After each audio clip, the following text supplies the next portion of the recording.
What's up, guys? Welcome. This is a big one, biggest one yet. We are building a full stack Discord clone. We are even building the LLC for Discord. That's why I'm in a suit right now. I'm joking, but yeah, we're building out the full Discord clone. We are using Supabase as our backend and also for authentication and for a lot of things. You see here, this is our setup. You can register and you need to actually send an email. That's why it's not letting me go next. You can register, and I did this wrong. I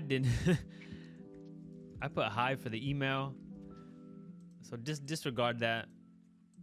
Now we can create an account, and boom, when we sign up, we don't have any servers, but we can here we go create one, or we can join one. And I have OpenAI here, and that Discord is going crazy. You know, a lot of big news recently, and you can join it. And once we join it, we can see there's a lot of pandemonium in here. And yeah, this is what we're building. In this course, there's a lot more sections to here. You see we have all the users that are in the server or in the channel. We can hide this. If you were the admin, you can create a channel, and here you can search for all the users. And we also set up our profile, and we can log out. And if we want to log back in, I already have an account called Supabase. We can log back in, and then we can jump in the chat full stack video. Boom, there we go. I hope you guys enjoyed this video. It took a little bit, took a while. It was fun to make. There was some struggle, you know. It wasn't all smooth and easy, but that's what makes it worth it. And if you're wondering why I have a suit, why not? I'm channeling my inner Lex Friedman. But all right, you guys, enjoy the video. Let's get to coding. So first, gotta create a project. You go to iOS and you select app. Then we hit next, and we can call this Discord. You can call it Discord clone, Discord app. I'll call it Discord app because I think I already have a folder called Discord in my directory. And we don't have any storage. We are using Swift and SwiftUI. Then you hit next. If you don't have anything here, you can just put com.your name or something. And you want to hit create.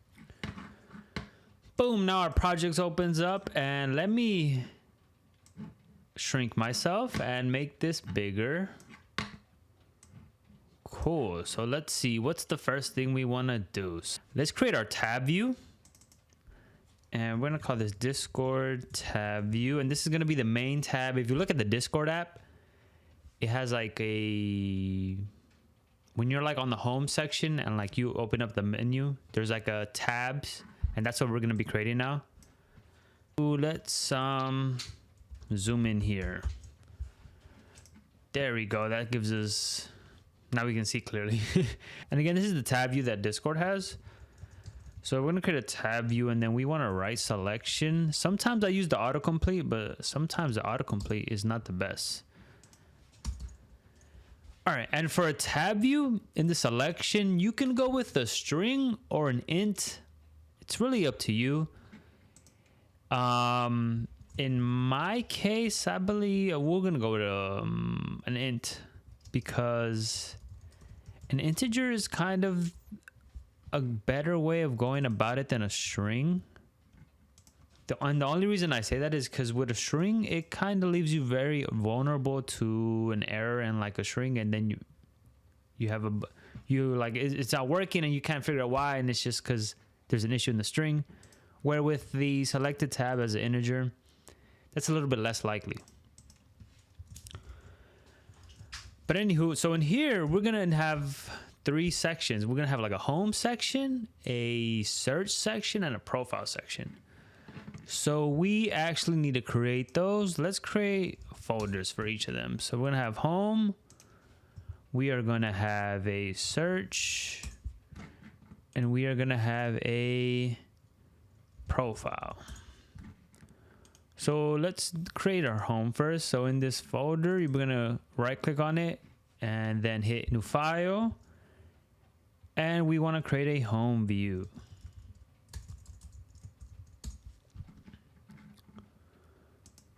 Cool, and then we leave that like that, and then we want to create a tag of 0. And you saw the autocomplete suggested a string. And if you were going with a string for your selected tab, you would go with that. And then we want to create a tab item here, and that's what's going to give us the image at the bottom on the tab bar. And a great thing to do is always use like system image. Well, like that's like the easiest and best way to go about it, to be honest. You don't have to reinvent the wheel. So that's what we're going to do. House.fill. Boom, and there you go. There's the home.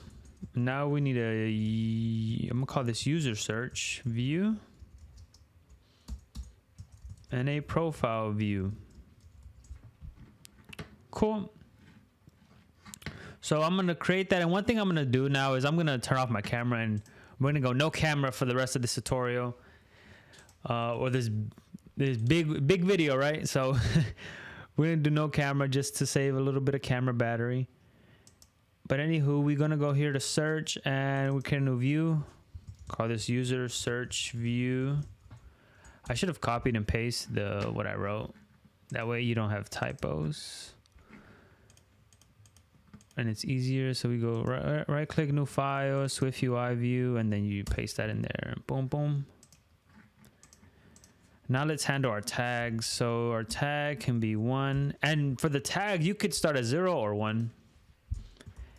In my opinion, I don't think it matters. I haven't seen it like matter. Although let me know down below if you guys have heard there's a particular way. And then the system image, we're gonna go with magnifying glass. And I always struggle to spell this, so if you do as well, you can always hit this plus here at the top, and you can search up the SF symbols, or you can download the SF symbols app. You can just look it up, SF symbols. Do I have it downloaded? Let's see, SF symbol. Yeah, I have this. You could open that up, but this is always quicker if you just hit plus and search here. So magnifying glass, and it brings it in wherever you have your mouse. So that's just something to be aware of. Cool, and let's do a little copy and paste. Make your life easier. And this image is a person. I believe we should do fill, right? Because oh, it looks like person already comes filled, so we don't have to worry about that. Although I'm gonna write fill because I don't know. Better safe than sorry. Okay, so we got our tab view set up, which is cool. Now let's go into our home view and like let's kind of get some UI going. So if you guys load up Discord, camera's back. You see this home view is kind of going to be responsible for a lot. Like it's responsible for showing all the chats, whether it's in a channel or a Discord. It shows the servers, and it shows the channels on the server, and you can see the members. So we're going to be handling that in our home view, and so let's just get into it. And first we're going to be working with mock data, because we're going to do mock data, then we're going to go into Supabase and bring in like actual data, creating and fetching data from the database. Cool, enough talking. Let's get to coding. So the way we want to do this is we're going to use ZStack. And in this ZStack, we want to create a menu view. We want to create a chat view. And the best way I found of going about this is our chat view is going to be shifted when we select like on the menu. So let's create our chat view first. So in this home section, let's create a file called chat view. All right, and in this, we're gonna let's start off with a VStack. And we're gonna use call a frame max height of infinity and an alignment of .top. We might as well call max width of infinity just to help us out. And we are going to first create the buttons that are at the top, and we need an H stack for that.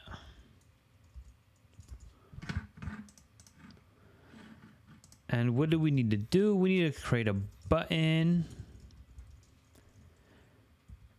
This one, I don't like this auto completion. So I go here and then I hit enter here and then I just delete this. And we're not gonna worry about what we do when we press the button, but what do we want on this button? This one is going to be the one that calls in the menu. So let's see. I think it's like, if you search menu, there should be, let's see, like line.3 horizontal. Yeah, something like this. And I need to highlight this and then hit command, or I think it's shift parentheses or shift quotes. Shift and then the quote button to get that. And oh, there it is. So that shows up, and then I want to call it resizable, scale to fit, and let's create a frame width of 24. Cool. And we're not going to worry about the color for now.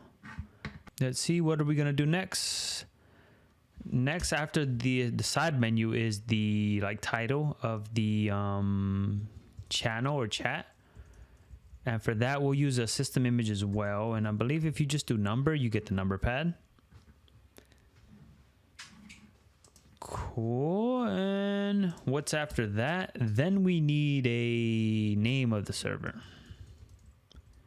And for this, you can just say, I think general is the default name that is given to servers. Cool. And this is bold, and this is a font of callout.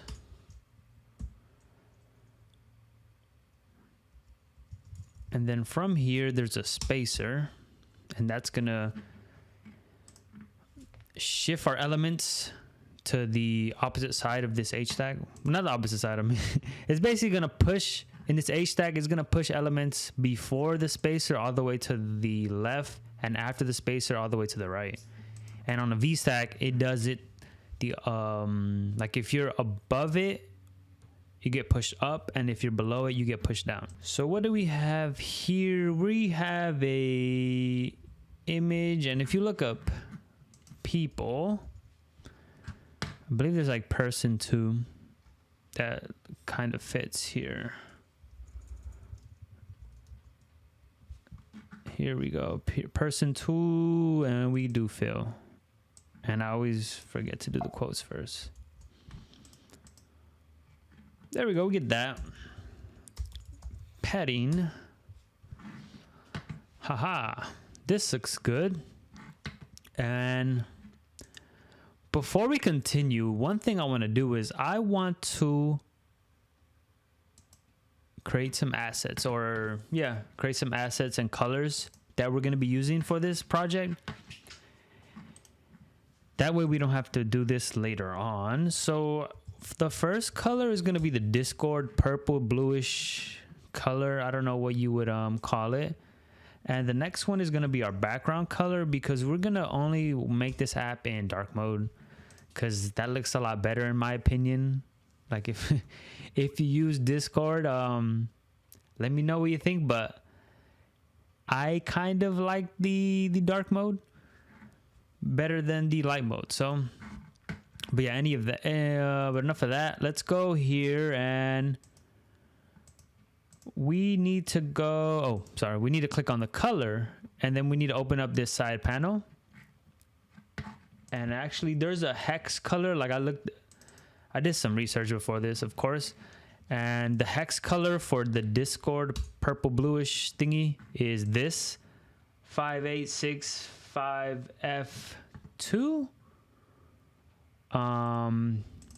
You guys can see it and grab it from there. If you have issues seeing it, let me know, and I would put it in the comments or description. All right, and the other thing we need is the background color, which is something like this. is 2C, 2C, 2E. Haha. And lastly, I'm just gonna bring in a random Discord image and an image of myself because because we want to use it for the mock data, not because I like seeing myself. All right, so now that we brought that in, what we need to do to make our app conform to just dark mode is you want to do prefer color scheme dark. That basically gets rid of the need for you having to specify that you want this text to be white. All right, and then we need to bring in our background color, and we can call color. And I believe thanks to SwiftUI iOS 17, if we call dot background, and look, you see there's dot background and dot Discord here, which is given to us when we create our these colors here, which is pretty cool. So that's very neat. And let's go back to our chat. And actually, before we bring in our background color, I want to make a little bit of changes. Well, not a little bit of changes, but one thing we need to do, we do need to bring a foreground color of dot white here.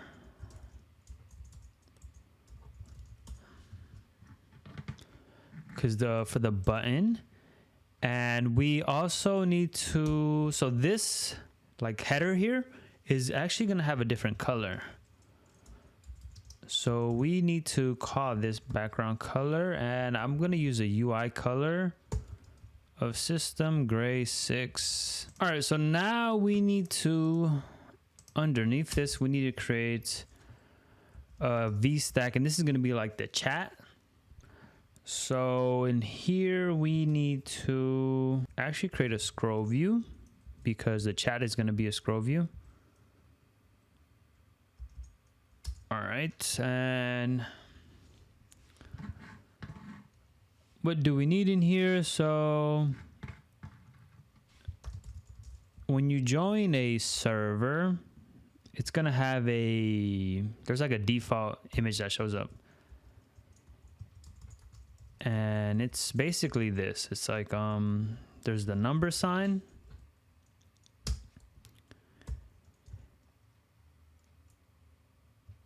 And I believe we could do image scale dot large. And then this image actually has a background. And for that background, we can use a circle and fill it with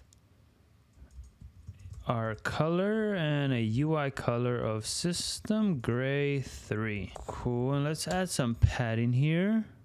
There we go. This is really good. To shift this over, we need to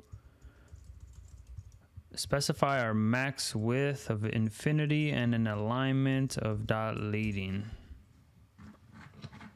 There we go, and we can add some padding here of dot leading.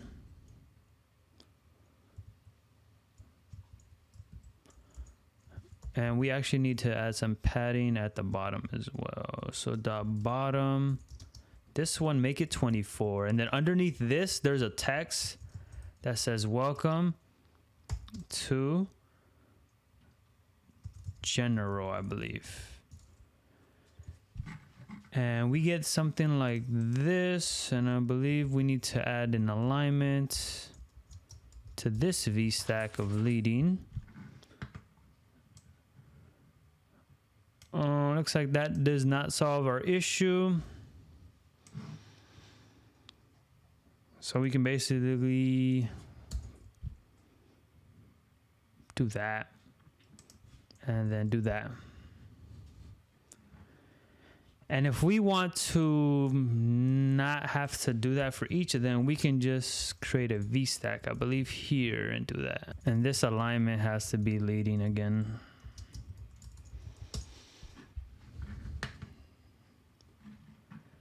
There we go. And then this font is title 2. And this is bold. Cool, and let's add some padding to this bad boy. There we go. There we go. And there's other cases, like if you join a server that's not general, you get a different greeting, but we will handle that later. And I kind of think this padding is too much. Yeah, I don't even think we need the leading padding. So this is good.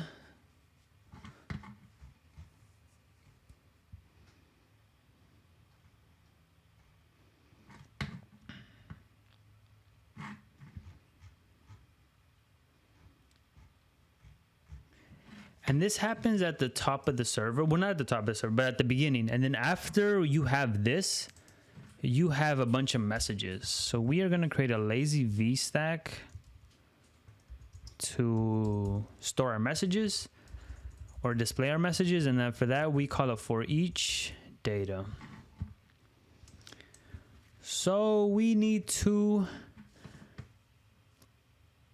make some data, and for now, at the top of here, let's create a struct called message, or just message. And let's just give it a text type string. And let's say image URL of type string. And what else? Yeah, that's it. So, and we need to create our mock data. So var mock messages equals message image URL. I'm going to use my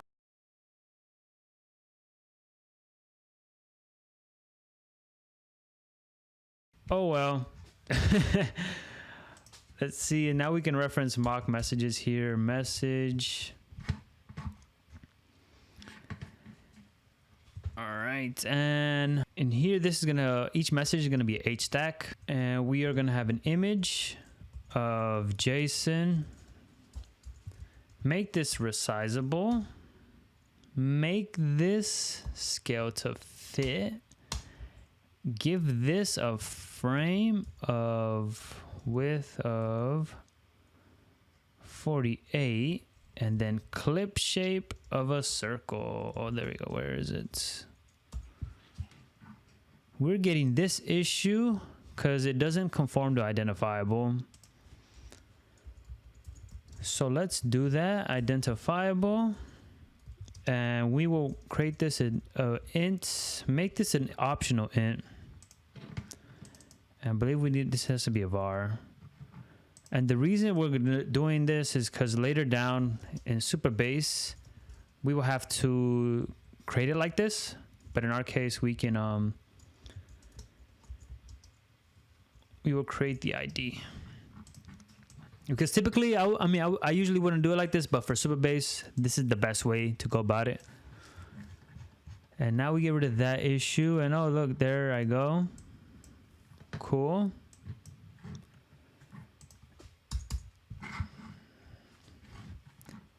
And one thing I want to do here is create an alignment of .top.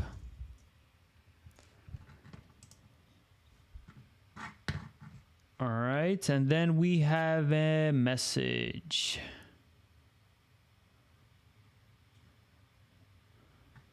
And for our message, it's typically going to be a VStack.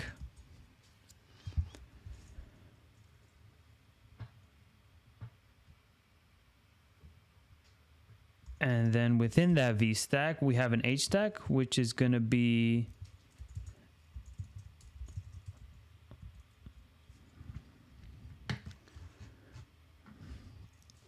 our username. So we need here our username and our created at. So we need to create those items.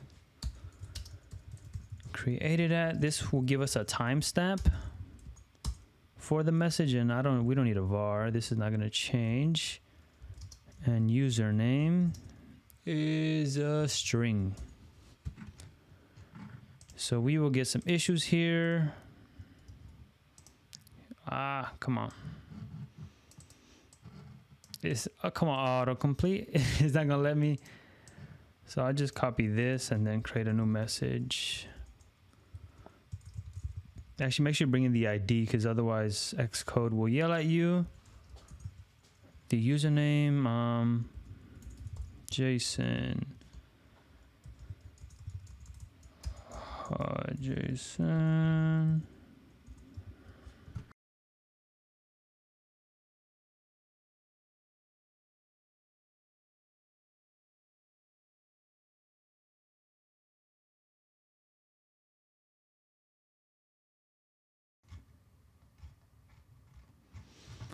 All right, and I just realized it hasn't updated because in here I put Jason instead of the image URL. There we go. Cool. And let's do scale to fill actually. All right, and you'll see that when we do this, we have a little image difference, like the size here. So to fix that, so let's go with 64, and then we have to make sure the height is the same. There we go. Now all the images have the same height. And then in here we have the username.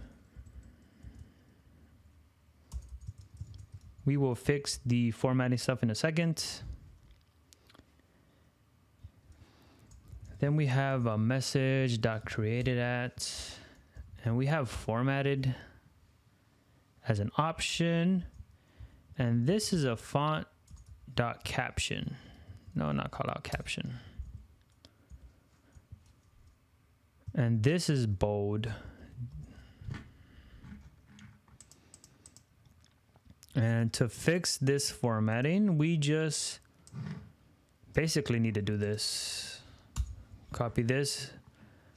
Basically make the max width of our H stack infinity and with an alignment of leading.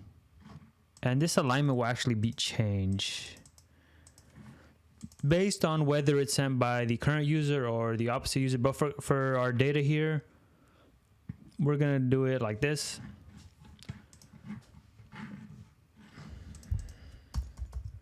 Just for the mock data. And then we'll do some padding, and it looks like this padding may be a little bit too much. Let me see how it looks without it. So definitely we'll do padding horizontal for sure. And let's do a bottom padding of like 8. I think that looks better.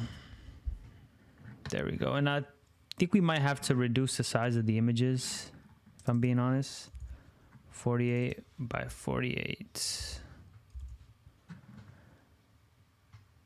Yeah. And then in this VStack, then we have the actual message. So we will say message.text. And looks like we need to set an alignment of that leading here. There we go. Well, this looks good. It's coming along. The background is still not where we want it to be, right? So if we set our background equal to color dot background. All right. And let's do something. Let's call this home view here, or chat view, sorry. Now that we have it kind of stamped out a little bit. Cool. We will fix this padding stuff in a second. So let's see our tab view. How does it look in here? And we can minimize these views. There we go. And this will never show up like this, because our tab view is actually going to be hidden when we're on the chat. The last thing I want to do here on our VStack, on this internal VStack, we need to create another VStack actually. And this VStack, we're gonna wrap all this stuff that we created in here. So you notice we also embedded this scroll view in a VStack, and that's because underneath here, we need to set a divider.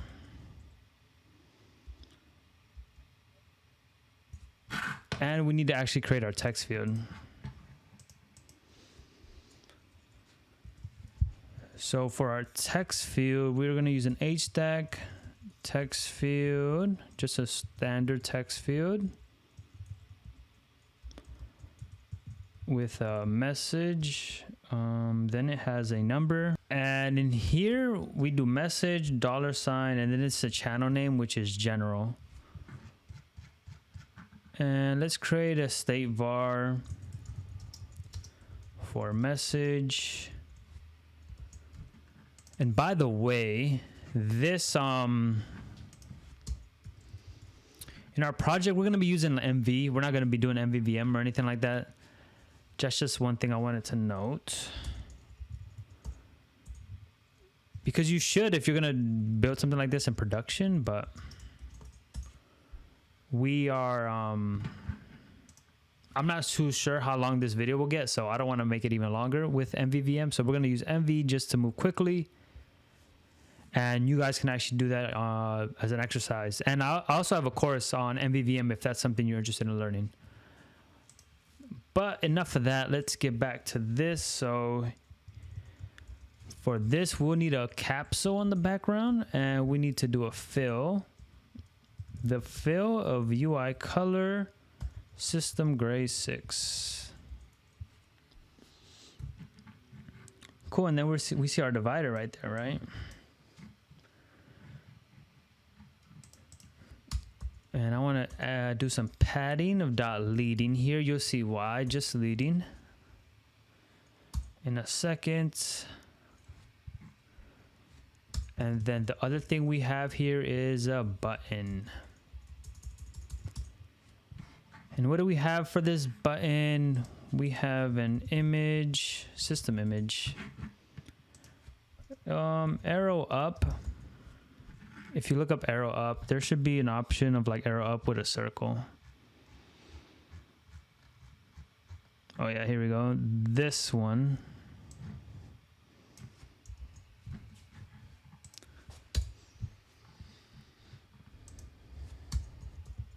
Oh, wrong place. Let's see if we can do image scale .large. That doesn't really give us the desired sizing I wanted, so I'm gonna go with scale to fit and do a frame, or you can just write width. Make this 32. Cool. And we can do a foreground style of color, and we're going to use UI color again because UI color gives us the system grays, which kind of fit very nicely with the Discord and the color patterns they use. Then we need a background to actually get like a little white behind this, or gray. To do that, we do fill, or you do circle and then you fill it with dot gray. And let's actually do some padding dot horizontal here.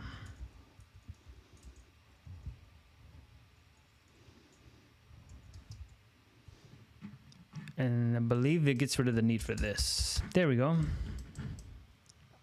And there's our chat. The other thing we need to change is this actually needs to be a different color. So to change the color of the divider, you actually use an overlay. Color.black. Cool. And if you see here at the top, we have something with the spacing. And that is related to this. So we can add a spacing here of 0. There we go. All right. So this is how it looks in our home view. And we still have some work that we need to be done here. So the first thing I want to create is we need to add state var called show side menu. Set this equal to false.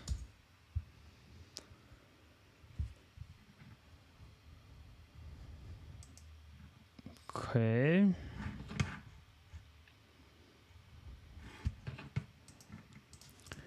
And let's create our menu view, but we're not gonna edit it. Or, oh, I created a group. Create a new file, call this, it's a SwiftUI file, menu view. We are not gonna edit it yet. I want to just call that here, menu view. And then we need color dot black. Actually, wait. So on here, we need to, so when we click on this, we want to show the menu view. So we're going to have to create a binding variable here called show side menu. And then, wait, this is binding, so we don't declare it. We just say what type it is. And then here we can say show side menu equal to true. And let's do this with an animation. This just look nicer. So back in our home view, we see we get this. Give this a second to load. Oh, it's not building because in our preview we didn't account for this. I believe now it should work. Yeah, there we go. And this is being true, but we haven't set up our logic for this. And the logic is basically gonna be, we're gonna create an offset of X. And this offset, so if show side menu is true, we wanna offset it by 340, else by 0. You see that? And all right, and it doesn't go back unless you refresh the preview. One comment I want to make before we move forward is this Z stack, basically this chat view is on top of this menu view, and that's why if we go here, we see the menu view underneath this. Because we can change this to menu view.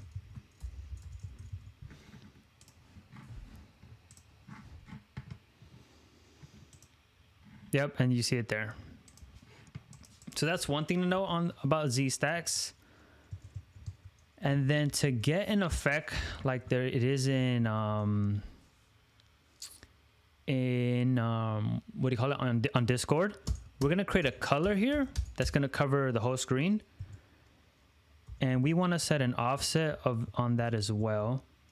That's gonna basically follow the same offset as this. All right, and one thing we need to do though is we need to create a ternary operator on the opacity. So when show side menu is true, we want to have this an opacity of 0.7, which is going to actually show it. And if it's not true, we want to have an opacity of 0. So that way it's basically disappeared or it's not there. And we click on it and you see there's a little tint, which is good. The last thing I want to do though is I want to create an on tap gesture recognizer. And of course with animation again, equal to false. So now when we tap on this, boom, it goes back. And we're almost ready to test this on our tab view. The last thing is our tab view. So what visibility do you want? So when show side menu, when this is true, we want it to be visible. When it's not true, we want it to be hidden. And we want this for the tab bar. So now if I go to the tab bar, this is what our home looks like. And we get something like this. Cool. All right, so now we're gonna make some changes. I wanna take this out and put it into its own view, since it's kind of a lot. So we're gonna cut this and create a new view here. SwiftUI view, and we're gonna call this a chat room view. And you just paste that in there, and then in here, we should be able to say chat room view. And it looks like we need to bring over some stuff. Basically these variables here.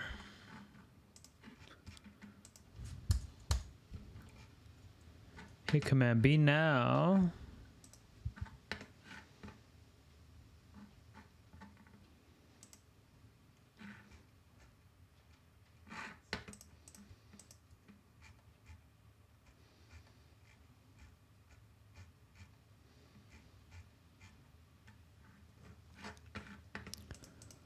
All right, and let's go to the chat room view and let's fix some things up. The first thing I want to do, and what we can do is we can pin this and then go to the chat room view. I want to add a frame here of and a height actually of 70.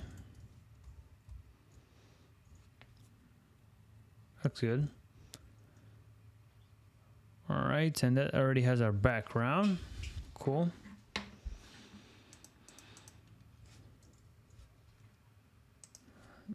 I believe the issue, we might have an issue here because this isn't infinity.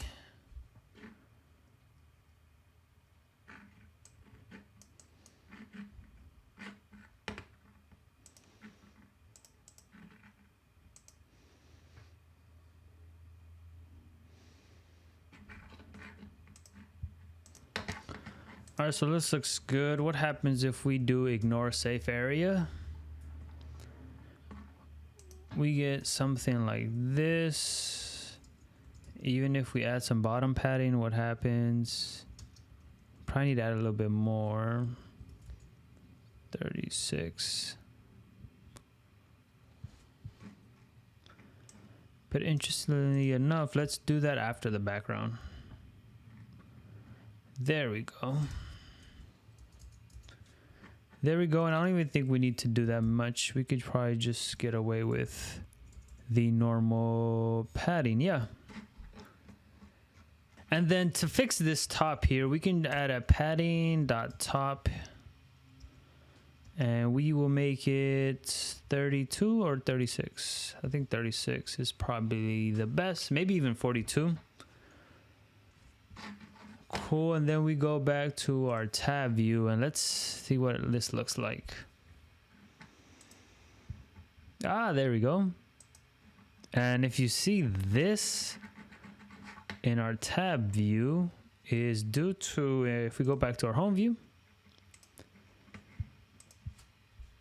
we need to mark this as ignore safe area. This the black filter, yeah, there you see, boom, there we go. All right, so this is we're coming along, we're making some progress. So now let's work on the menu view.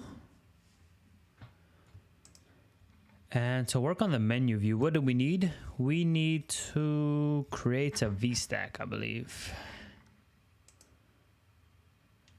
Actually, we need to create an HStack because we're going to have two things we want to display. We want the servers and we want the channels in the server.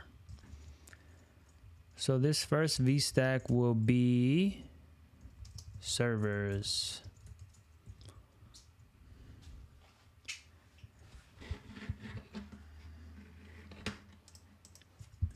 And we will call it for each.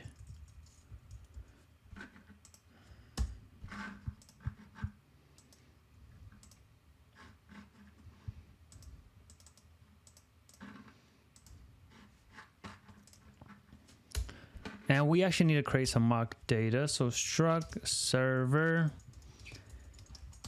And what do we want in this server? So let's go with an ID again. Int optional. This will be used later down the line for Supabase.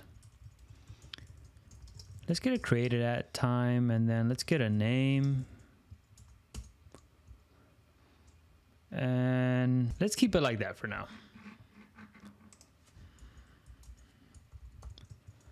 Let's create a var. I'm gonna create some mock servers here. You guys can do the same. I'll probably skip through this. All right, created some mock servers, and one thing you want to always make sure is your IDs are different. And we will call them in here now. And this will be server. And what do we want here? So we basically just want an image. And one thing we didn't add here was an image, and that's because if there's no image, we can, what Discord does is it uses the name. And it technically uses the first character of each, or the first two words if it's more than one word. But what we're gonna do is we are just gonna grab the first character of the first word. And we can do that using the prefix or dot prefix and 1. And I forgot to conform server to identifiable. That gets rid of that issue. And then we want to say font large title.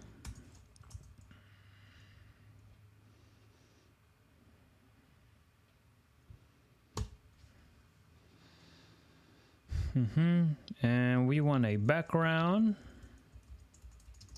We'll have to add some padding here in a second, but I want to create this background right now. Fill. There we go. And I believe Discord just uses its default Discord color.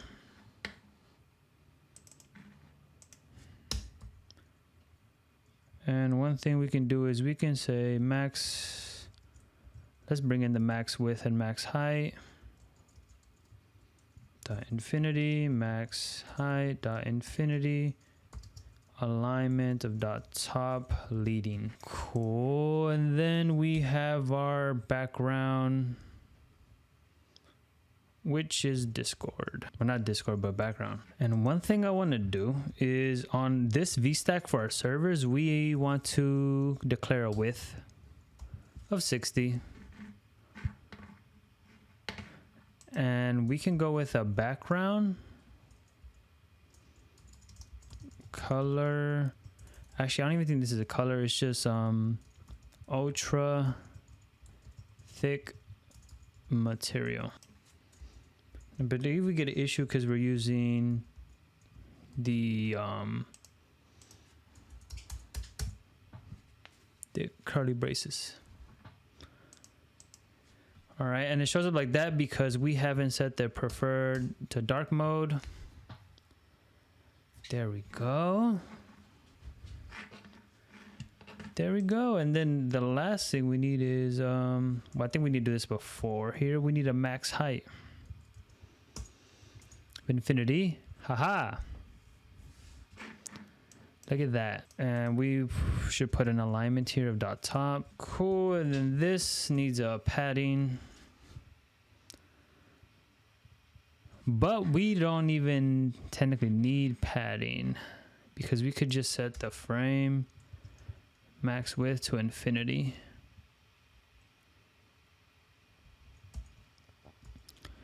And we could, we'll bring in some vertical padding. Vertical, severity. Not severity, but vertical, and a vertical of 8.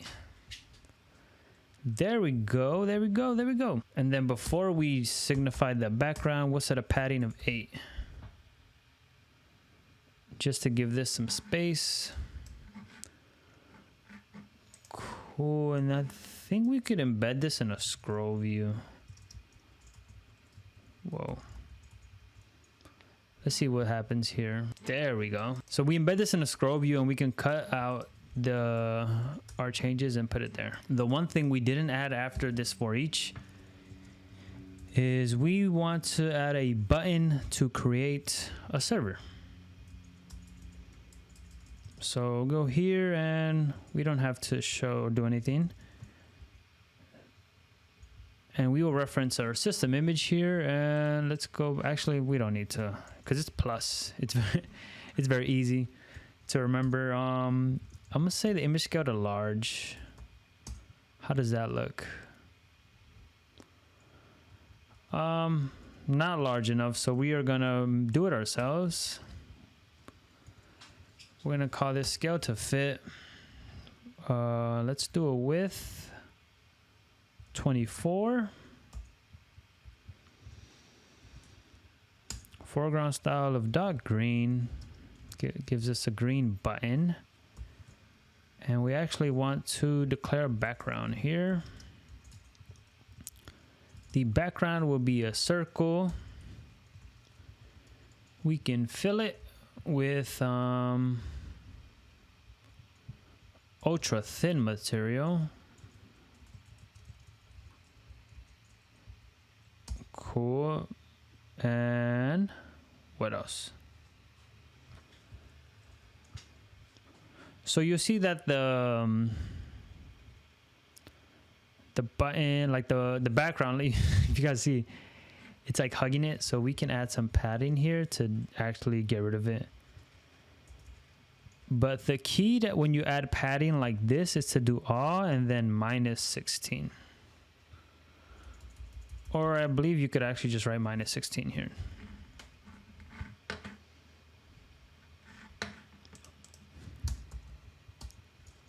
And we will have to add some padding of vertical since we did this. Whoa, there we go. Look at that. And this is actually, we'll make these buttons in a second. But look at that. That's pretty cool. So this is the first VStack. Now let's do the second one, which pertains to the selected server. And in here, we're gonna have a HStack with the selected server name. So we're gonna do iOS Dojo for now, which you guys should join. And it looks like I'm not in the correct place because this is being added to the scroll view. There we go. Oh, we're supposed to do this in the HStack, not the VStack. There we go. And we can copy this. Well, let's copy this for our VStack. And let's create a width. We're gonna hard code it. You wouldn't want to do this in like production, right? But we're gonna hard code it. And we want to set a background of color dot background. And let's see if we can ignore our safe areas. Well, I think we have to ignore it after we set our background. Ignore our safe areas. There we go. And we'll have to put spacing of 0 because we have a default spacing of 8. And we can actually, I think we can remove this background here since it's not really serving any purpose. Cool. And then we'll need a padding of the top of 36 again. Actually, sorry, the padding goes before you set the color. So padding of top of 36. And we might need 48. Well, let's do 50. Might as well go for 60. All right, so what are we gonna have here? We have a we're gonna make this bold, and we actually want to set a font to font of title 2, and then we're just gonna have an ellipse, which is that little settings thing. Ellipses, there we go. And we can, let's add a font weight. You can add a weight of this, and let's make it heavy. It's heavy. All right, there we go. Shout out to any Dominicans out there. Oh, that's good. That's good. Some padding here. All right, so after this, let's show our channels. So we need a button. first. And in this button, it's basically going to be, it's kind of going to work like similar to a disclosure group, but I tried to use disclosure group and it doesn't give us like as good as, or similar UI as it would in Discord. So we're creating our button that we're going to use for this. And in here, we need to create a button. We're going to set our spacing sub-0, and we're creating an H tag in the button. And we're going to have an image, system image. And if you guys look up chevron, I think that's how you call it. There's a bunch of chevrons you can use, and we are going to be using the down and the right. That's what Discord does. So we're going to do down by default. Cool. And then let's set the text. You go to text channels. And one thing that Discord does is they uppercase a lot of their text. So you can uppercase it in the string, or you could do dot uppercase like I just did here. And we're gonna call dot caption, but we have to call font first. Sometimes you get the autocomplete for it, sometimes you don't, like we just saw. And we're gonna make this bold. All right. I believe if we put an alignment of leading here, we should get shifted. There we go.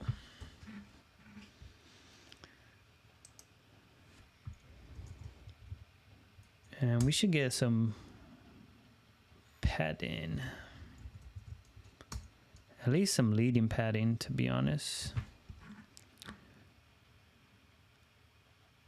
And what happens if I remove this padding?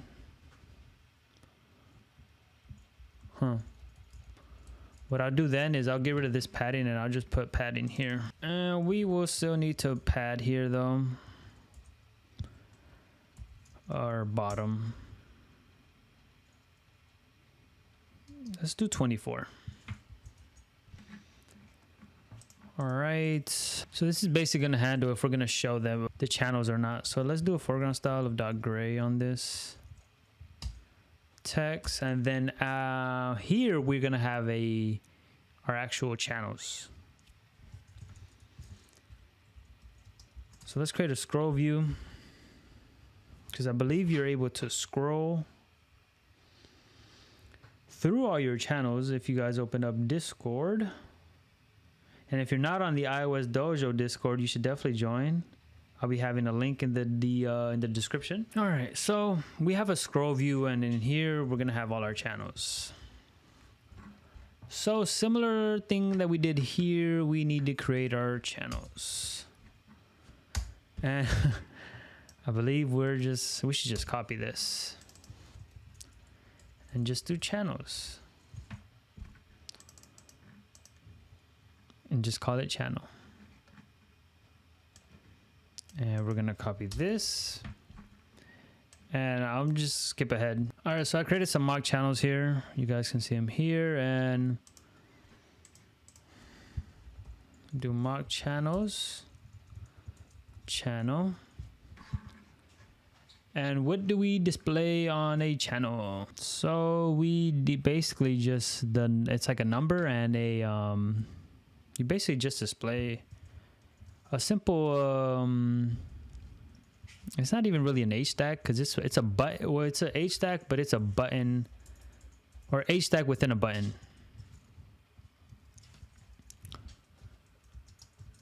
So in our H stack, we're gonna have the system image of number, and refresh our preview. They are the numbers. Image scale, I think medium is the default. So we don't need to do anything. Text channel dot name. There we go. Font title 3 I found was good. And bold. It's only bold if it's selected. and a foreground style of .gray. It really depends again if it's selected or not. So I'm gonna not add this right now, and let's see what we can do. So let's create at the top here, let's create a state var. A state var, call this selected channel. And this can be an optional channel. Maybe there isn't one selected.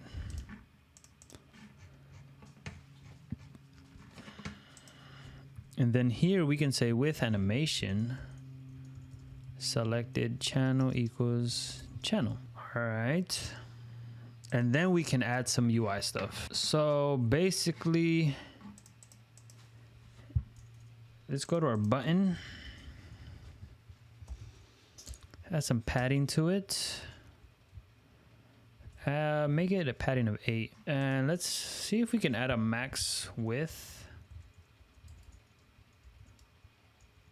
of infinity and an alignment of leading. And I forgot the dot. There we go. This looks nicer. And for the image, let's add a foreground style of .gray for the number.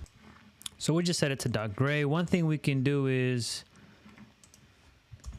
we can create another state var called show channels, and we can set this equal to true actually.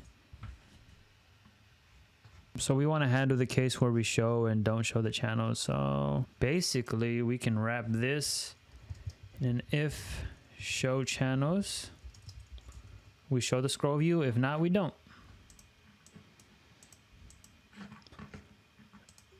Here we have to say show channels dot toggle. And let's do that with an animation. I feel like by default Swift should do everything with animation because it makes it look a lot nicer. And now we can try to use some ternary operations here. Let's see if we get an issue here. Show channels. So based on this, if it's true, we want to show the down one. If it's false, we want to show chevron right. Hey, look at that. Cool. And to get rid of that like change that happens, we can set a width to this of 24. That way it doesn't really shift. Cool.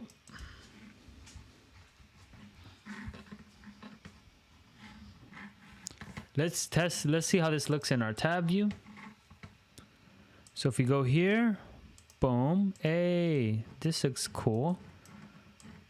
It looks like this is being hidden. So we need to adjust that. Let's pin this and let's go to our menu view.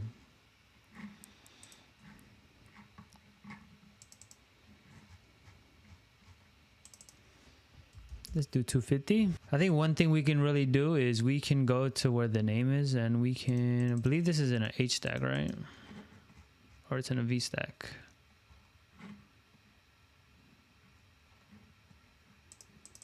That's here. Let's add some padding to the trailing here. There we go. This looks a lot nicer and we are able to jump back and forth. Cool. We select anything. This looks good. Let's handle this when we select the channel. So we can say foreground color selected channel equals a channel. All right, and we can, so what do we want to do if the channel is selected? Let's do a, what do we want the color to be? All right, I see. So if it's selected, we want it to be white. If it's not selected, we want it to be gray. And we should get an error. And that's because we need to conform to equatable. Why did I sound like that? Refresh this. All right, now if I select one, there you go.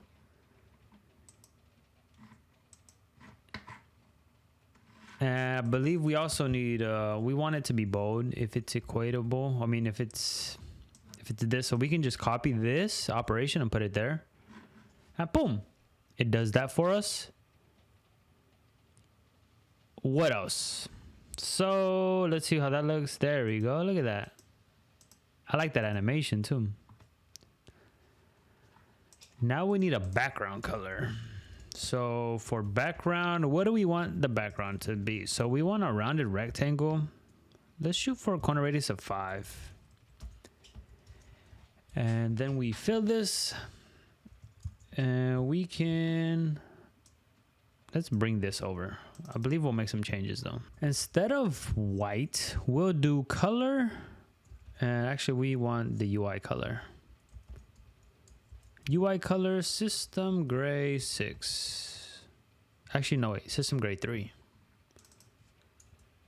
And if it is not selected, we want clear.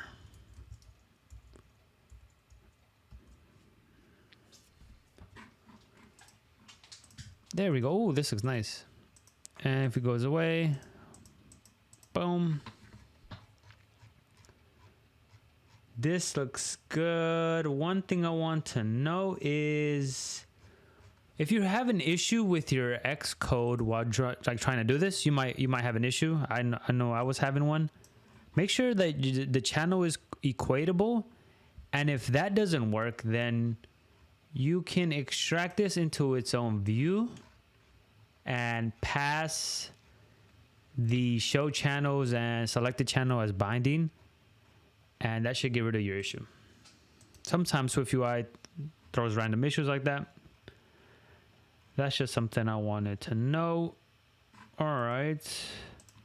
The last thing we're missing here is when we hide this channel, the selected channel should still be shown. So if let selected channel and not show channel or show channel. There we go, this one. So if this is the case, I want to copy something like this. And instead of selected, we can just keep it bold. And we can keep it white. And this becomes selected channel. Oh, I need to put else, sorry. Forgot about the else. That gets rid of that issue. And then we need to add a background here. And for the background, we can just put this. So cut this out and paste it over that. Now let's refresh our preview. Select the channel and hide it, or hide all of them. Oh, look at that. And it looks horrendous. And that's probably because we need to do this. So do that. Let's see now. Oh, look at that. That looks nice. And if you open up Discord, this is kind of what they're working with. Now let's review some of our code. We can run this on the simulator. So let's just point this to Discord tab view. And let's run this on the simulator and see what is going on. So this runs and oh, we get something like this, and then we get here. This looks good, to be honest. Let's do a little setup here in our profile and our user. All right, so here in our user search view, I want to make this a navigation stack. And I'm not sure if we're going to navigate in it, but I just want a navigation title that's going to say users. And we need to put that inside. And inside of here, we're going to have a list. And for now, let's just create some mock users. as an array of strings. So JSON.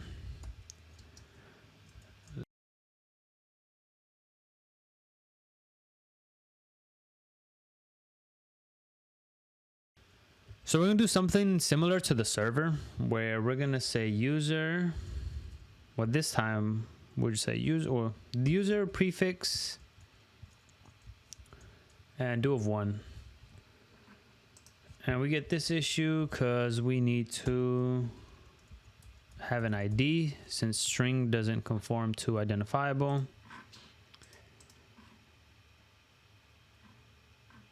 We get something like that. And what else do we want to do? We want to make that a large title. Pretty much the same thing we did for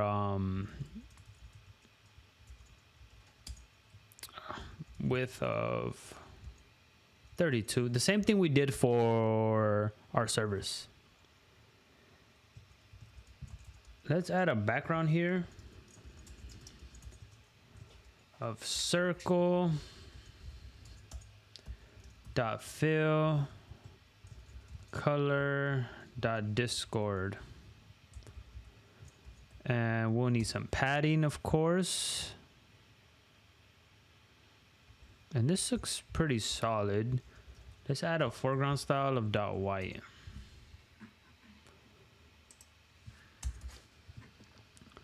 And excuse me, I realized we need to put this in an H stack because next to this we want to have the username.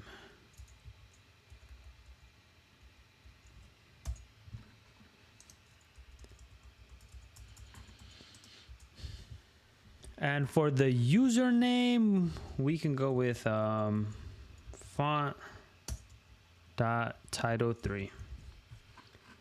And I believe we can get rid of this foreground style in a second because one thing we're gonna do here is prefers dark mode because that's what we're gonna be working with. And on this list, we can add a background. Oh, background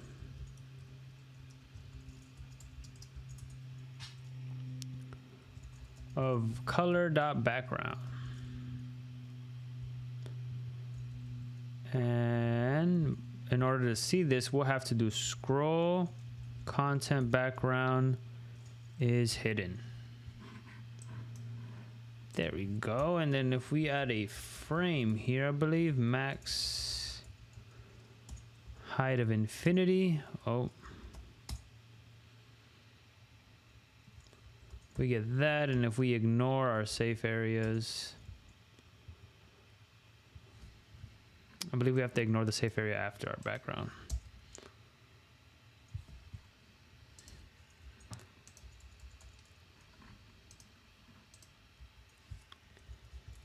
And that means we'll have to do some top padding of 28. Let's be safe and do 36. And to actually get some search functionality here, we can create a state var, call this user search. This will be a string. And thanks to list, we can use something called searchable and just bind our user search to that, and that gives us this. You see we get an issue now, huh? So one thing I want to know is, so if you see, if we use this as a background, it gets cut off here. But if we use the parentheses, we get this full background here. And that's an interesting thing to know with SwiftUI. And to be honest, I was not totally aware of that. But we do that, and that solves that issue. And if we add a navigation title here of users, this looks really good. You're good to go. Now if we go to our Discord tab, if we go to user search, or first we have to go to home and then user search, bada bing bada boom. Pretty good. So now let's work on the profile view. And here we'll need to create this as a navigation stack, and we're actually going to be navigating here. I'm not sure we'll set it up right now, but in the future we'll have to navigate. And within this, let's put it in a scroll view because the Discord profile is a scroll, like has a scroll feature. And it makes it a little fun to play with, or at least, yeah, it gives it, I feel like it gives it a better, gives you something to do when you're on the screen. Otherwise, the user just stares at it. I feel like it's a nice user experience. And I'm going to bring in a color.yellow height of 200. And that's just because I'm going to use my photo. And I actually need to use this in a Z stack. A Z stack. And we're going to do color.black. And we're going to make this look like the Discord profile section. So I need to bring in the alignment though before we do anything else, and we'll do top leading.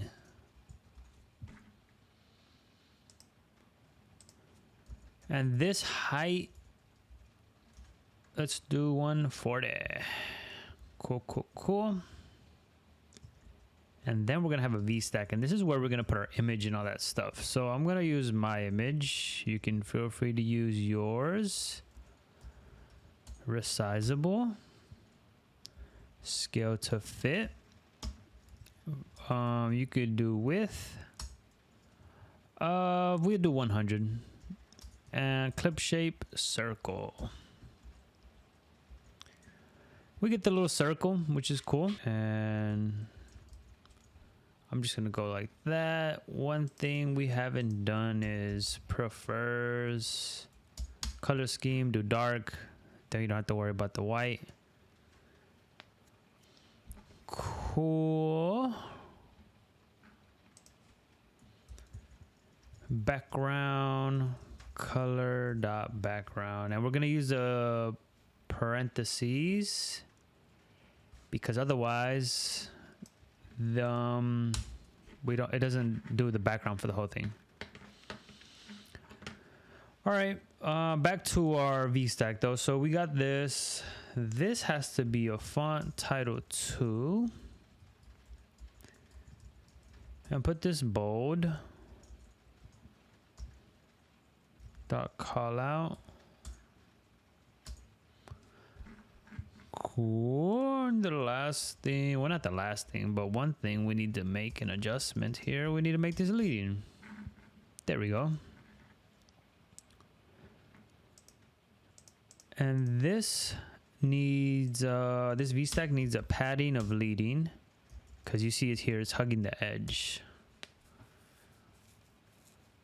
Cool. The last thing it needs is a little offset on the X. We get rid of the Y, and the offset on the X is going to be -50. Oh, sorry, on the Y. You see, we get that, and what Discord does is they have a background on the image. So we're going to do that as well. We'll call background here, and we can use this background. Fill. And they use black in theirs, and you guys might see, we can't see it, right? But it's there. Trust me. We just need to do a -8, and boom, it pops up. There you go, and it looks pretty much exactly like Discord. And oh, look, it's a scrolling. So that is pretty neat. Underneath this, we're gonna have our navigation links, which are gonna be, oh, I put the wrong one. Destination and a label. There we go. So we're gonna navigate somewhere here, and we want to do some stuff here. So we're gonna follow what Discord has. So we're gonna do a stack. And we need an image, system image, person. That's like person crop square. It's like square something. Let's see.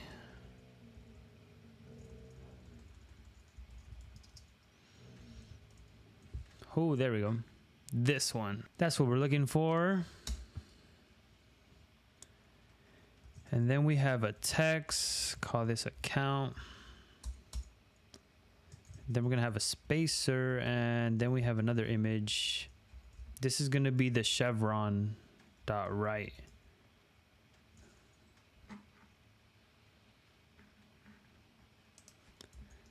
And put a little padding on this.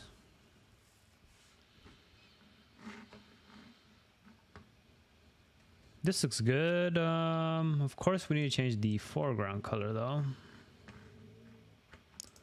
So for this is going to be gray. For the images are gray. The text is white.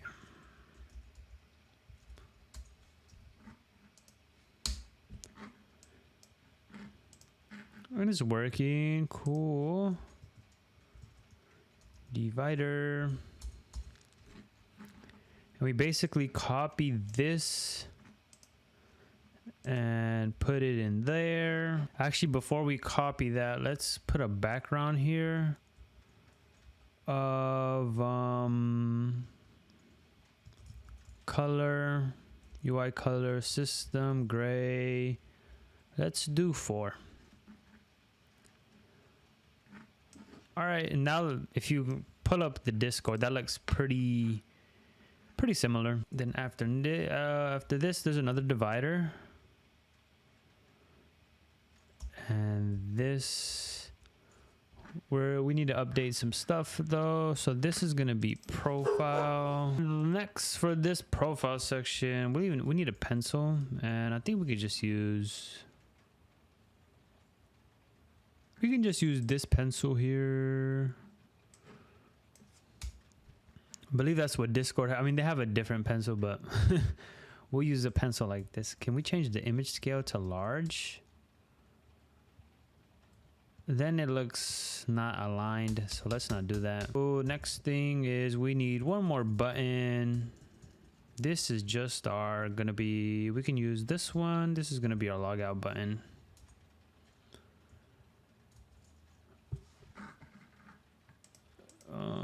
Let's do some padding.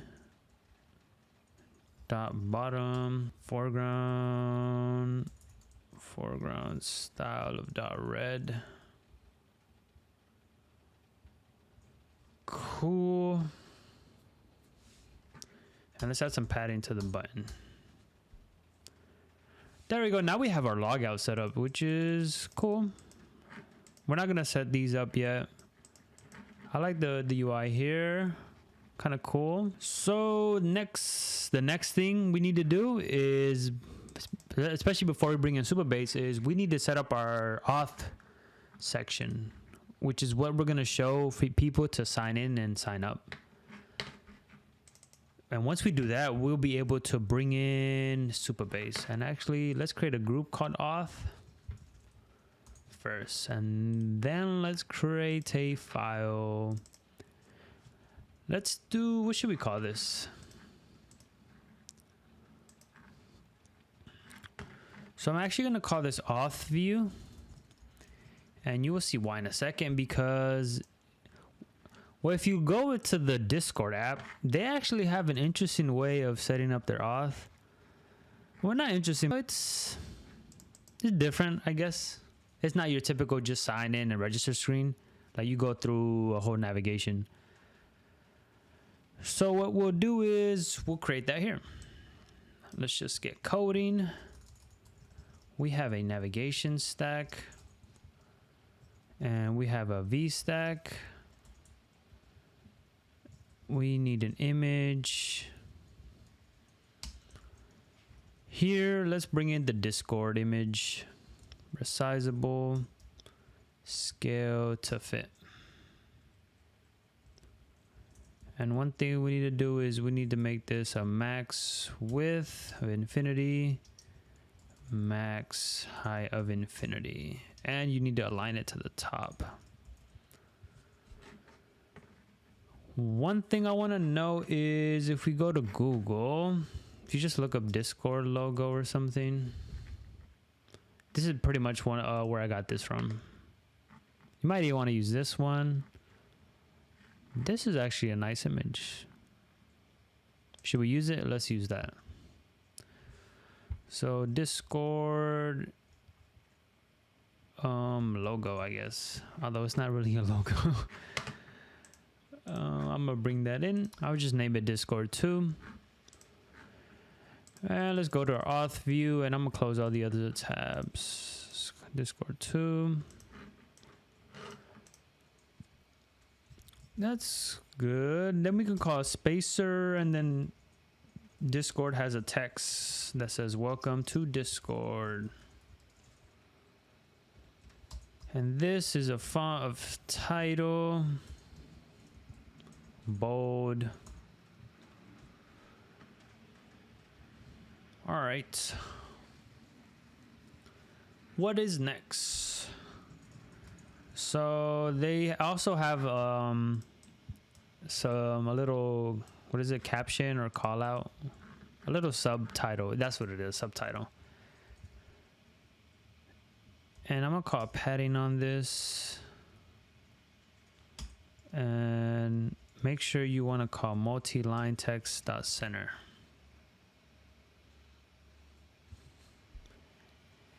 There we go. A few things we want to do though. We want to bring in our background of not Discord, but background.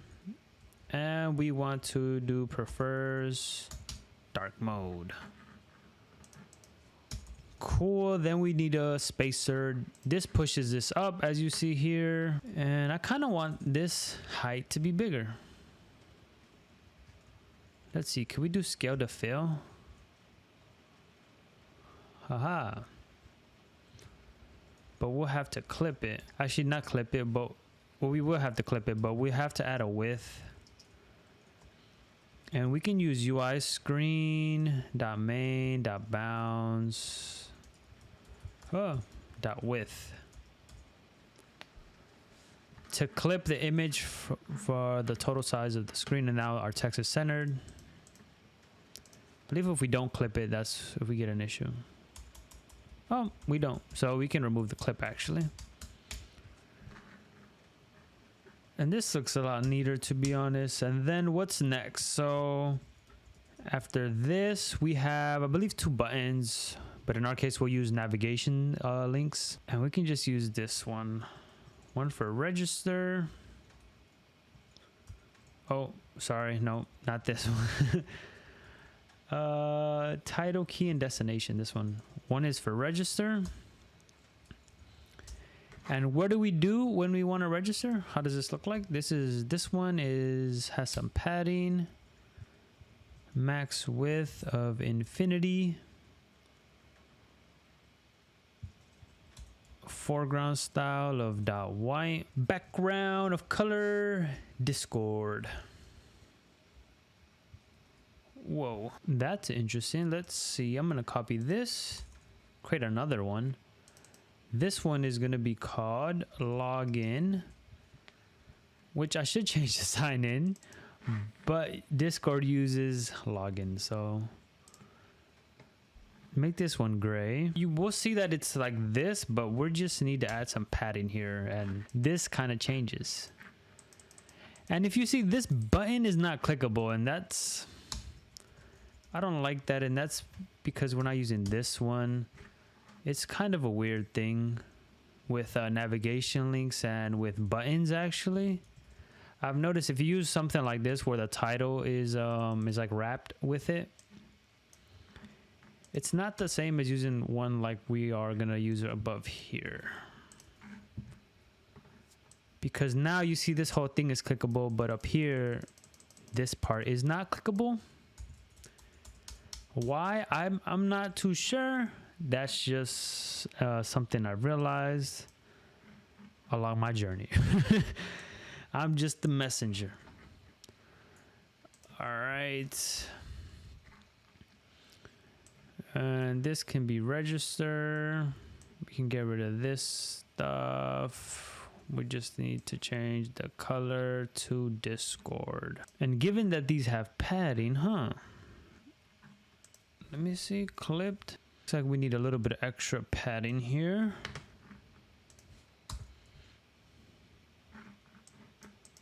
All right, then we get sent to these.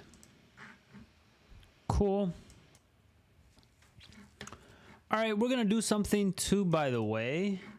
A little different, we're gonna create a view model for our auth section just to help us with all the stuff we're gonna need in here, because the way Discord sets up their like sign in, register stuff, there's kind of a lot going on, and I don't want it all in our auth service that we're gonna create. So we're gonna create an auth view model, and again, in this project, we're not really following any architecture. But if you were gonna do MVVM throughout the project, you would follow something similar as I'm about to do here. And we mark this add observable because that's the new macro for iOS 17. We used to do observable object. That basically is just gonna tell or let the view know that it needs to listen to changes of certain properties inside our view model. All right, so we created this. Let's go in and create our sign in, because I think that one's easier. So let's do our sign in view. Now for the sign in, we need a VStack with a text. Discord tells us welcome back when we try to sign in. They do that with the title, and it is bold. One thing to note is you could do bold here and it would work the same. I just prefer to do it the other way. Max height, infinity, and beyond. Alignment of top, and then let's do prefers.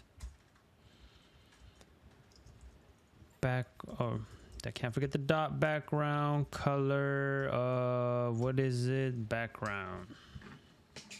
This is what happens when you don't do max width. So let's bring that in.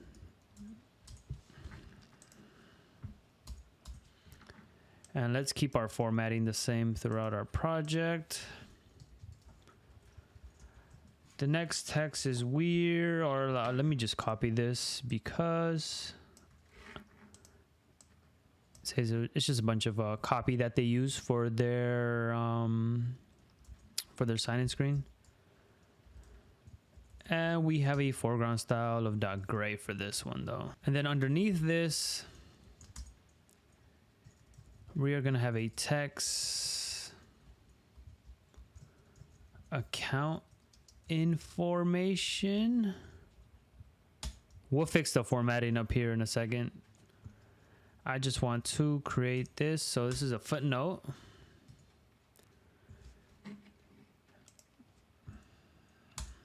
And we can actually put a max width here of infinity and an alignment of leading. So this is a footnote. What's next? And also this is all uppercase. I believe, what is it? Text case. Uppercase. Then we have a text field that says email. Actually, not text, but text field.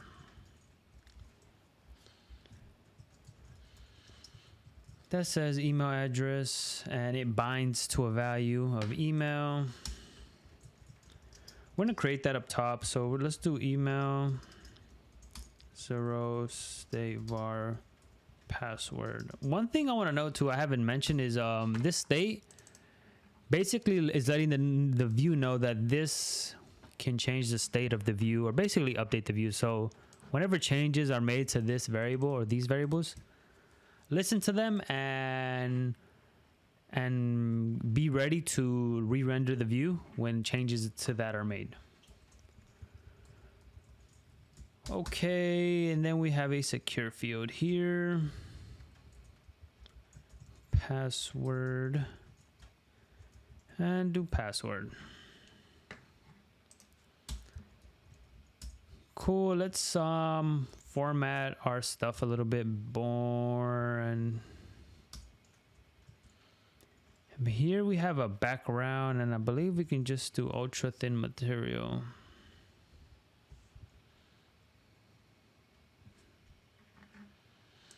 That looks pretty solid. And what's missing? So underneath this, we're gonna have a button. Oh.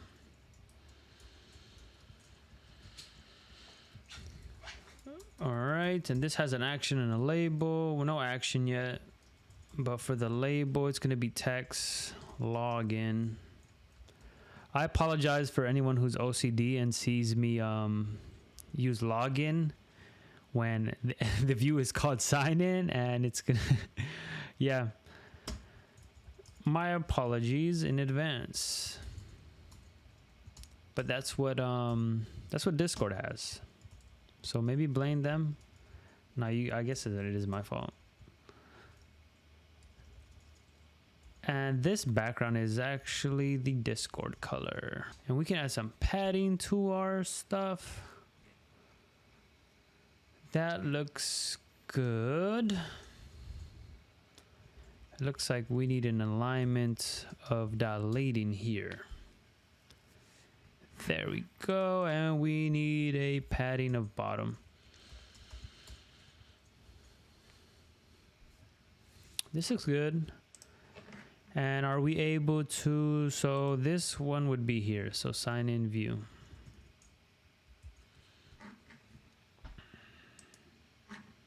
There we go. That's pretty neat. So if we want to use these, or actually use our view model here, let's walk through that exercise now. Since we're here, you would do something like this. And let's call this sign in email. Sign in password. And again, sorry for the login people. All right. And one thing I want to do is I want to make this a final class. All right, so the view model is initialized here. We want to pass this to our sign in view. The way to do that in iOS 17 is to use an environment .environment to pass it in the environment, and not environment object like we used to do in the past, if you guys are familiar. And in order to do this, we need to create an extension called environment values. And I'm going to create a var here called auth view model. And I'm calling it auth view model because in case we have different view models in the future, you don't want to use view model. Then it might be a little tricky, and you might have some conflicts. So you want to write down the code just like this, to be honest. And we actually, I believe we need to create something. Yeah, we need to create a private struct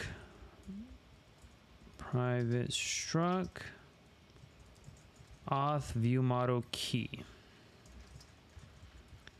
environment key, var default value, and you set it equal to auth view model. Auth view model. Now we can call this key here and say dot self.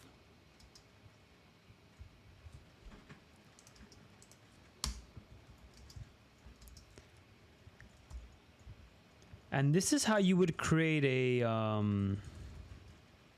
pretty much any variable or object you want to pass it in the environment. You'd have to do a setup like this.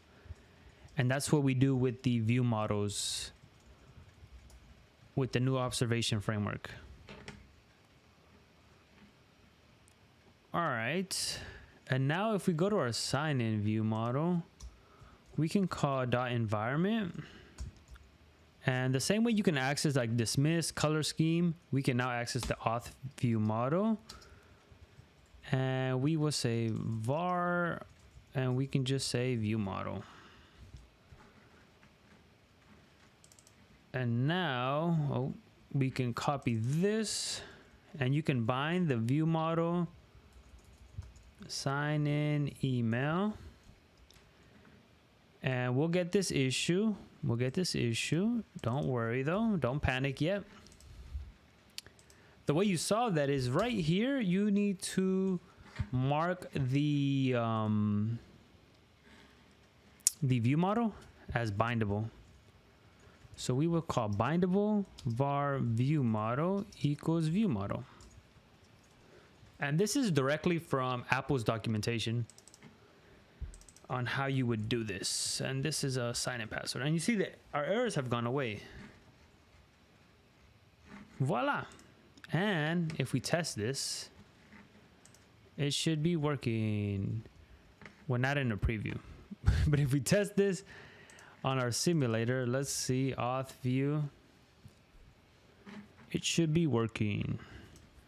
And again, this method will only work for iOS 17 and above, because if you're going to support iOS 16, you need to use observable object, since observation only works with iOS 17. So now we click on this. Does this work? It does, because we're able to type in here and it's reflected. That means that this binding, right here, these bindings are actually working. Because if the text didn't update, then that means it's not working. But they do, so we're good to go. We're in the money zone. We are in the money zone. So we can even do something. Create a function called login. Just to piss people off even more that we called this view sign in. All right, login. And we will call that here when we log in. We're not going to handle the logic for that though. So let's cut this out into its own file, since we pretty much got this set.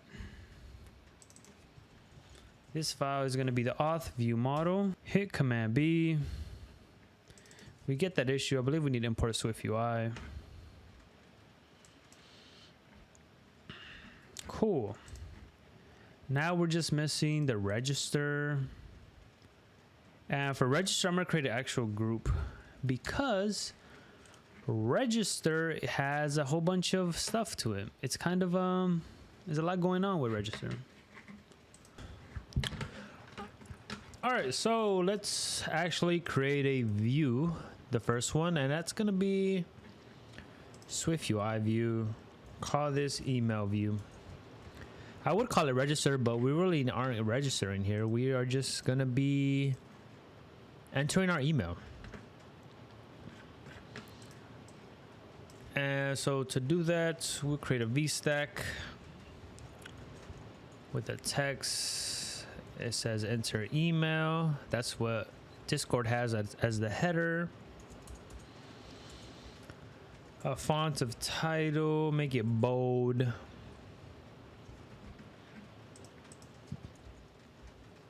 Let's add some padding here. Frame at a max height.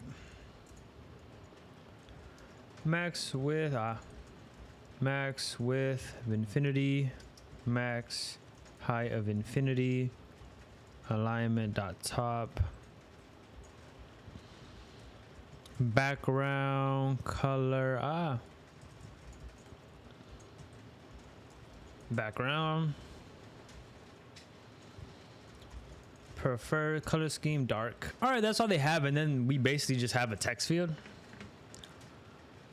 And it's actually something similar to this, and this is gonna be like a repeated pattern we're gonna be seeing.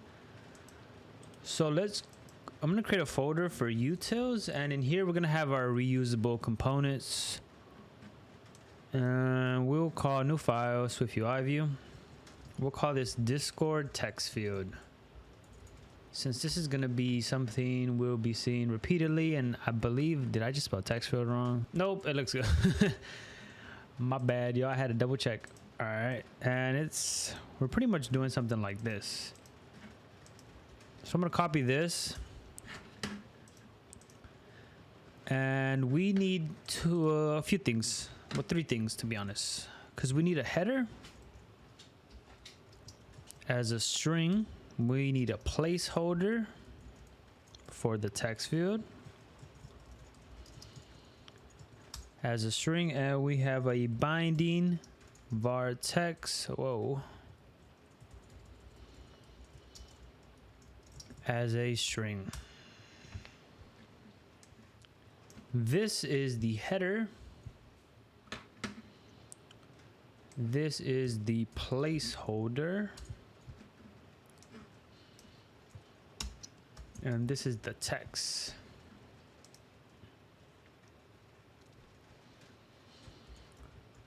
One thing I want to do here is disable autocorrect, disable auto capitalization.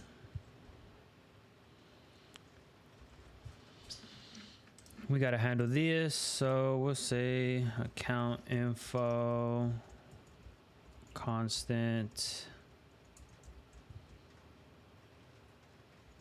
Let's just put email.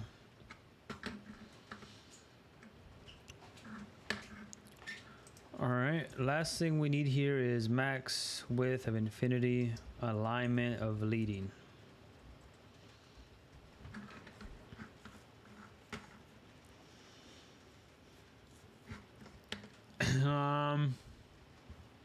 And that's it. And if we want, we can try to call that here. Let's see. Discord text field header, account information, placeholder, email address, and bind it to this. And if we get rid of this, it looks good. And back in our email view, now we can just say Discord text field header of email address, or just email, and placeholder of email. And in here we will have a register email. We also need a password, register name. I believe we have a username we're gonna need. Register display name and var register DOB. And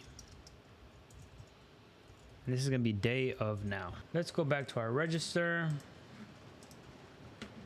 And we'll have to call our view model, so we can reference our sign in view, and we'll just copy that in here.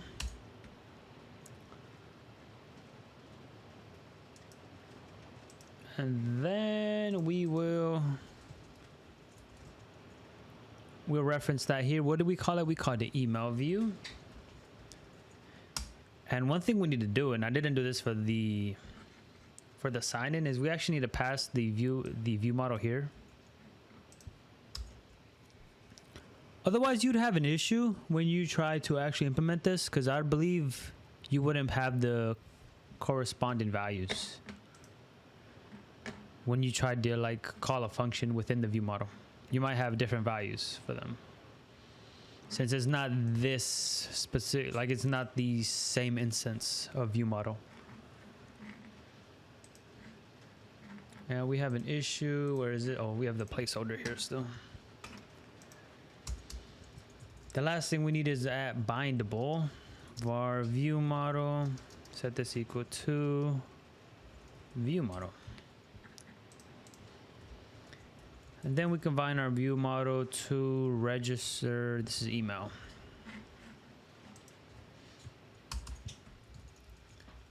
And then we have a navigation link. We should use this one.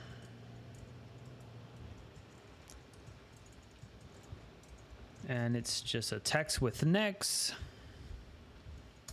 padding,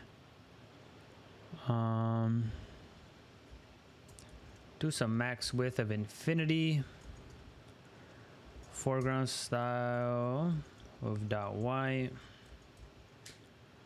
background of Discord,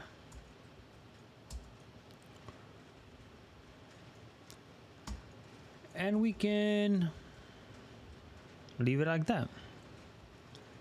One thing to know, we can disable this if view model register email is empty.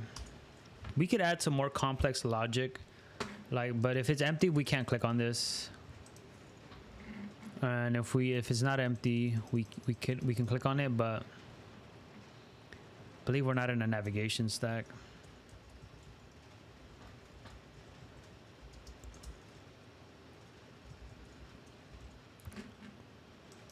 There we go. You see? But if we add this disable, you can't click on it anymore unless you actually write in the text field. All right, and that's pretty much the jazz for the email. And I believe the next one is pretty much the same, because the next one is our name view. Well, let's go back to Auth, create a new file, call this name view, and I copied everything in this view model, or in this in our email view. And now let's just update this. This is what's your name ? And I believe there's more padding here at the bottom though. We're getting an issue, circular reference to preview. Oh, looks like I forgot a colon or a curly brace. This becomes display name. This becomes nothing, actually is empty. And this is register display name.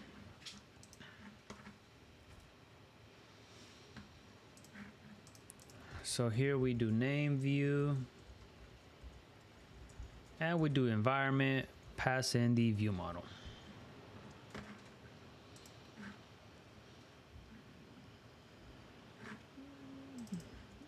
And make sure you update this value. And that's about it, to be honest. It's like the same thing. The next is your username and password. So credentials view, I don't know actually. Let's just call this username view, even though it's also going to store the password. You could call it credentials view.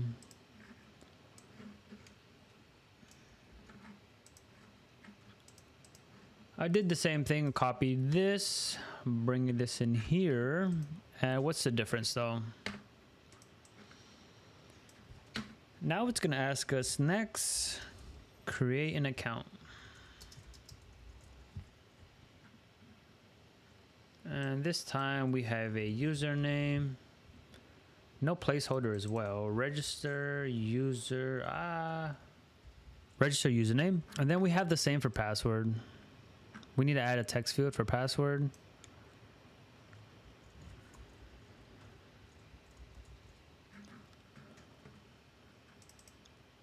One thing to note is this is technically incorrect. Since this needs to be a secure field, the best way I see is you just paste it in here, because I mean, you could create a custom secure field, but in our case, we're not going to, because this is the only secure field we're going to create. So I'm just going to copy this.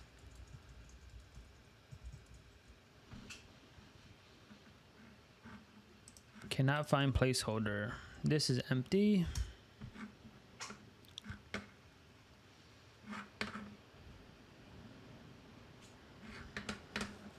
All right, and we reference that here. We'll say username view. And again, be very careful that you pass it in the environment. Or make sure you pass it in the environment. And the last view in here is the age view. that Discord asks you. So it's gonna ask us what's our age. And we can do a little bit more copying just one last time. Saves us a lot of time, to be honest.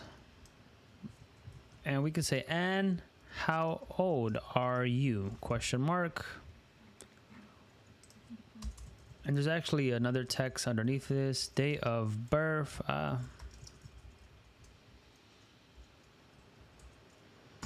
Make this a footnote.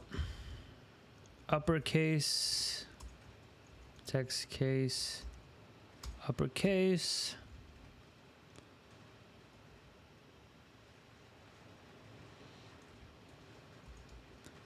Max width of infinity. Refresh this. And there's actually no text fields in this view. We have a date of birth here, and this one actually has an alignment of .leading. And then there's a button.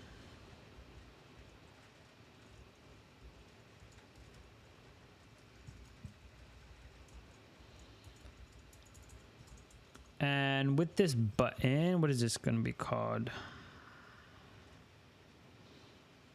This is really going to be the date.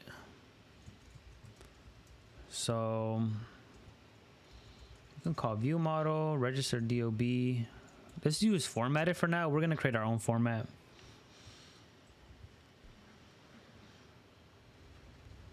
And we want to format it a little bit similar to this. Well, actually paste that there. Instead of Discord though, color dot background. Actually not background, but we can use ultra thin material. And the button, this becomes a button now, so we can cut this, or we can just create a button with a roll. Get rid of the roll. I'm gonna cut this part out. Paste that in there. Get rid of the disable.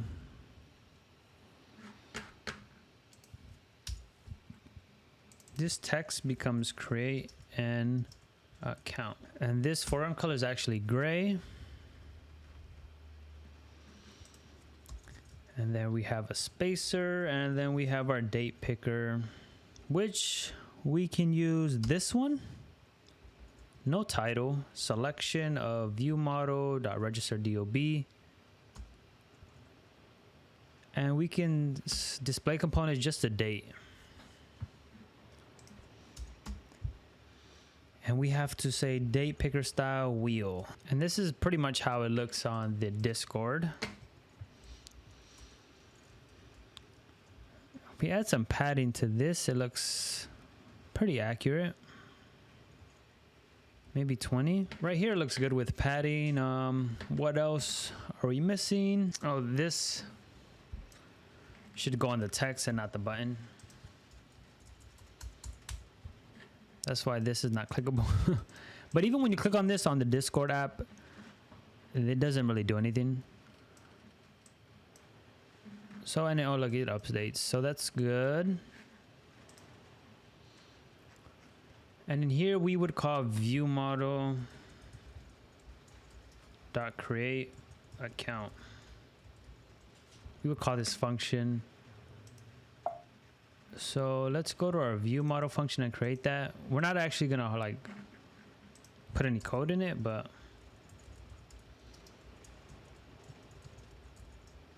we just create a function that's called create account.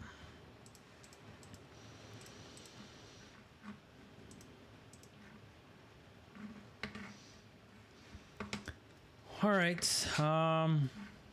this looks good to go. I want to go back here because I believe this should be, we can get rid of the disable. Well, we can say register password is empty, or view model dot register username is empty. And the next view here would be our age view. And then we have an environment view model. Let's run this bad boy. And I believe we should get I think we set up our app to display the auth section, right? Yeah. So let's open this up. All right, we get here. Boom, we get our email password. So we're able to sign in. And if we hit register, hi, hola, 1 2 3 1 2 3. What happens here? We hit next, and oh, it just took a second. The simulator was probably still loading. And you can create your account here. Say you're born in the future. Cool. Cool. So we set up our auth section and we set up our UI for our like home section so we can log out. So I think now we're almost ready for Supabase. It's almost time, y'all. Get ready. You can take a little break actually before we dive into Supabase and then jump back in when you're refreshed, take a walk. Maybe the weather's nice, although it is fall in a lot of places. So, you know, take a little break though and then come back with a little refreshed mind and we're going to get back to it with Supabase. All right, y'all, let's bring in Supabase. So open up your browser, whatever you use, and pull up supabase.com. And if you guys have never used Supabase, it's pretty much it's similar to Firebase. They have a suite of tools such as these. For Swift, they technically don't support it like officially because it's supported by the community. If we go to the docs, you'll see somewhere around here. Yeah, right here. You see like it's community supported. They have official support for Flutter and JavaScript since they're still fairly new. Like I think they started in 2019. And they're still building out everything. But it is it still works with Swift. I would say it's still a little bit new, right? The documentation sometimes can be not as helpful. I actually have a series going through Supabase on my channel if you guys want to check that out. But yeah, let's get into it. One thing I want to know, one of the biggest differences between Supabase and Firebase, besides like the difference in the tools they offer, is the database. On the Supabase side, they offer a relational database using Postgres SQL, which is a different type of database than Firebase, which has a document type database. And I just want to know, like, if you're coming from Firebase, it can be a little tricky. Like, you have to really like kind of adjust the way you think about storing your data, but it's still useful. And actually, I kind of like working with it for certain projects. And I think it's really neat that we now have like two things we can go off. Like you don't have to go out and create your own backend, right? You can think like if you need a document type database, you can go with Firebase. If you need something where a relational table will be useful, then we have Supabase. But all right, enough talking. Let's get this going. So what do we want to do first? Let's go to Swift. Let's see if they have a get started. Initialization. I think if you right click on this, basically, and also if you Google Supabase Swift GitHub, you'll get here. And we have to copy this package and bring it in. And we'll add this dependency, paste that up here, add package. And I'm gonna go dark now. All right, bring in the package. It looks like it's brought in. Let's go back here and see if warning, this library is a work in progress. Yeah. Oh, wow. This library is a work in progress.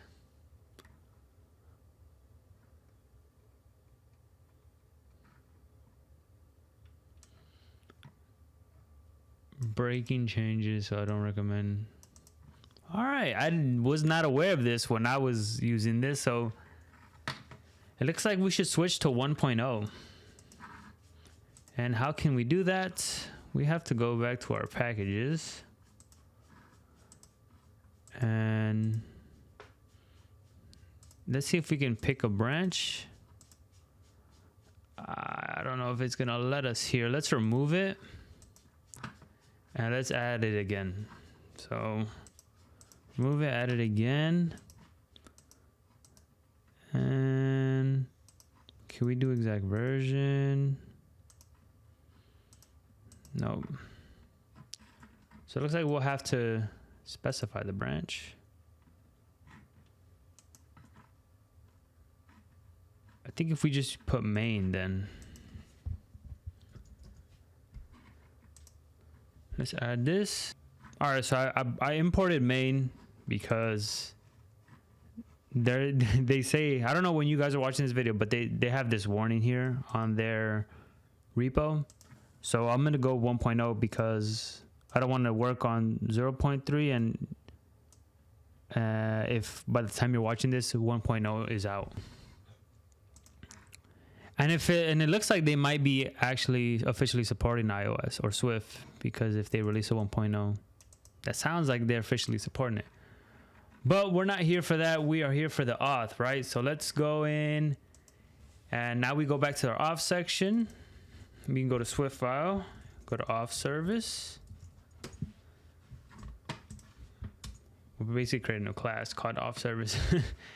That's it, go to auth service. All right, and then we create a final class. Final class, call it auth service. And we will make this a singleton because we can. And because, to be honest, it's not really a big deal for a project like this. It becomes a big deal in a very big project when you have a bunch of developers and you need to manage dependencies and a whole bunch of other stuff. But in our case, we are going to be fine. So what do we want to do next?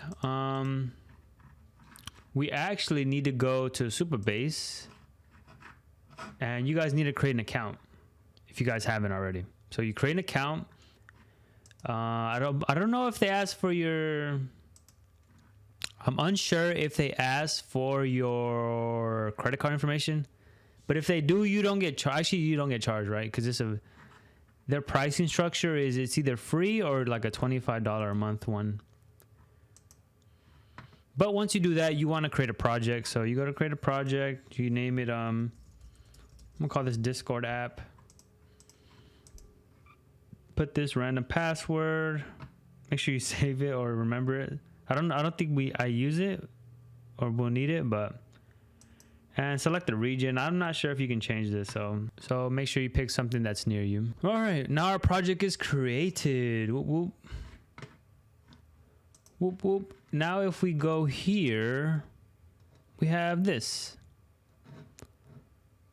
If we go to documentation, right here to initialization, we can just copy this line. And this is how we're going to initialize it in our code right here. And I'm going to do it right here. And I'm going to make this a private because I don't want people to access this from outside of the auth service. We got to import Supabase.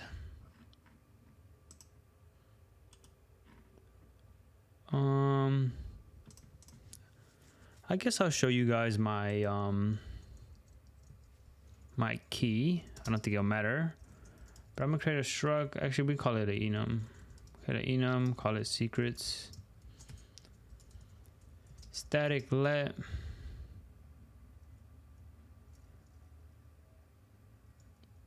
Supabase URL. Static let. Supabase key. And we're gonna grab this. To grab this, you go to your project. Make sure you go to your project, and if you guys go to project settings and API, you'll get to this page, just in case you were somewhere else. This one is the key. So we take this and we put that for key. And this is the URL. Cool. We take this and put it under URL. And now we call secrets.url or Supabase URL, and then this one is secrets dot key. Hit Command B. And what I like to do is I actually want to change this to Auth when I'm working with Supabase. And if you put dot here, you can put Auth. And now every time you call this, you don't have to put client.auth, and it's just already Auth, since we're only going to be working with Auth in this Auth service. All right, so what do we need here? Let's just create these functions for sign in. And I'm pretty sure these async throws. Func sign out. I don't remember if I think this does async throws. But in interesting note, in Firebase, when you sign out, it just throws. I don't think it's async.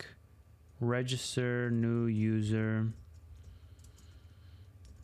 with email. We're gonna have to pass some variables with these functions. I'm just creating them to get things going. All right, so let's do the register first. So for register, if we go here, create a new user. It's pretty straightforward. You just have to do this. And we're only doing the sign in with email for this video. I actually have a video going through the sign in with Apple if you want to add that. It's on the channel. Fun fact, the sign in with Google does not work because we are waiting for the sign in with Google iOS library to actually merge a PR that's going to fix an issue that allows Supabase to use it. But it's been like 6 months and there's no word on that. So we carry on. I believe they had sign up with email and password. So now we have to pass in email and password here. And I believe we'll pass that in for the sign in. So let's just copy and paste it since we're already here. Email, password. And what does this return?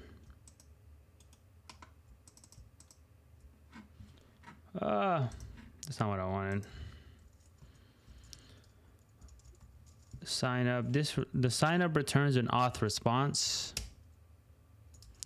So let response equal that. And you can actually grab the user from the response. And that's what we'll do. We'll say, let's see, response.user. There you go. And to actually, yeah, let's do that now. So the way we're going to be handling whether a user signed in or not in our app, we're going to be using the new observation framework, and we are going to make our auth service observable. And we're going to set a var called current user. And we'll just make it equal to Supabase client, or actually I think it's Supabase auth.user. Basically whatever type this user is auth response.user. Can I just do user then? I think we might be able to just use user then. We're going to create our own user for this app, but for right now I'm going to do it this just so we can test this. All right, hit Command B. Cool. So this is to register. Let's do sign in. It's pretty much the same thing, to be honest. Like, it's actually pretty. I'm gonna copy and paste this, and I'm gonna just above here. Let's see, sign in with email, and this time it looks like we get a session though. So change this to sign in. This becomes a session. And in session, you can get a user.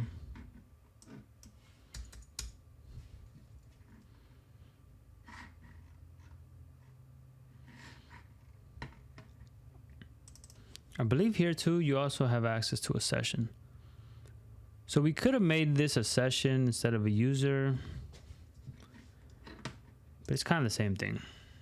Well, I mean, it's not the same thing, but I mean, it's going to change anyway, so doesn't necessarily matter. For sign out, what do we have to do? And again, you could refer to the documentation. I mean, we don't really have to for this because it's pretty straightforward. Let's see, auth.signout. It's async throws, yeah. Try await, auth.signout, and we will say self.currentUser equal to nil. And I don't even think we need self here since there isn't another variable called current user. Cool. Now we're almost ready. Let's make some changes in our authentication first. So we need to go to our policies, I believe, or wait, where is it? Let me see let me go here. Yeah, to go to providers. Users will need to confirm their email address before signing in for the first time. We are going to disable that so people can sign in without it. And users will need to require confirm secure password change. All right. And here you can edit these other fields if you want. We just want to disable this. That way you don't have to do that when people sign in. I believe there's one more thing we need to change. Allow new users to sign up. I think that might be it. Let's go back to our app now. And let's go here. And I'm going to do something. So if let user equals auth service dot share dot current user, we are going to show the Discord tab view. Else we want to show the auth view, and let's do this in our content view, to be honest. That way you don't, because I mean sometimes when you have this stuff, you have like a lot more logic with it, and just to keep it outside of our app file. And this would like if you do it like this would technically be like the root view. All right. We can, let's try to run this. We should see the auth because we don't have a signed in user. All right, so we see the auth. Let's try to register. And actually, I realized we were running this, but this is that we didn't even implement any of the logic in our auth service. I got ahead of myself. I'm sorry, y'all. You guys probably knew that. So to do this, we have to go to our register, this one. We have to go to our create account. Yeah. And this is where we're gonna call our auth service, and we'll create a do catch. Here we're gonna call the auth service share dot register, and we'll say register email and register password. Else we'll print error dot localize description. We can actually copy this and paste this, and we will just do this for the sign in since we're already here. And again, sign in and log in here. I'm pretty sure some of you guys might be screaming behind the camera.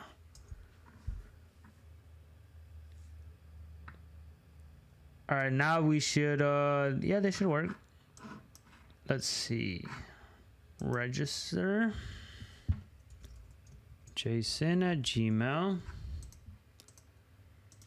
My name is Jeff. I can't spell. Username Jeff101. And we haven't implemented anything that takes account into the username, but we're still working on the auth still. The password I use 1234567. All right. I'm an 80s baby.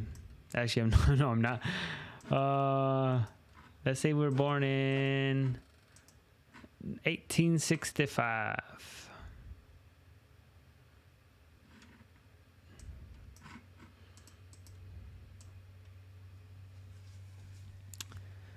So we hit the button, and is anything happening? Let's see. Jump, show callers. So we click on this, it should be. Oh. So it is created. What's going on here then? Let's see. I'm pretty sure if we run the app, it's saying our user registered. We can check here authentication. Yep, we are registered. But it didn't change our UI. Let's run this one more time. Oh, actually on a init, it's not gonna change because we have to run this on a init. We have to run current user equals auth.session.user. And this is asynchronous, that's why I wrapped it in the tasks. Print error.localized description. All right, I think now that, unable to get a valid session. Let's change this to session then and see if that is the issue. All right, it says we're unable to get a valid session. Let's create another account. This time Discord at tests. Well, let's just stick with Gmail since that's what we use.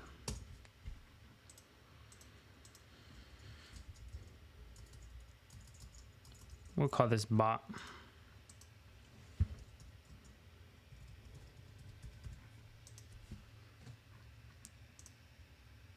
I don't know if you guys saw that time. It was 1, 2, 3. It was quick. It was quick. That means it's working. Not sure what.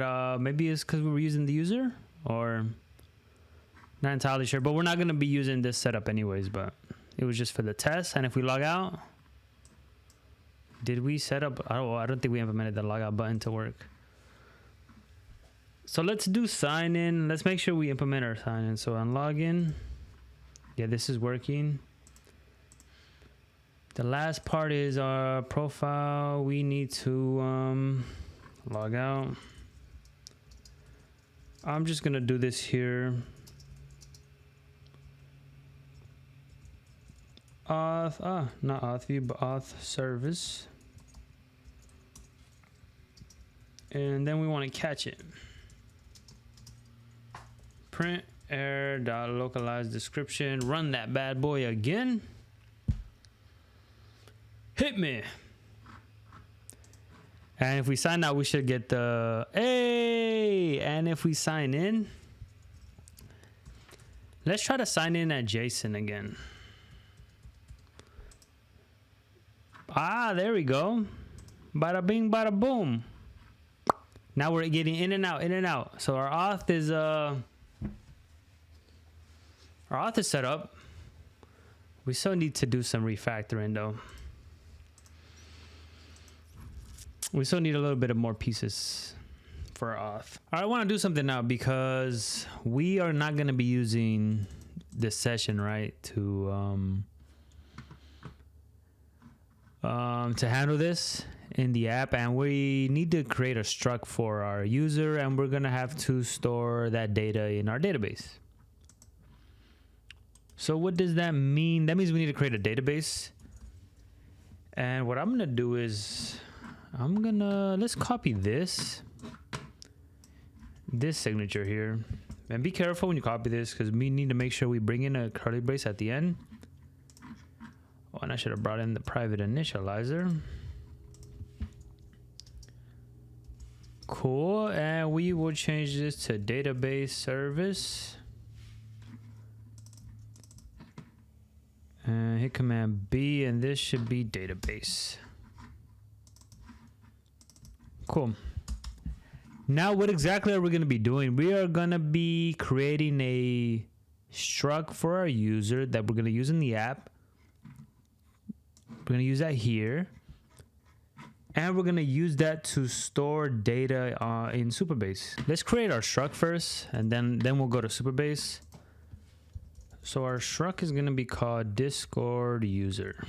That's what we'll call it. And we'll need to conform to a few things. First, codable, identifiable, and equatable. This is so we can decode and encode it and send it off to the database or Supabase in our case. And identifiable, because we're going to be using this throughout our app, and this helps us if we use it like in a for each. And equatable, unless we in case we compare it like in a ternary operation. In order to conform to identifiable, we need an ID, and this is going to be a UUID optional. And let created at is going to be a date. What else do we need? We need a username. We need a display name.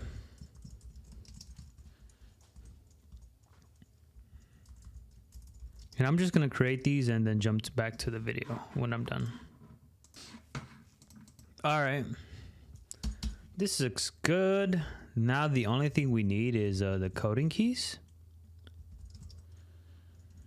And why are we using this? Because when we interact with Supabase, let me open up Supabase. If I open up Google Chrome, Supabase, our data is going to be stored in snake case and not camel case. So we need to basically convey that. And the way you do that is in here you have a case, or you have each case that you have in the struct, and you basically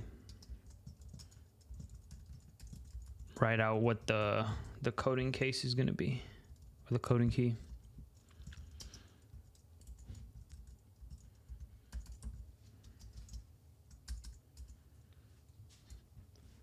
All right, so make sure you have it set up like this without any typos. Created at date. Yeah. This is what we're going with. I believe these could be well, this one's a var because this is going to change. We're going to be able to change this. And same goes for image URL too. All right, so this is going to be our struct, or our model that we're going to be using for our user. Let's create a func. Create user in database.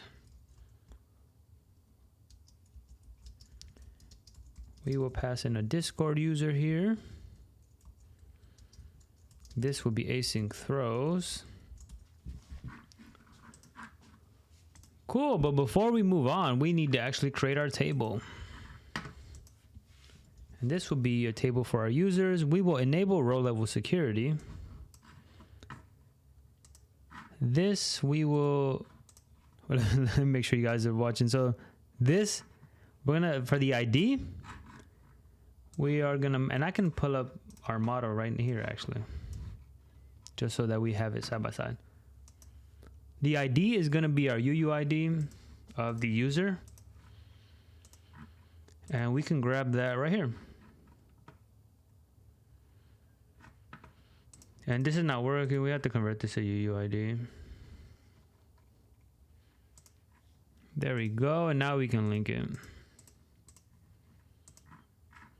And we just hit save. Created as a timestamp. We can leave that. And now I'm just going to copy this username, and that's a text.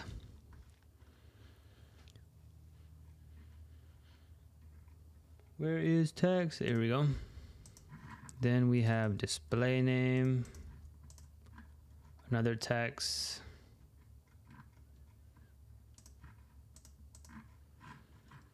Then we have email,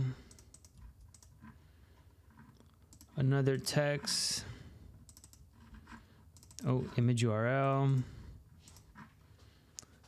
which is another text.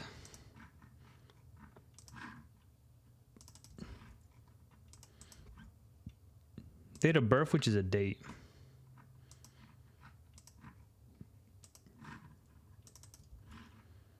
And servers, which is going to be an array of integers.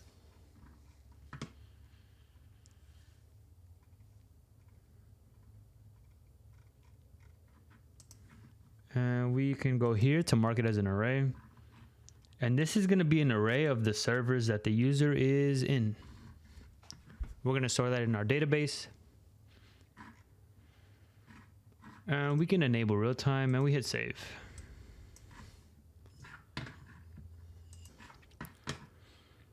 All right, just a few more things before we go to code is we need to set up some row level policies. So we're going to go here, new policy, and get started. And Supabase gives us some default ones. We're going to use this one, and to be honest, enable all, I'm going to just say enable all access. And that just allows anybody who's authenticated to do anything. Which, I mean, they should for the user. And that's pretty much what we're going to be using for all the securities for the database or tables in the database. All right, so now we should be able to write to it. We're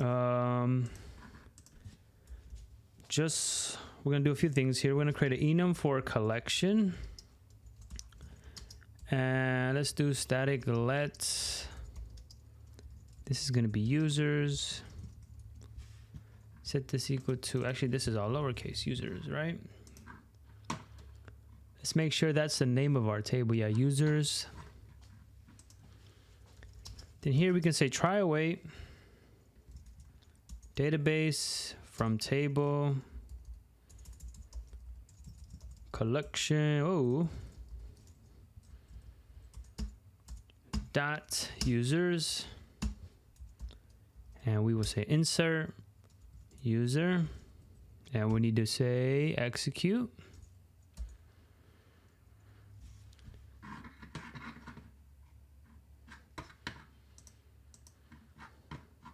And that should create it in our database.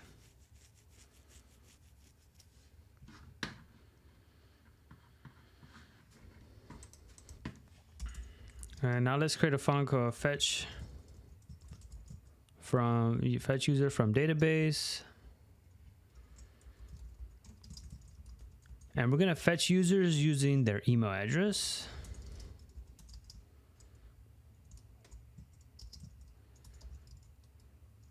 And we can return a Discord user. So to fetch our user, what do we need to do?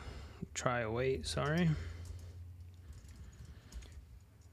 Database from collection dot users. We need to say select. That's how you get users. We need to say equals. And we need to specify the column value. So we're gonna say email equals email.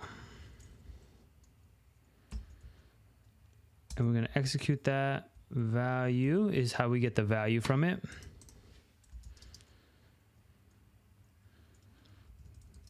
And this is gonna return us an array of Discord users.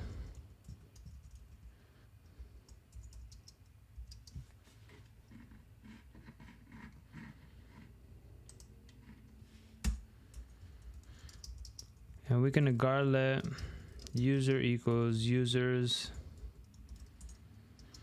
dot first, else we return.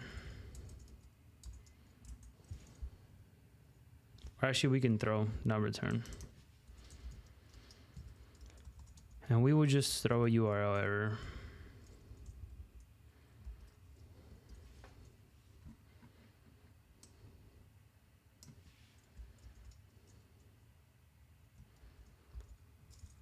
Bad URL. You shouldn't do this in production. I'm just using a default error, so I don't have to create our own error handling here.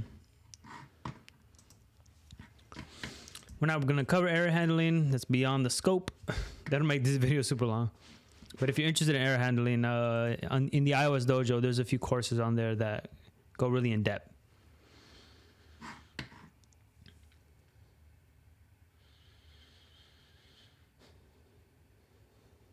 And all right, so we have this created. And we would call that here when we register a new user.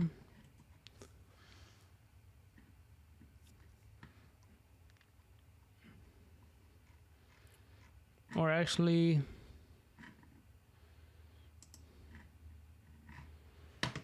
this kind of depends on the way you want to structure your app, on where you want to call this, because you can call it, you could store them in the database in here, or you can store it in here, and I think we're gonna do it in here. So after the user is registered, we're gonna try to upload their data. Database service shared from create user in database.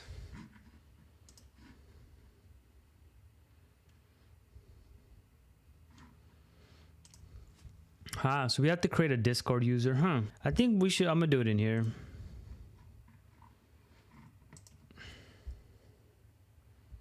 Because we're gonna have to create the Discord user in here anyways.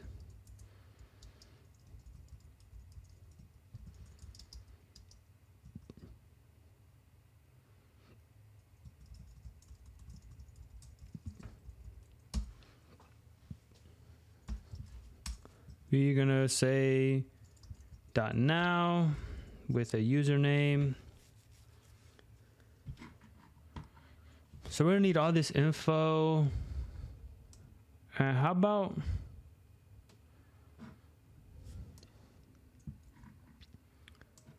we tell our view model to pass it in for us? We can do that. Then we just say user.email.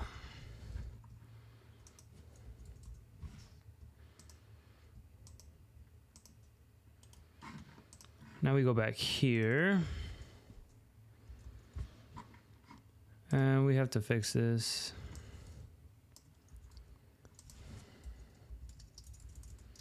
Let Discord user equals Discord user. Created at .now. We'd copy paste this, display name, email. They're not gonna have an image URL. Date of birth, and since it's a new user, there's no servers they're in. And we can just call this user, and this would be, technically we could set this current user to this user, but we won't have the UUID, if you guys notice. So let's create a var called updated user. Set it equal to user. Updated user dot ID equals response dot session dot ID. And then we can say updated user here.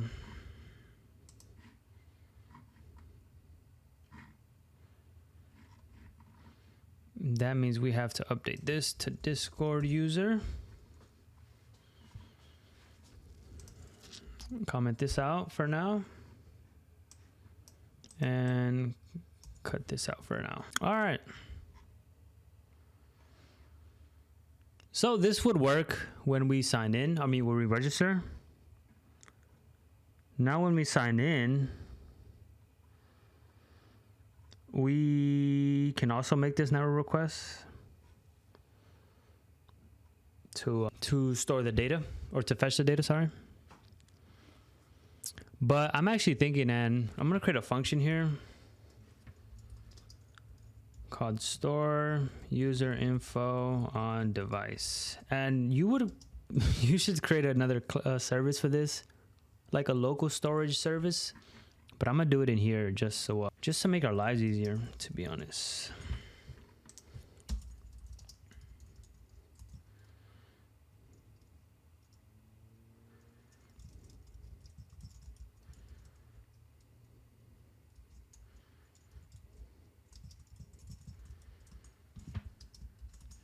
All right.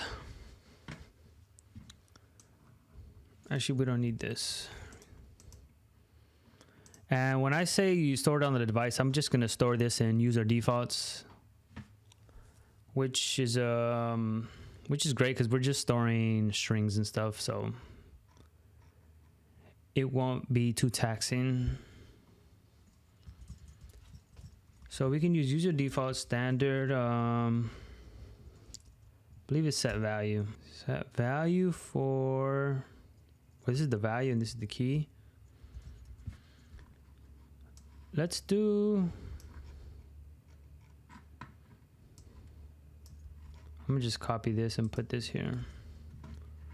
So I have a reference, user.email, and let's copy this. So we have 1, 2, 3. All right, so we're gonna store that, the created at. This makes our lives easier. Display name, image URL. Oh, I think that goes after email. Date of birth.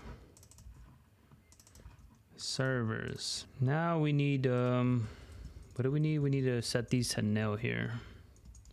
Because if somebody signs out, you don't want this stored on their device in case they sign in with a different account. So we're gonna do string for key. Actually, wait. I'm not trying to get the, I'm trying to reset the value here, sorry. So actually we just need to put this to nil. I was trying to fetch the values. So this is a store, reset, and fetch. So let's see, we can make this an optional. So if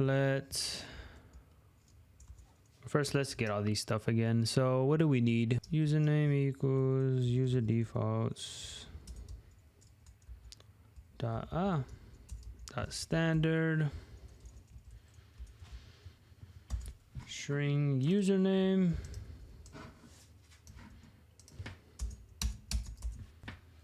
All right, let's try to do dates now. And we could store this as a string, and that means this equals ID and ID string. This is DOB, and we need created at. The last one is servers, which equals user default standard value, or actually array.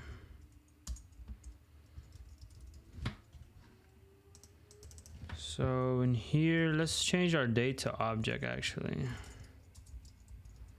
and not value. Let's see if we can create a user, Discord user, ID string. So now we're gonna need a big old if-let. If-let this as, no wait. And then if-let ID equals ID string, no wait. UUID from ID string. Yeah, we need, I think we need a let here. Now we can put ID here. Let's see. Let's put a comma here, and I believe Xcode might know what's up.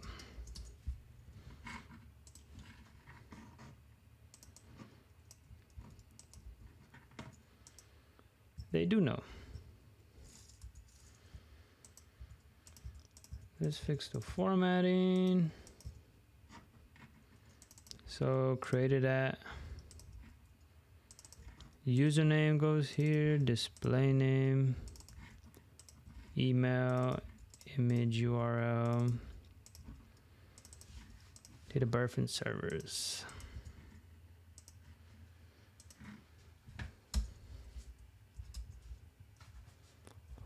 Hit Command B. And these we need to say as date. For the dates, what's left, this is there we go. Else, if any of these fail, we can return nil.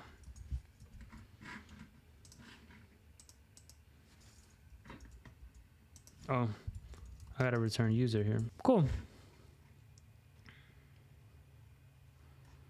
Now we can store this on the device.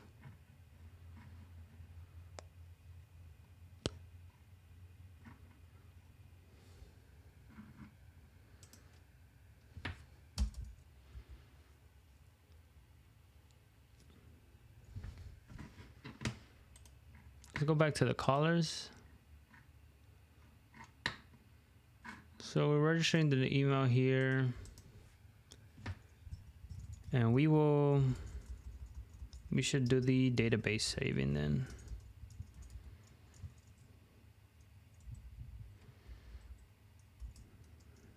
User.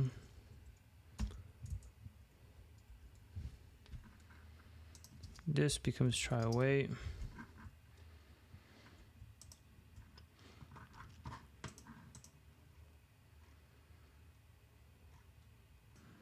So we can do this actually, and we can try to return a Discord user here, I see. And that's how we can get the UUID for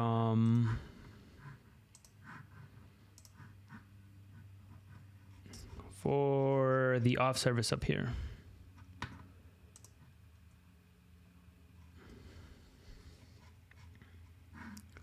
Let's refer back to the documentation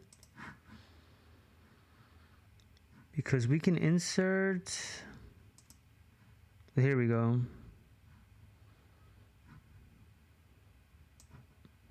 I think we just need to add this dot single.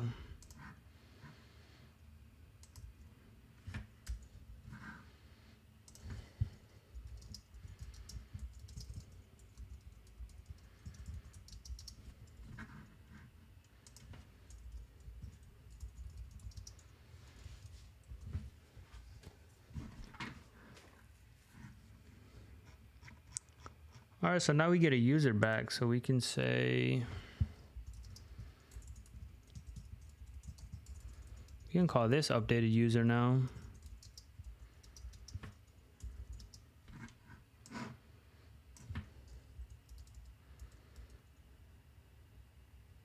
Hit Command B. All right, so let's see. This looks pretty good. We should try await, database, service, shared. We can store the updated user on the device. And then when we sign out, we can reset device storage. It's not async, so.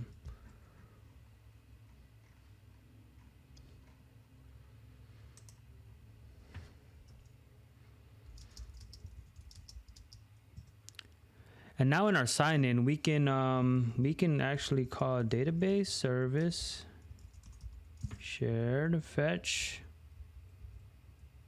stored info. So on the sign in, if we have their info stored, and if user and if the email equals user.email, and actually we shouldn't use email, we should use session dot user.id equals ID. So if the IDs match, then we'll set the current user equal to that, and then we don't have to fetch it from our database. Else we will have to say try await fetch database service share dot fetch user info from, and I'm using email equal to that. All right, just looks good. And then on sign in, we create a func here, fetch user info. Actually, we should put this at the top. Func fetch current user, and what we will do is we can cut this, paste it in here. We're gonna grab the UID of the user, or ID, there we go. Because I wanna make sure that and then we're gonna use that and do something similar here. Actually, since we can reuse this, let's cut this, put it in here. And we can require an ID here. Let's see,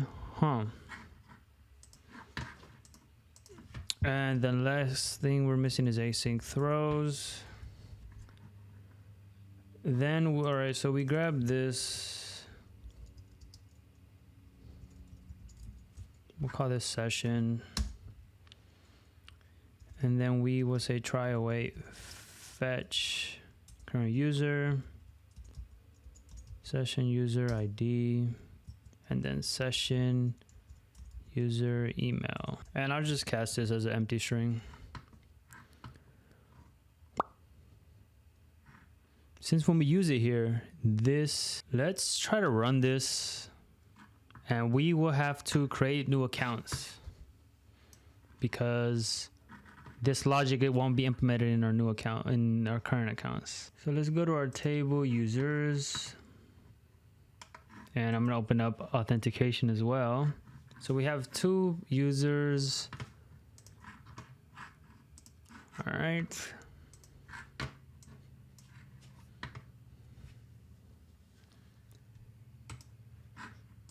Not login, let's register. Let's say 2024, it's almost here. At Gmail. Oh. Display name. New year. Let's go with the same name, 1 2 3 4 5 6 7 8. Click next, and I should have put 2024 as a good birthday, but oh well. It's creating the account, and null value and ID comment the relation violates. Uh-oh. We got an error on our database. It has to be, I said database. All right, I needed to make a few changes. So in our register, we were basically creating this user in a database with a nil in the ID, and that's why we had this. But we actually have our response here. We actually get the UUID for the user here, or the new user. So we grab that and we set it equal to this. Well, first we set this equal to this, since this is immutable. Then we update the ID, and then we pass that to our database to create the user, and then we store this on the device. And in here, I made this result discardable, and I didn't change anything else, to be honest. Now we should be able to run this. And if I check, yeah, I did create that user. It just didn't insert them into the database. Let's see. I'm gonna create a new one. Full stack. I'm full stack. I'm a full stack developer. All right, let's say we're born in the future. Oh, we still get the null here, huh?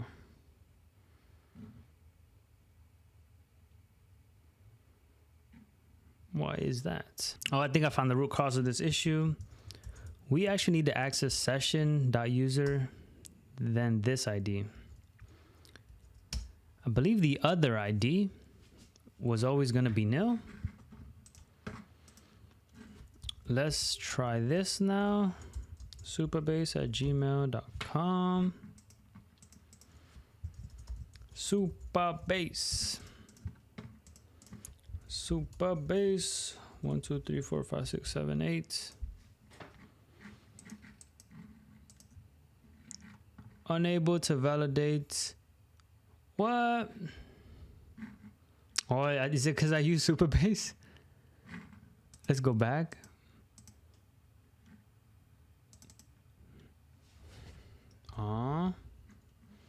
I'm not gonna remember how to spell this. Let's do OMG. All right, try this. Oh, I think I know what I did. I put a tab here. So I think Supabase should work. I did do that while I was typing. I put a tab here. Oh, the data couldn't be read or is not in the correct format. Oh, but this worked. So what threw that? What let's see. So this worked. All right, guys, I'm back. I just ran the app and we still have some things we need to set up. In our user base though, we have this Supabase account set up in there. So that's good, and that account is right here in our authentication section. But now back to our app. I want to make some changes. The first thing I want to do is I want to do a guardlet here for the email address. And that's not what I wanted. I want session.user.email. And I also want to guard against the email being empty. Else we will return. And then we can use that email here.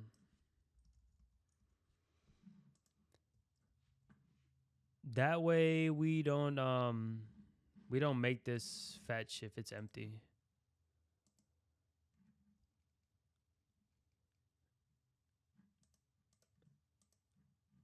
Cause what would happen is if it was empty and we didn't have this user, we would make this never request with an empty string, so we don't want to do that. All right. Now the next thing we need to set up is our login, because when we log in, we haven't taken into account that. Let's see. We can call this fetch current user ID actually. So we'll say fetch current user. The ID will be session.user.id. And then session.user.email. And this, again, is optional. So I'm going to copy this guardlet.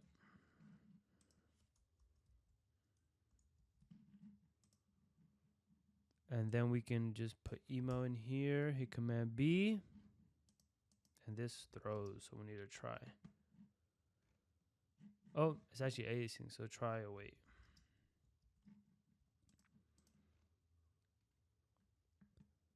All right, and one thing I want to do is I want to put this function on the main actor. I'll put this one as well on the main actor. All right, let's run this now, and we will try to sign in. All right, so we ran it. You see, we didn't get the issue anymore because we added the guardlet. Now let's try to log in. So hit login, and then we're going to go to supabase@gmail.com. Hit login. Let's see what happens.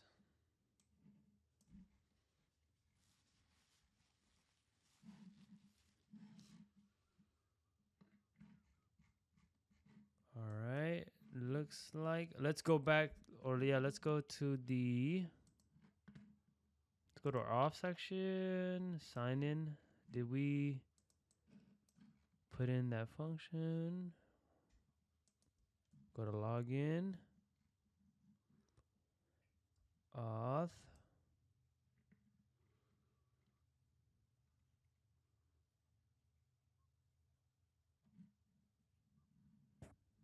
Actually, I just realized we don't even need this guardlet. We have the email. We have the email up here, so we didn't need to guardlet that. Let's see what happens though. Let's run this again.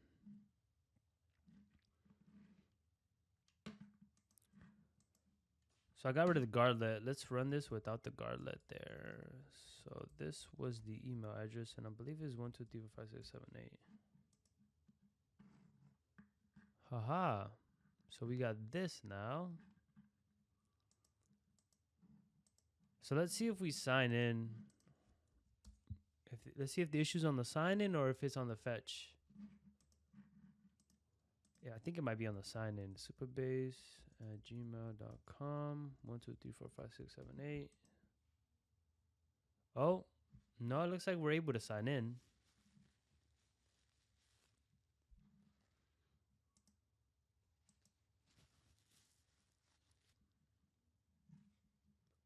What happens afterwards? We go here. And it was not able to fetch that. So we try to fetch from the database. And then what happens?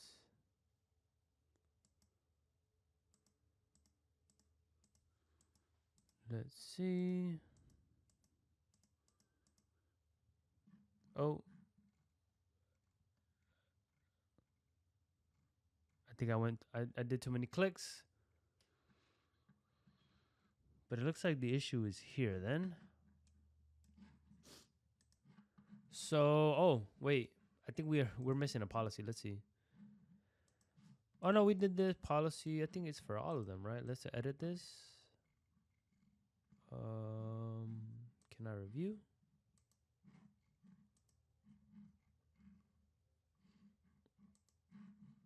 Let's see, policies. Let's run the app one more time.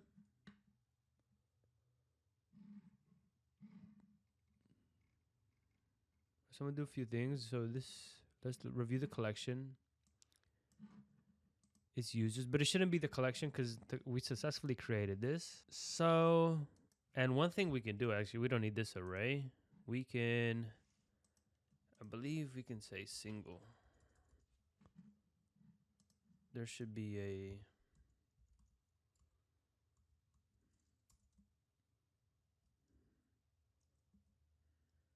dot single. There we go.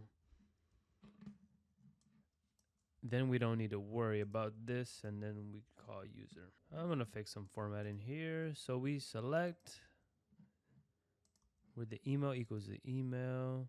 Let's review the email field here, actually. So the email is this. Let's do this one more time. Supabase at gmail.com. 1234567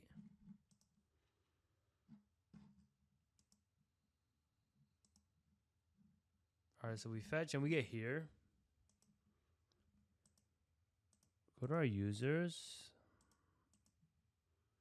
Let's just let this play out.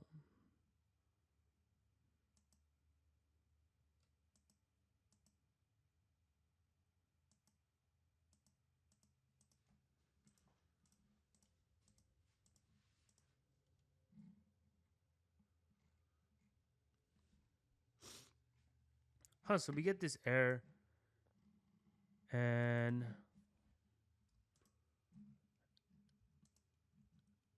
I think it might be a decoding error. Let's see. Let's go back here, Discord user. So this is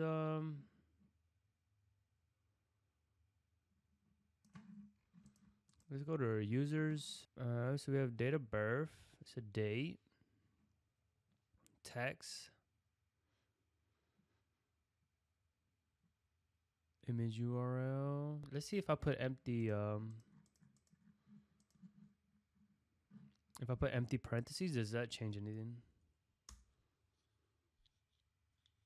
I'm sorry, I mean empty empty quotes. If I put empty string for image URL, I wonder if that's causing the issue for us.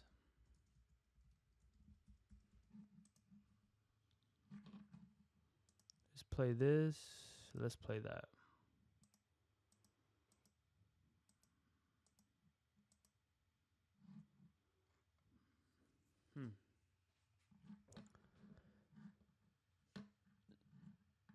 So we still get the error. All right, guys, I believe I found the culprit of the issue, and that's because here for our date of birth, we put this as a date when it should be a timestamp.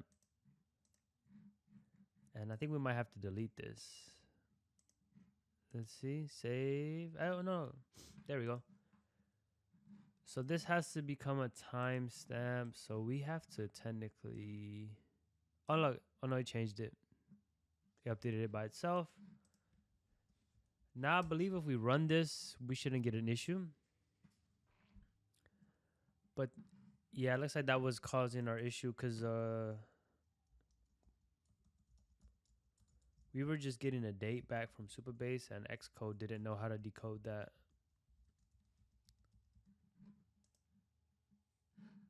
Let's just play it through. And boom, we signed in. There we go. So we can get rid of these breakpoints. I think there was another one somewhere, right? Yeah, there was one right here. All right, so this is working, which is fire.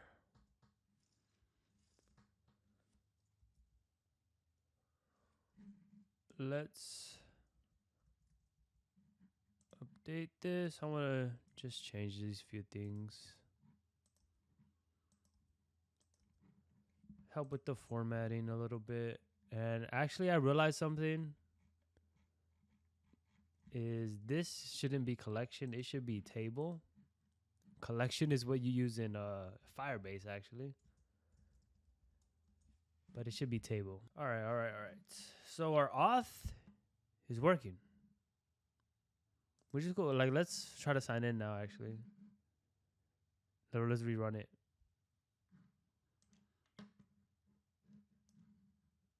Oh, what happened? Our session. Is our session not saved? Let's see. Let's go to our content view. Value is never used. Let's go to current user. Do we get here? Is this what causes the issue? I think we were supposed to do it if it's not empty. Ah, there we go. So our issue was this.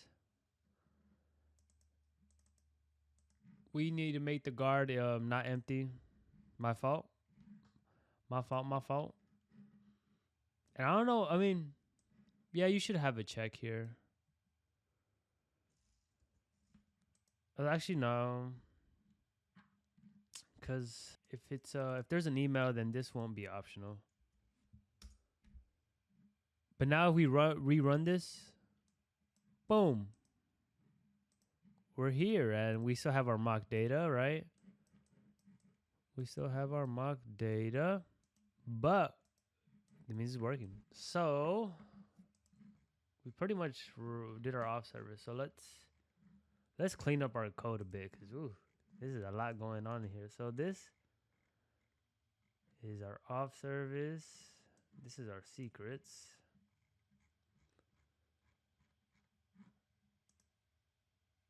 Let's cut our secrets into our utils. New file, call it secrets. Next, we go back to our auth service. These errors should go away. Next, we have this Discord user. And we will, since we're not following MVVM, we're just going to create a group for models.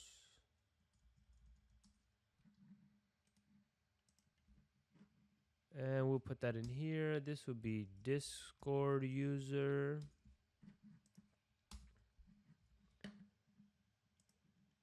All right. Go back to your Auth service. We can, I'm gonna leave this table here because we're probably gonna use that later. But let's take out the whole database along with the table since that pertains to that. And we will create a new group called this services and a new file here, database service.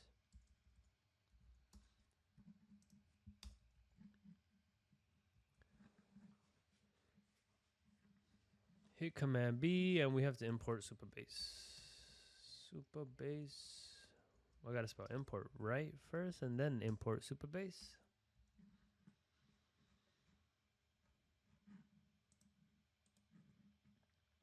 And I'm gonna do one thing. I'm gonna create another service called local database service. And that's where we're gonna put these functions.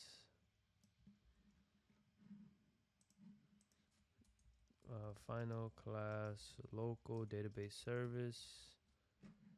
Put these functions in there. And let's make it a singleton. Copy this and get rid of Supabase stuff. Cool. Now this just has to be local database, not storage, but yeah. And this should be local.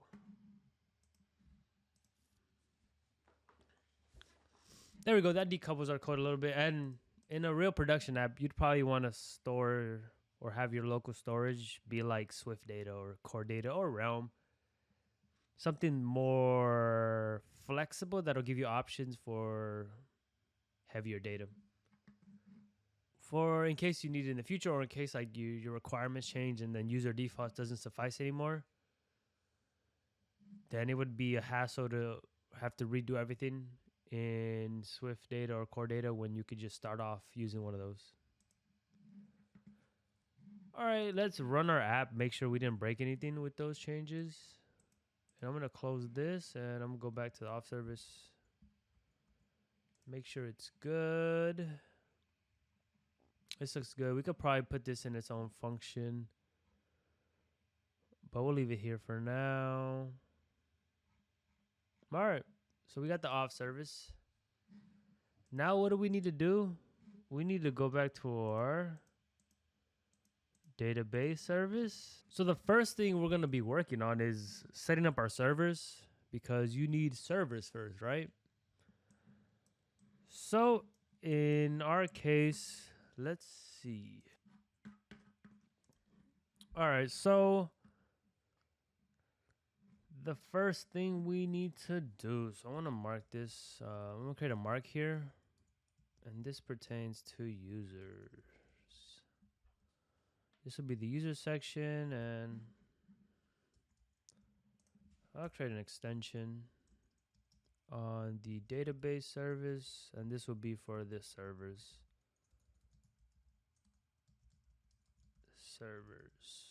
And sometimes in a big project, you might want to create a service for each of them. So like a user service, a server service, a channel service. It really depends on how you want to structure your networking layer. This is like the most basic, and I mean the downside of this is like it could get very big if you just have everything in one database service. But all right, so what do we need in here? So we need to create. Yeah, I think the first thing we want to do is create server. So what do we need in the create server function? Actually, what do we need in the server? And that's kind of up to you. No. So we need I want two things when I create a server. I want the person who's creating it and just a server name, to be honest. That's what we're going with. Async throws. Cool. And now we actually need to do a few things. We're gonna have to create some models, and I'm gonna do that down here. So we're gonna need one for our server. And the thing about servers is we also want channels, because in each server there's a channel, right? So we're gonna need to create both of them. And for server, we're gonna use the ID this time, no UUID. We're gonna have a created, and actually I'll be a little lazy, and I'm just gonna bring in some of the code. You see here, the next thing we need to do is conform to codable. Codable and identifiable and equatable. We have to do the same for channels. Hit Command B. And it looks like we already have a server. Where is the... Oh, I think in our mock data, right?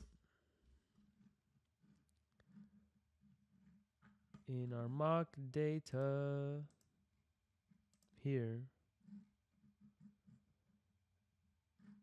I'm gonna call this mock server.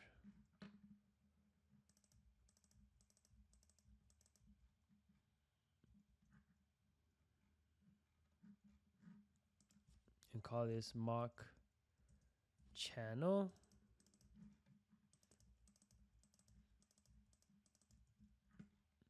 Just to get rid of these issues. All right. And now we need to put our data in here for the channel. And the channel is very similar to the server. We have the ID created at a name, a channel UUID. And we're going to have an array of messages. So we have this array of messages here. I got rid of the model for now because we aren't going to create the struct for it right now. But with this is just going to store a UUID of all the messages in our chat. And now it looks like we have an issue. What happened? Oh, I know what happened. This should be mock channel.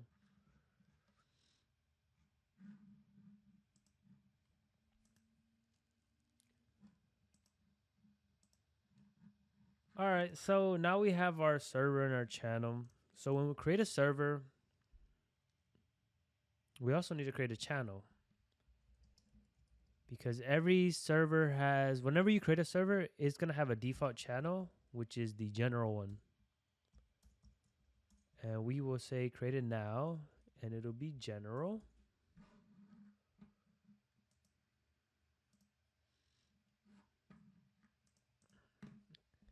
And we can actually pass in our own UUID here from Xcode, and we can get the user's UUID. And this is optional. So we can guard let, or we can do is we can just, so we don't have to worry about that in our service. But then what this does is this kicks it down the road, right? And which is not bad. Like, you know, you'd probably want to do this like in a view model where you what do you call it? You kind of check if it's optional or not. Oh, and this goes here. Sorry. And when we create a fresh server, the messages are gonna be empty. Now we actually gonna create the server. This will be now. The name will be the name that we gave it. No image URL. The admin UUID will be user UUID, and the members would just be the user at first, and the channels would just be the channel UUID. All right. Boom. Now we can try to add this to our to our database. So I'm gonna say let server equal server, because we can have Supabase return us the server. We just need to call database from, and we need to go to our table, and we need to create a new static let. This is gonna be servers, and we also need one for channels. So static let channels equal channels. There we go. Table dot, this one is servers, and let's go with the proper formatting. What else? Then you just want to insert it, and actually let's insert it, and then you can get rid of the count, and we want to insert it. Oh, what do we want to insert? We want to insert server returning representation.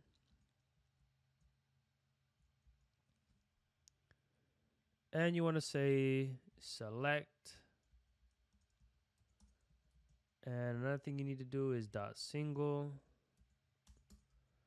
then execute dot value.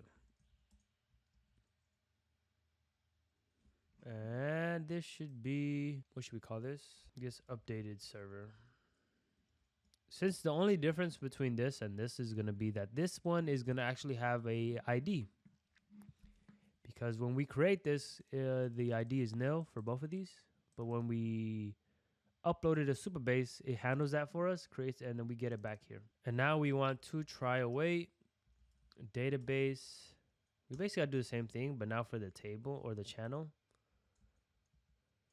And one thing I want to note here that we're not going to really be doing, maybe we'll do this later down the line, is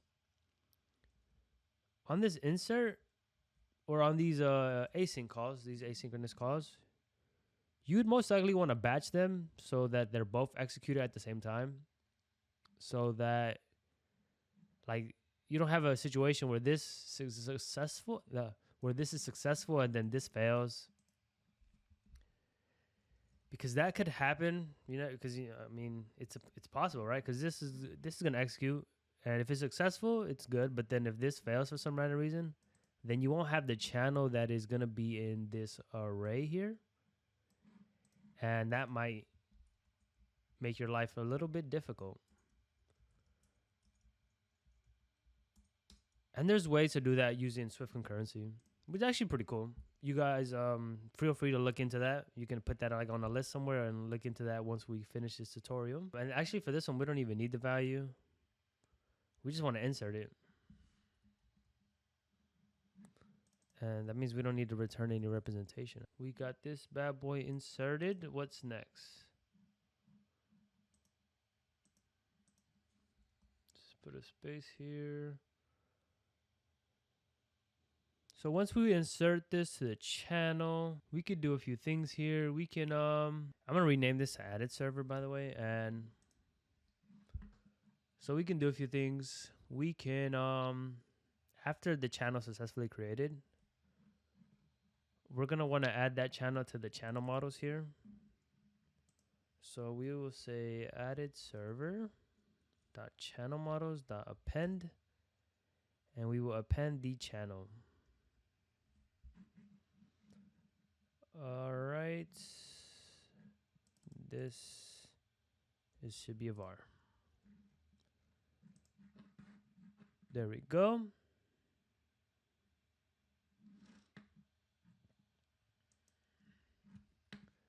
Now at the top, we're gonna use the observation framework now, because what we're gonna do is we are gonna create a var called user servers. And this will be an array of servers for the user.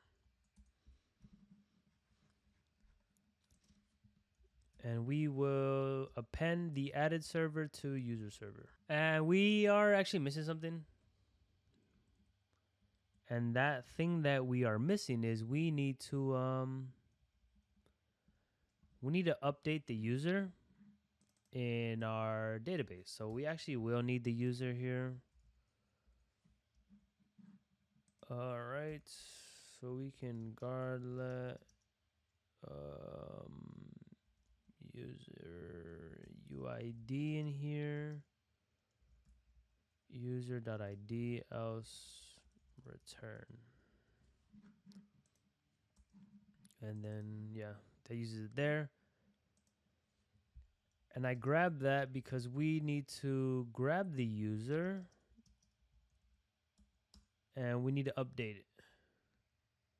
And I mean, one thing to note too is you could do this on the Supabase side, to be honest. We'll go down, we'll talk about it later down in this video on things like triggers and functions in Supabase, where if we insert this server, we can insert that for the user. And that's actually something we should try, right? Like, I'm gonna try it. I wanna try it because I think that'll be neat. So to do that, we have to do a few things. First, what do we need to do? We need to go to here and we need to create these tables. We got some tables to create. So let's open this side by side and let's create these tables. So the first one is called servers. Enable real time on it. The ID is an int in our case, and we have the name, which is of text. Where is text? Oh, there we go. Then what else do we have? We have image URL, which is also a text. We have admin, which is a UID actually. So we can refer it to the UID of a user.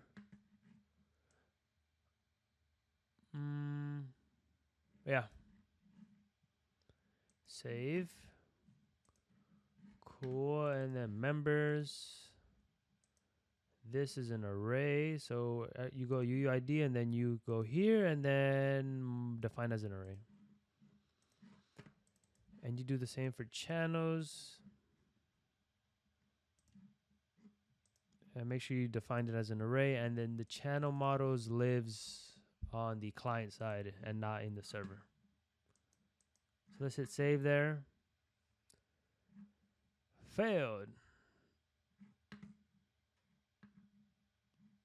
For which one? I think it might be this one. Let's see.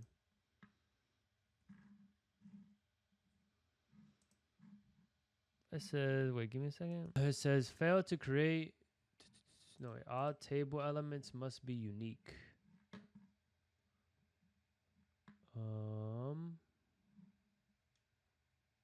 What do you mean by that? Oh, I don't. Why do I have two members here? Let's get rid of this. Can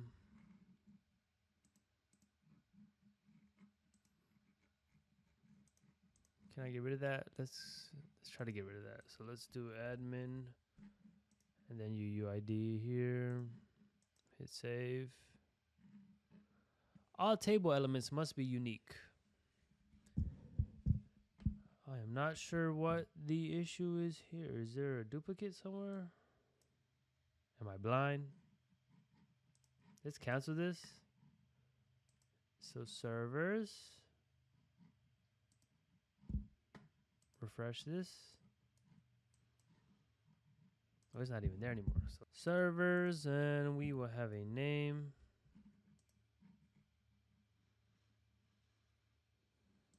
Text.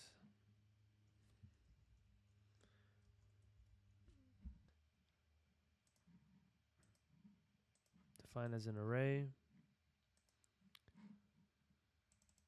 Admin. This is UUID. Let's hit save now. It says failed to create column members is of type U, but default express is a oh, that's the issue. All right.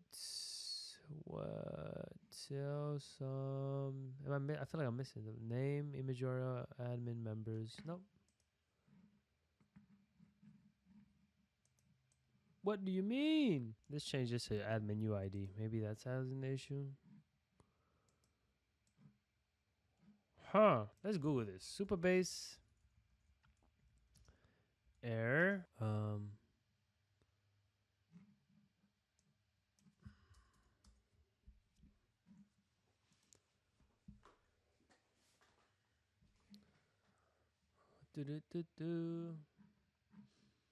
these aren't that helpful. Everyone's talking about a foreign key.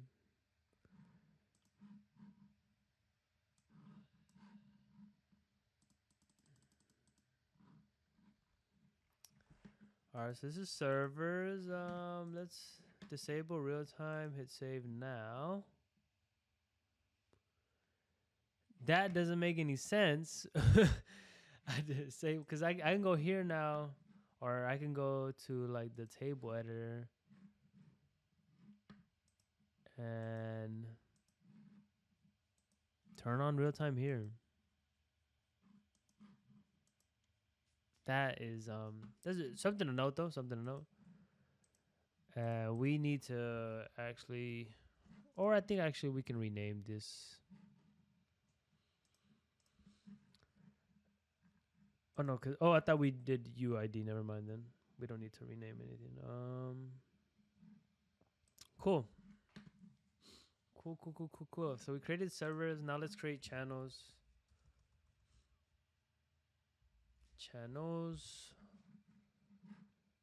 let's do the same thing. This time, make sure that you don't enable.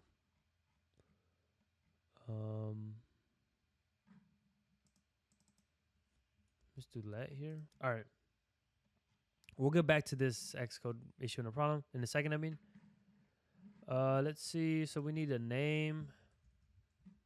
I think we need basically the same thing, right? Name, which is a text. Channel UID. And I use channel UID for this case. I'm not sure if there's a best way of going about it, like just having the ID, setting this a UUID optional, or just creating a channel UUID here and referring to that. I decided to do it this way because the reason this matters is because this is going to be in the array here. Or not here. Oh, I'm sorry. This is going to be in the array of channels, actually. And I realized we got rid of... That's why we were having an issue, because...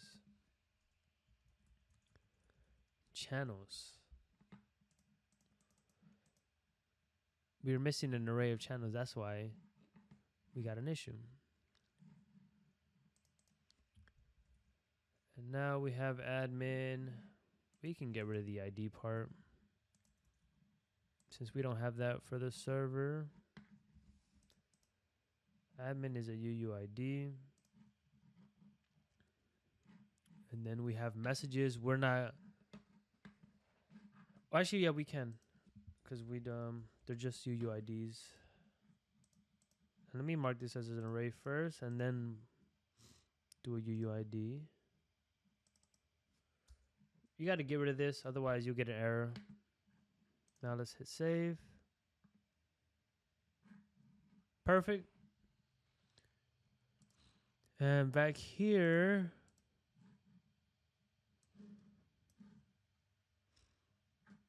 we'll fix that. All right, so basically now we've created the server and the channel, and we are uploading those to Supabase right here. The last thing that's missing is to insert this to the user in Supabase, because if we go, where's Google? If we go to our Supabase here, oh, look at the flowers, Supabase, and we go to dashboard. Where is Discord app?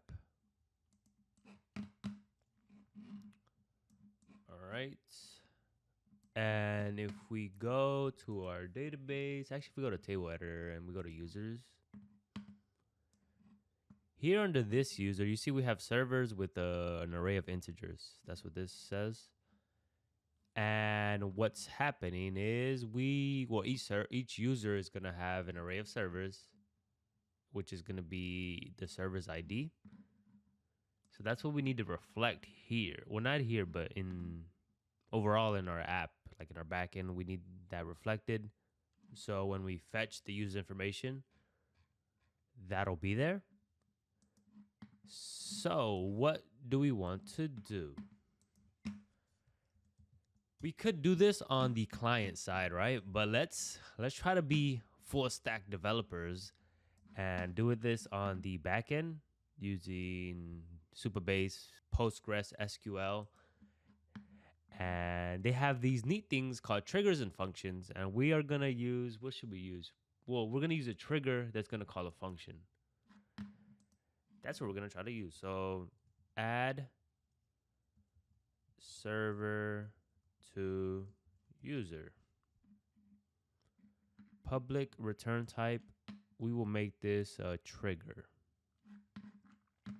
And I believe for triggers or a trigger function, you don't have any arguments. So we need to write some Postgres SQL, or you could do this in SQL. I mean, this is basically SQL, but it's like a little bit different. And I'm not super advanced in this, but but I believe for a trigger function, it needs to be in PL SQL. I believe this is Postgres SQL. I think that's what it stands for. Yeah. Yeah, I'm just going to call it Postgres SQL. If that's not the correct way to call it, because I don't want to say PLPG SQL. That's a little too much. So in here, we need to say begin. And what do we want to update? We want to say begin. And when this trigger is called, we want to update R, and we can actually do this uppercase. Update R. Let me open up Supabase next here. Well, that's not Supabase. Dashboard. Go to our database. I should go to table headers. We want to update our users. So that's what we're going to write here, users. And we're going to set. What are we going to set? So we are setting the servers column. So we're going to set servers equal to servers.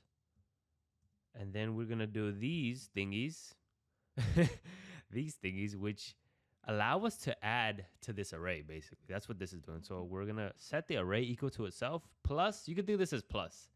And I don't know if it's technically a plus, but that's what this is going to do. It's going to add it to the array. I'm not a Postgres SQL master, but that is what I have learned in my experience. So we will call this new, and this new is going to be given to us by like the trigger function, or not by the trigger, but it's going to be kind of like infer, and we're going to have access to that, and that's what we're going to like. This new is going to give us this the ID basically, and that's what we're going to add to this servers array.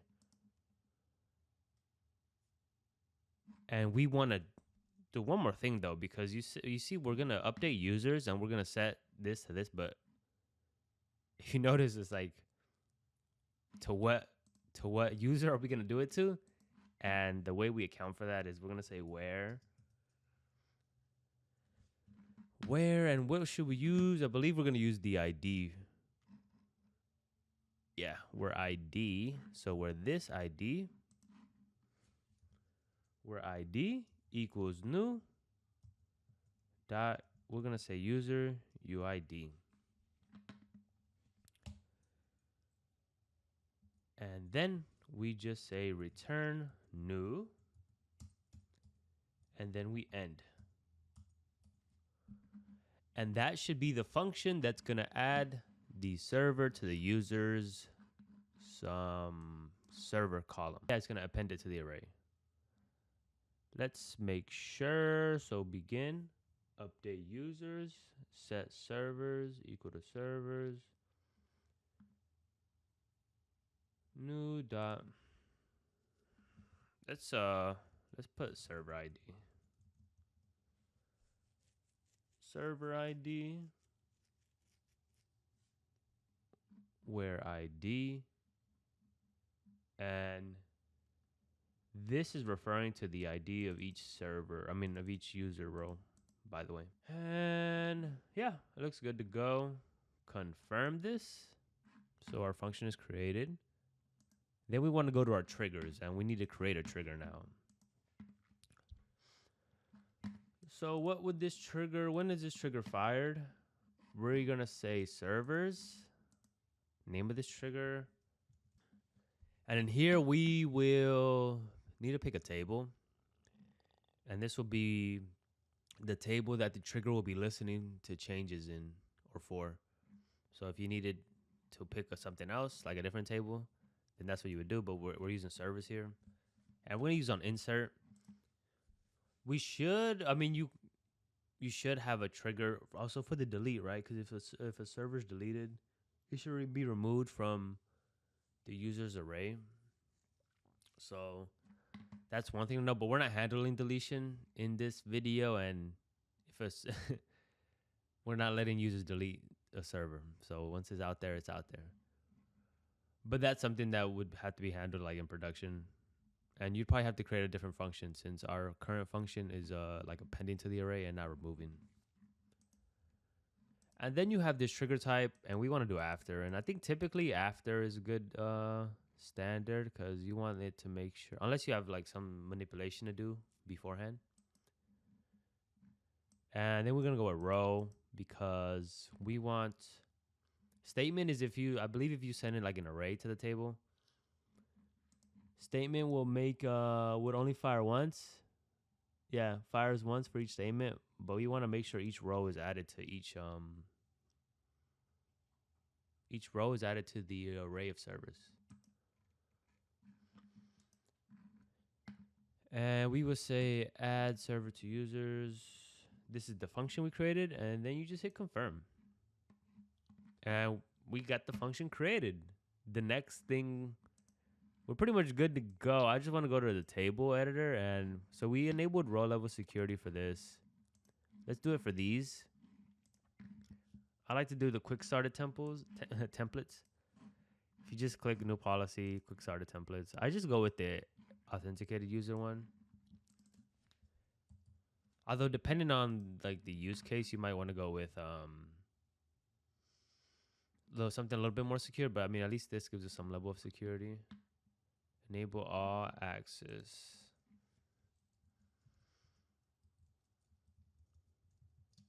I'm gonna do all, right? But you don't want somebody to delete a server. That would be very problematic. So that's something to keep in mind. So let's do this one, and then we just change it to all access.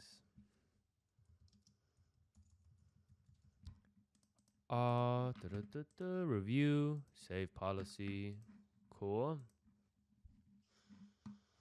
All right, so now we can kind of test this. I need to open up Xcode, and I don't even think we can test this, right? Because let's run our app. It's been a while since I've seen it. Yeah, so we need to get rid of our mock data, to be honest. So how should we go about that? I think we need to go to our home, our menu view, and these should all be mock data, right? We can actually change this to Auth. Not Auth, database service, shared user servers. Command B. Whoa, why does it do that? Why does it, let's do scale to fill. I believe what we can do is just move the padding to up here. And I think if we do 24, oh, that is too much. Do regular, yeah, that's good. Cool, so what do we need to do? So if we want to create a server, and we will handle this in a second. I just want to set up the create server section first. So to create a server, what do we want to do? In Discord, when you want to create a server, it's basically going to put a full screen cover on here, right? And to handle that, we will need to do a binding. Let's call this show create server. And why a binding and not just have it in here? Because if we put it in here, it's only going to display on this section or portion of the screen, right? And we want it to display on the entire screen, like over everything. So we are actually going to have to call it in our home view. Yeah, where we have this stuff. And let me just copy this boolean show create server. Let me make sure I spelled that correctly. Make this false, and this will need a binding right here. Whoa. There we go. Show create server. Cool. And then at the bottom here, we will say full screen cover, because that's what it is. It's not a sheet, it's a full screen cover. And show create server. And let's get rid of this hideous formatting. Cool. Now what do we want to show? I believe we haven't created that, right? And let's handle this issue. Constant dot or constant false. There we go. So for create server, I'm gonna create a group, call it create server in here, just because there's gonna be a lot of views involved in this part. So let's start creating our view. The first one we want to create, let's call it create server view. All right, and what do we need in here? I believe it's a VStack. Well, it says navigation stack actually, because we're gonna navigate through the different options. And you can pull up Discord and try to, what do you call it? Try to do create a server, and you'll see the screen. Let's refresh the preview. And with this, let's see. So we want a button, and we can use this one since the button doesn't have a background or anything. And we need to do a few things. Max height, infinity, alignment dot top. What else do we want to do? Prefers, color scheme, dark.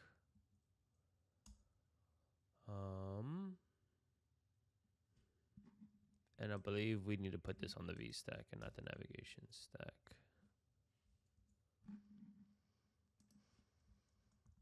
And if I add an alignment of leading here, that should push the close. Nope, it did not. Make sure we do max width infinity as well. Appears it did not change this, so we'll have to take matters in our own. Actually, I think if we do top leading. There we go, and no padding yet. We can add a foreground style of dots white. I believe we can put padding here. Cool.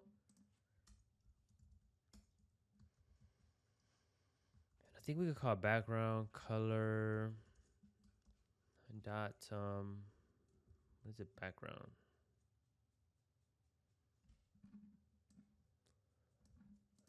So again, we need to call this on the VStack and not the navigation stack. Cool. And let's bold this. I've noticed that I think by default Xcode should make their buttons bold. I think that's like the standard now in days.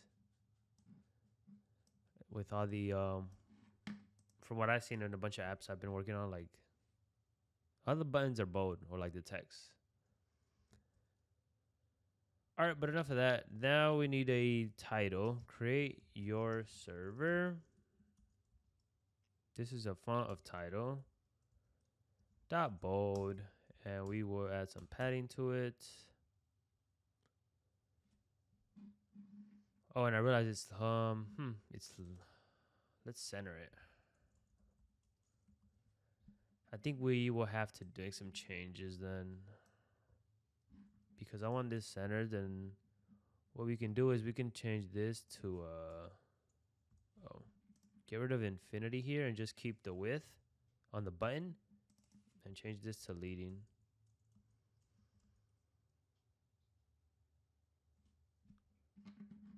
Right, and we can get rid of this for now because I want everything else to be centered, to be honest. Just this button to have leading. And then we have some text. Discord has they have a message. This is what they say. So that's what we went with. And then multi-line text alignment, you do center. And we should minimum scale factor. You should do this for all of them, to be honest, but we'll just do it for this one since this one is clearly kind of big. Padding dot bottom. And what goes underneath here? It's actually going to be a navigation link with a value and a destination. No, not value and destination. Navigation link with a destination label.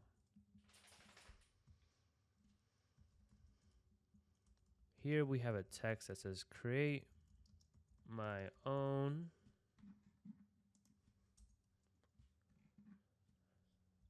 and then what goes here? So on Discord, this is bold. We need to change the foreground style to dot white. Padding. Max width of infinity. Background of rectangle. Background is rectangle by default. So let's see if we can use ultra, or not even ultra, just thick material. Oh, and this actually has an alignment. The text has an alignment of leading. It's not in the center. It has an alignment of leading, and that's because there's an overlay. And on this overlay, we actually have, I think on an overlay, you have access to an alignment, yeah. And ours is trailing, or Discord's is trailing. And we can use chevron dot right.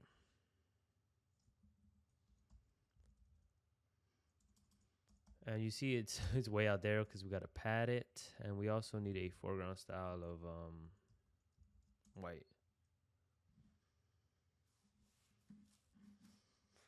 Cool. We are almost ready.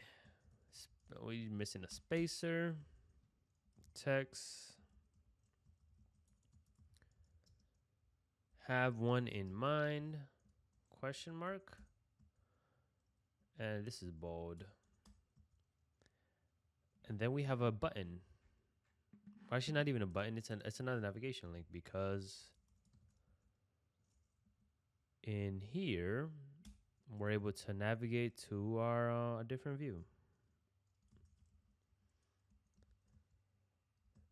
Say join a server, and it's kind of similar to this. So let's bring that in.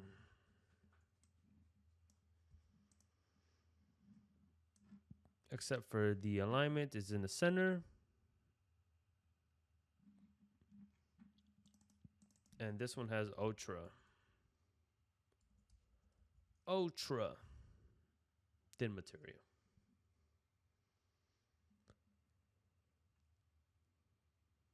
All right.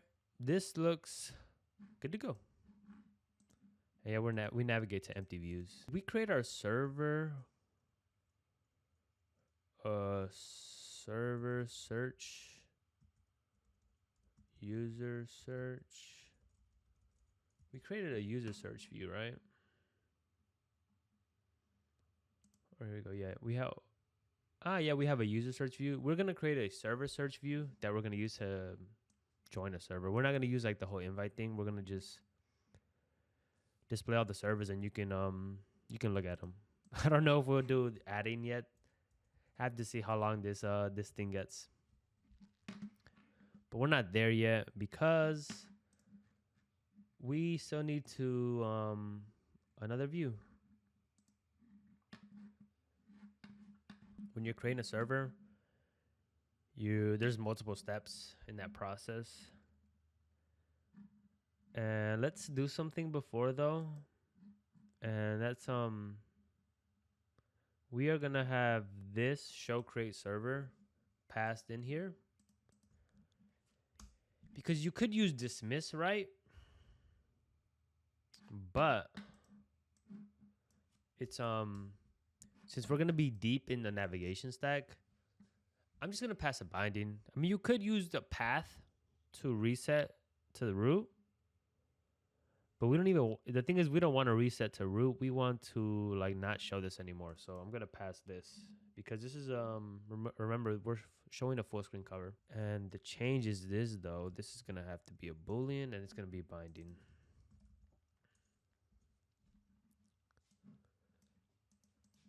And so when we close this, we would say show create. When in here, we could dismiss it, right? But when you're deep in the navigation stack and you say dismiss, you might run into weird issues because it might not know if you want to dismiss just the navigation or the full screen cover. All right, we're missing this. I mean, again, in this case, I guess it's true. Refresh this and we're good. Now the next view we need to create is the server info. So we're gonna say server info dot view, or not dot, but view. Cool, and here we will do the same. So let's copy this, put this in here.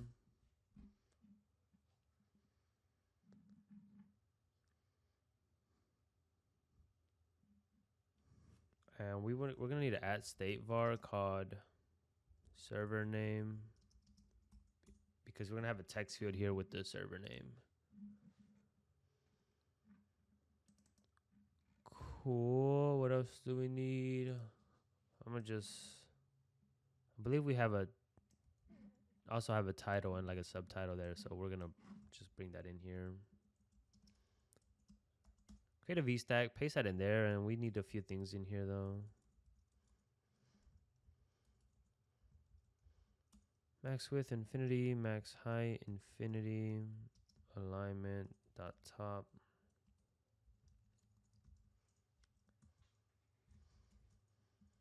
Background, we'll say not Discord, but background. And prefers dark mode. Oh, and actually here we have the same title in the label.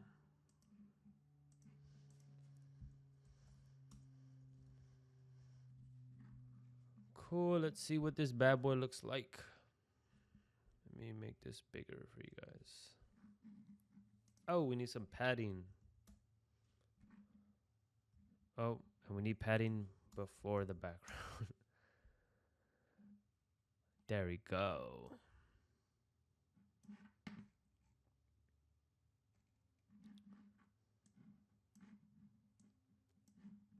Now we need to do something a little intricate. It's a little cool, a little fun. We need to, I'll call this one just to get the nice formatting. But we need to create the image that Discord has. And we could do that using our SF symbols. But we are gonna have to do it a certain way in a Z stack, because SF symbols doesn't give us something like that, but it does give us the pieces for it. Like right here we have circle dot.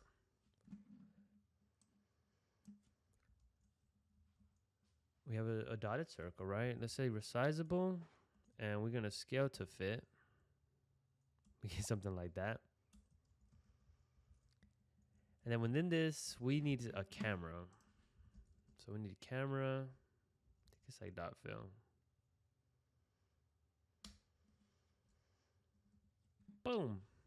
And we need resizable dot scale to fit. Put padding on it of 36. And let's do a padding of dot bottom.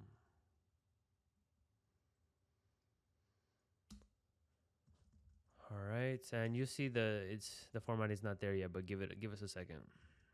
Then we have upload. Font is a caption 2, I believe. And we're gonna uppercase this. Text case, uppercase. Padding at the top of 42. Do we see it anywhere? No. It's probably under here somewhere. Let's see. I still need to make changes to the Z stack. That's gonna help us.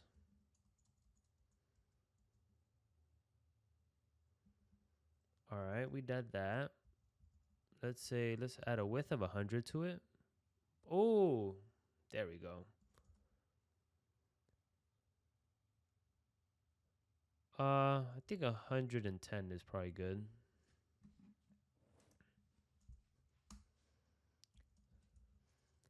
The last thing we're missing here is an overlay. And we need top trailing on this overlay. This overlay is going to have another image, and this one is plus. It's like plus circle fill, something like that. This one.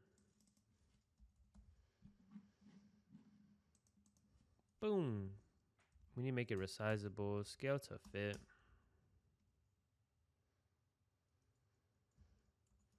Give it a width of 32. Ooh, that's nice. Foreground style, love. Discord. And if you notice something, we need to, not an overlay, but a background. Dot white. And we get that. And that's because we need it to be a circle and then make it fill dot white.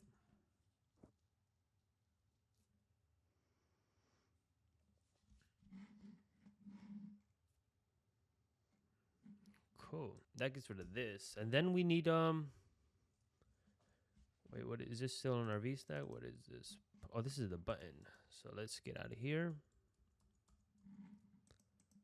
So that creates that, which is cool. The next thing we need is our Discord text field that we created earlier. And here we need a server name. The placeholder is empty for this one, and it's server name.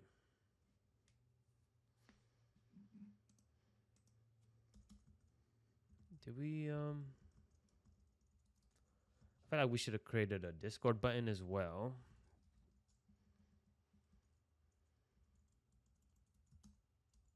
All right, and then this button basically is a text. It says create server.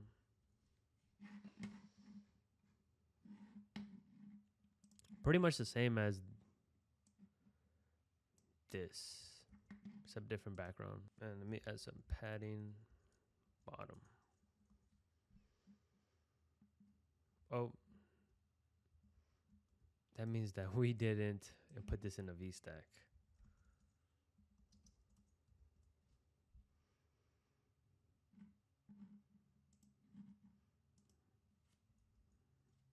There we go. We just need to change this to Discord. Now, since we aren't using MVVM or anything, let's create the function here. Create server. And what do we want to here? So this will be a task for sure. Do catch. And here we will print local error. Oh.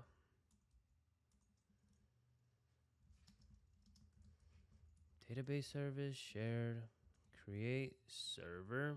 So we need a user and we need the name. We're not doing error handling here, but we can do something. So we can say if let user. Do we have access to our auth user yet? Oh yeah, we do. I mean current user. Sorry, not auth user. And we'll check that the server name is greater than like 2 characters, because like otherwise, what the hell is a server? And we would pass server name and that's about it. That's all you need to create a server.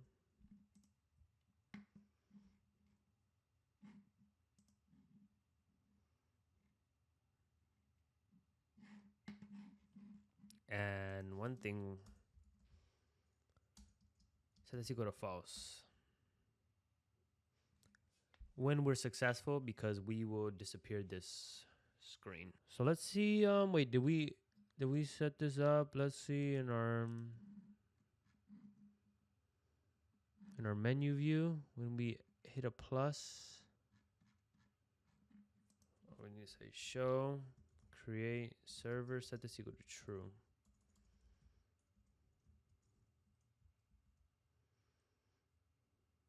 All right, now let's run this on our actual device.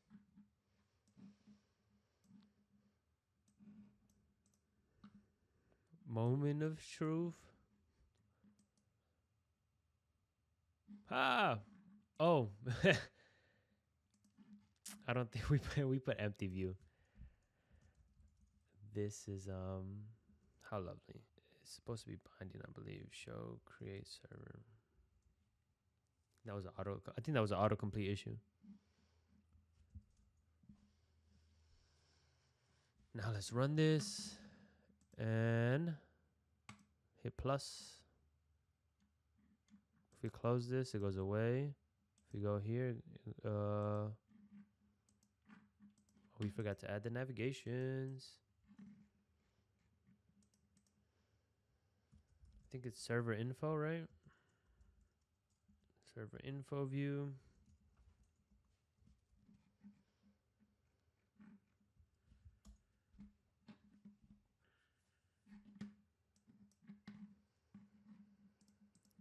All right, we hit plus, we get here, cool. We go back, we can close this.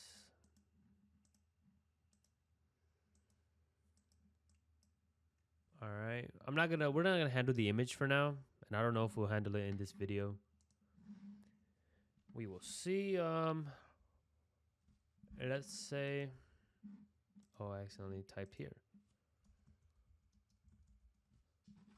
This is actually a moment of truth, right? Because if we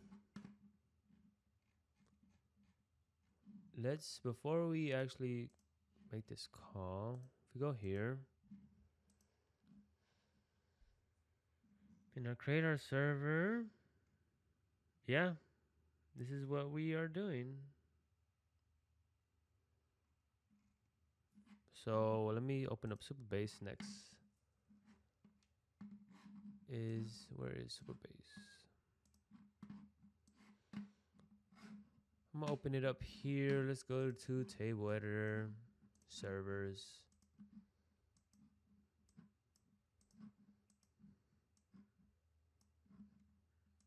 There's a lot of things that we need to look at, but we'll see. So let's just hit create, and if it's successful on the client side, this should disappear, because that means this wouldn't throw an error.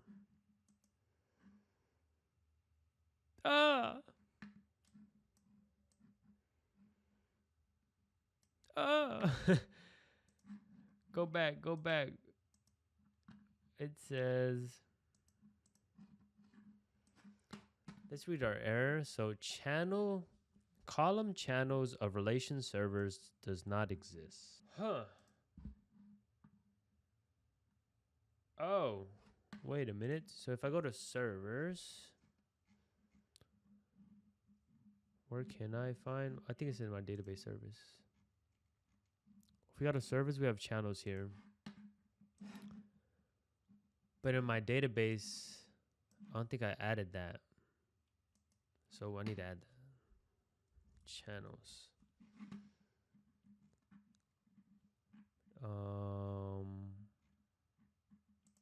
Type defined as an array.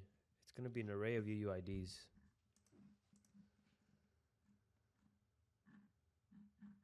Save. Cool.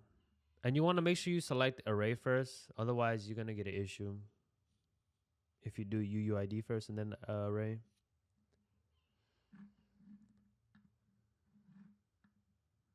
Or do we have members? Let's see. 1, 2, 3, 4, 5, 6, 7. 1, 2, 3, 4, 5, 6, 7.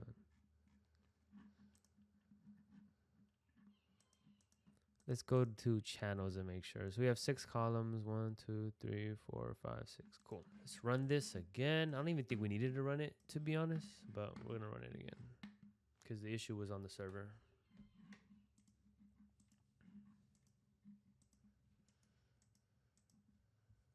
Let's see. iOS Dojo. Create. Oh my God. Let's see. Image URL for server. Oh, that's my fault. My fault. My bad. My bad. All right. This is the 3rd time the charm. Let's see. iOS Dojo. Create. New row violates row level security policy for table servers. This is actually cool though, because before and in the past, Supabase was not giving us very descriptive errors, but it looks like with this new branch that we're working on, the errors are pretty they're pretty accurate. New row violates row level security policy for table servers. So let's go here. Am I not authenticated? Let's do something. Let's do this for insert, save policy, and let's remove the auth thing.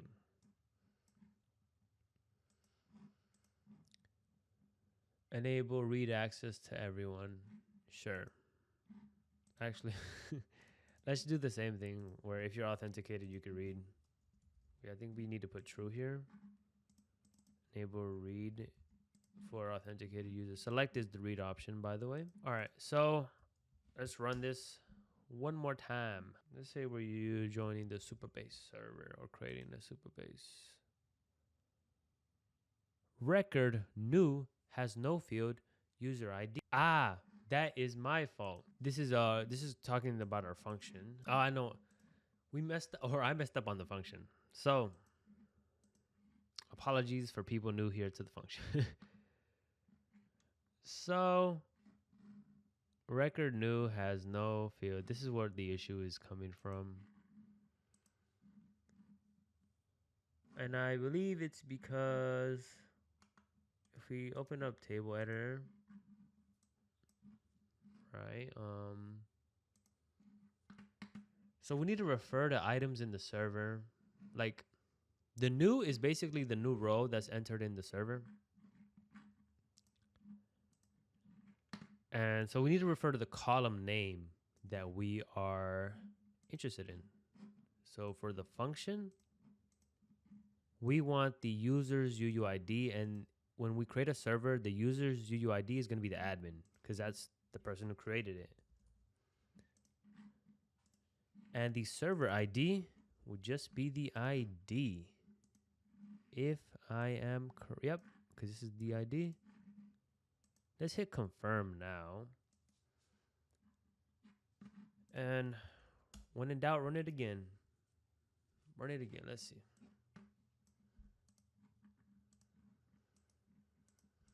Let's do OpenAI.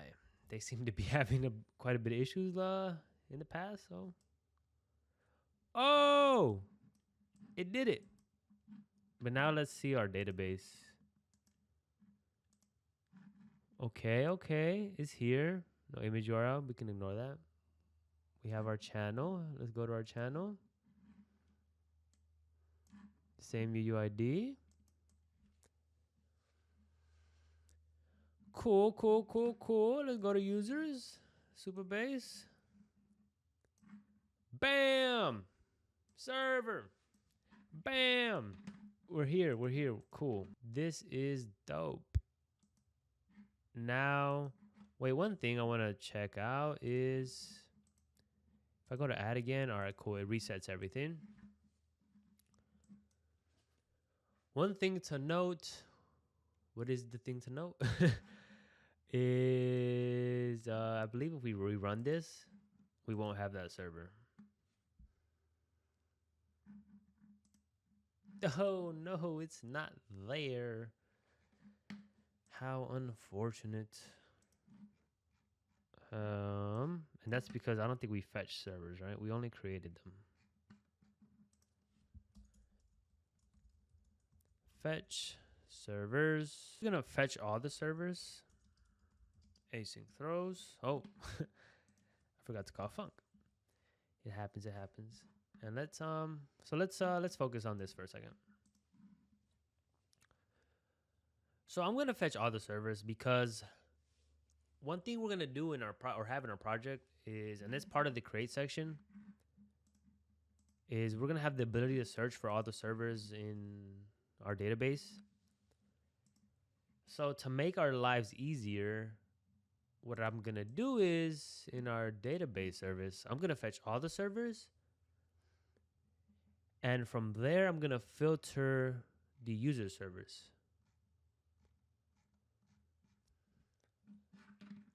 So what do we want to do? Let's see. So we want to fetch these servers. And since we're fetching all the servers, we need to fetch all the channels actually. So let channel equal try await database from table dot channels dot select execute value. I'm gonna paste this and just call servers. And here we just call server. Here we call servers. Now we have our servers, and this needs to be a var because what I'm gonna do is we need to append. We basically need to add the channels to each server. So what I'm gonna do is I'm gonna overwrite servers by mapping. We can map. And what are we gonna map? So in this map function for each server in, I'm gonna create a var, call this new server. Set it's equal to server so we can actually manipulate the server. We're gonna say let channels equal channels dot filter. We call it filter and then we call it channel in. We'll say server dot channels contains. I think we need contains where. Because here, so we're basically going to filter this array of channels where our array of channels in our server, which if we go, it's right here. It's an array of UUIDs, right? So if this array of UUIDs, not even this array, but if each element, actually, wait, yeah, no, I was right. If this array of UUIDs contains the channel UUID, then we will we'll add it. So we need to say channel UUID. So what this function does is it filters this array of channels to only channels that are contained in the server. So each server has an array of channels. So if the channel is contained in there, It's going to grab those. And then what we want to do is say new server dot channel models equal to channels. Let's call this server channels, since we have channels up here. We return new server. Then we can say self. Do we have? We will need a var of servers, or an array of servers.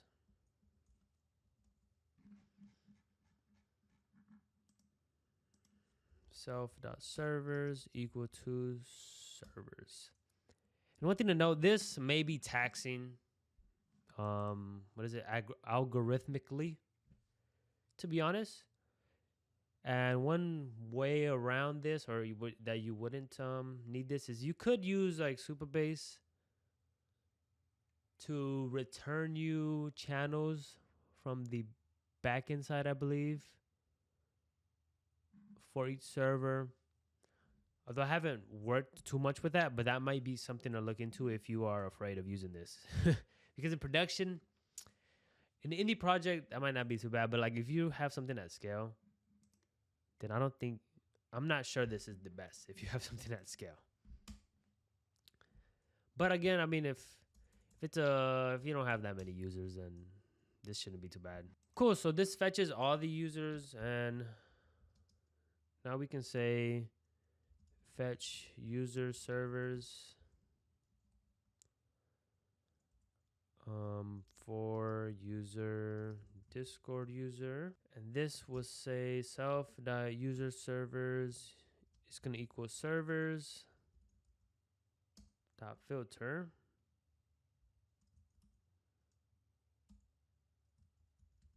Where the server, so what are we filtering? We're only going to filter servers where the user is in the members array. So that's how we'll get the user servers. When should we call this function?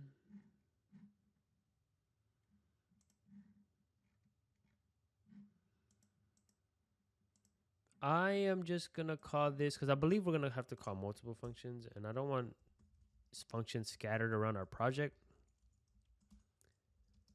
So I'm going to call this an initialization of our database service.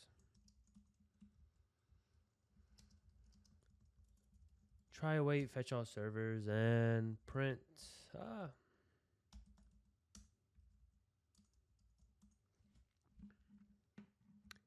In our fetch all servers, when we fetch all servers, we also want to fetch user servers. Nah, I just called the same function. How should we handle this? Let's guardlet user equals off service dot share dot current user else.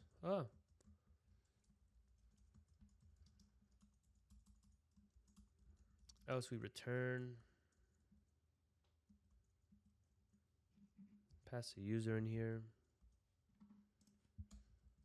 Run this bad boy. All right, let's see. Oh, it's here. We fetched it. Hallelujah. Now, one thing I want to do is, well, we need to set up our channels. So, what do we need to do? We need to let's get our live situated. So we got to go to our menu view, and I'm gonna move this mock data. I'll move this outside the view, and I'm gonna put it in here, and I'm just gonna cut this, put it at the bottom of this file, just hide it away. Just gonna hide it away. Cool. What we're gonna have to do is, so we're gonna have to update some stuff. So this is gonna have to be a channel.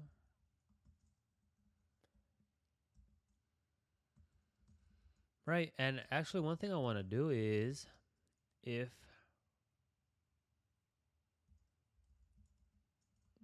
we need to make these these selected channels. I'm gonna make a binding for the selected channel and also for the selected server. We're gonna have to handle that. So we just need to change this to binding. Actually, this could stay here. Hit Command B. Now we're missing some arguments. Give me a second. So if show channels.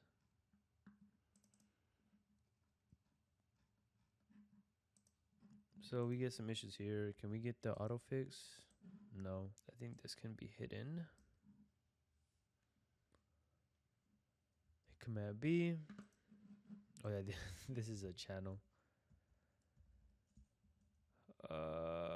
Now, wait, did we create a mock channel? No, we didn't.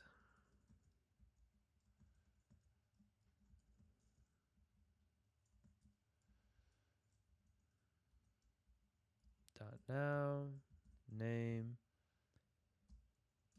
init, empty array.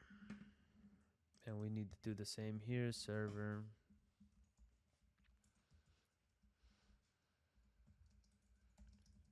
iOS Dojo, init, empty array. Refresh the preview.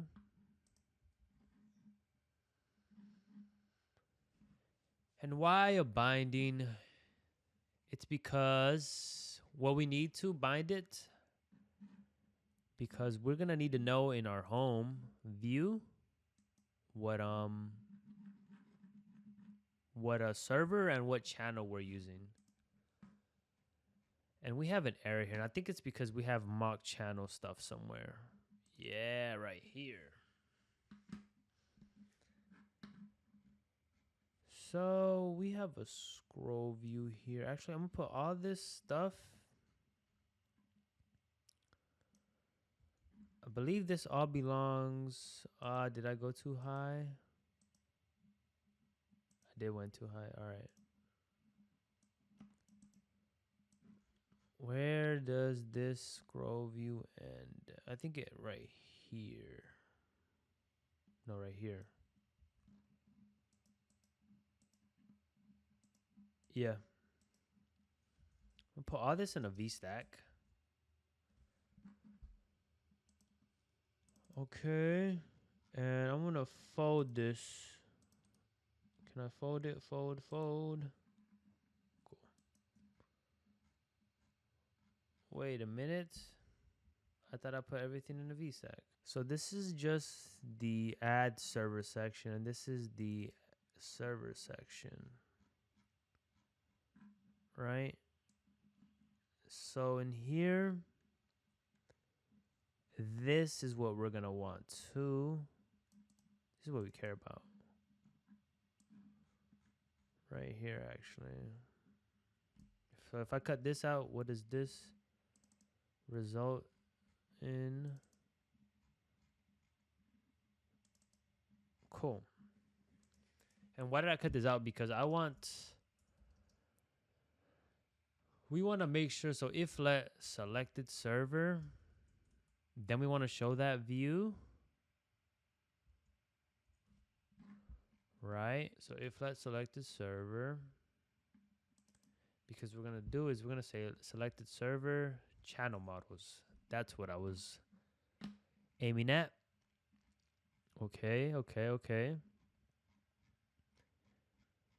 And what that means is, well, let's fix these errors first. Xcode is not giving us the autocomplete, so we're gonna say menu view, and this one. This is the show create server, and now we need to bring in two state vars, selected server. No wait, server optional and state var selected channel. And then we just bind these selected server. Hit Command B. What else happens? Cool. Now let's go back to our menu. And our preview should load up and it should be empty, I believe. Or it should look weird. Oh no, it's just empty. Oh, and that's because... Oh, we do have a selected server actually. That's why it's not empty. And one thing I realized is this should be selected server dot name. And what else? Let's do Cool Kids Club.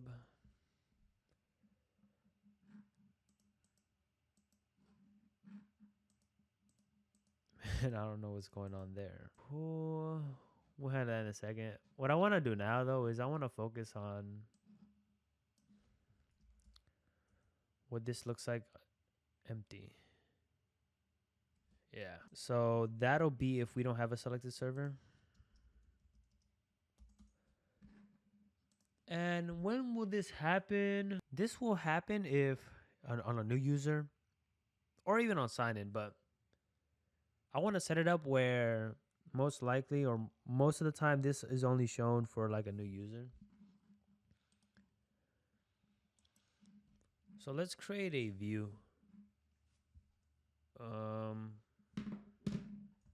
We'll call it no server view.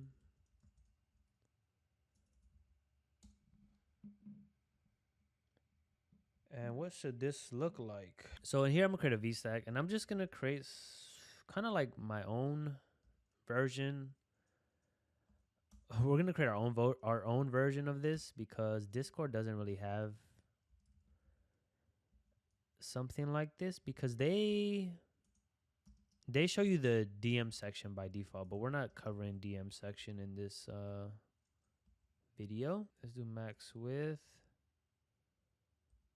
Infinity. Alignment.leading on this. We'll need some padding. We will also need prefers dark mode and background color of Discord.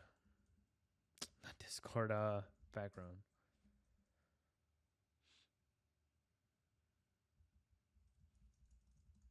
Color.background. And this is probably title 3. Title 2, let's do that. All right. Let's put a spacer and then another spacer. Oh, not that. Let's have an image. I believe we have an image called Discord, right? Resizable. Scale to fit. Text. No servers yet. When you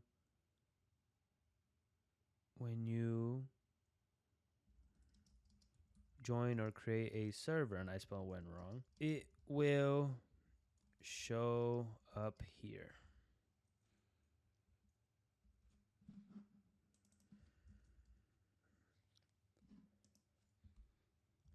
This is title 3. Bold it. This multi-text center.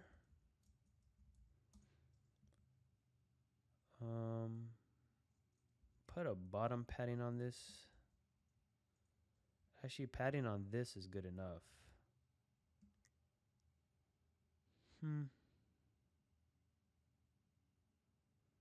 Yeah, that's cool. And we could add a button, maybe text.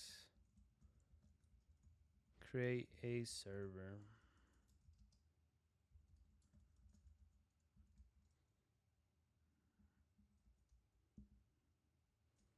Bold, actually, yeah, bold. Padding, foreground style of dot white. Max width of infinity and a background. Since this, what do we need? Dot Discord. Let me see our assets. Do we have other images? Oh, we have Discord too. Let's do Discord too. Let's do Discord too, just to have some life in this. Let's do scale to fill. All right. And let's frame it. Let's give it a width and a height. UI, screen, main, bounds, and width. Whoa.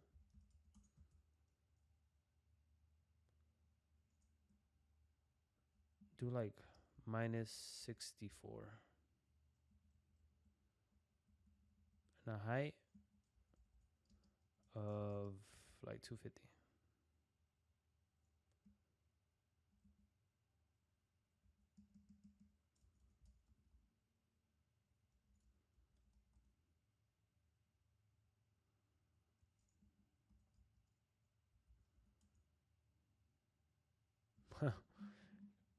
We were missing the clip. That's what we were missing.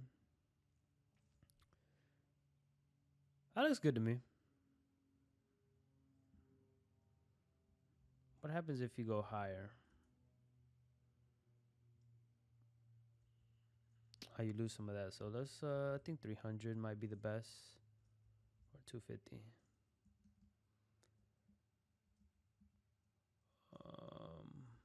Clip, shape,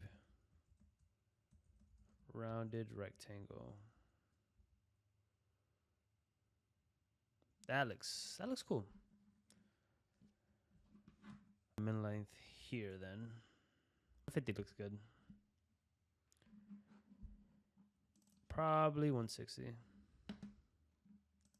All right, then we will have a binding var show create server. Make this a boolean. We could make them join a server, but I'm just gonna do show create server since we are already throwing this binding var all over the place. And I forgot this was the preview. You don't have access to that. And then we go to our menu view, and here we will say no server. What the heck? Wait. Let's go to the home view.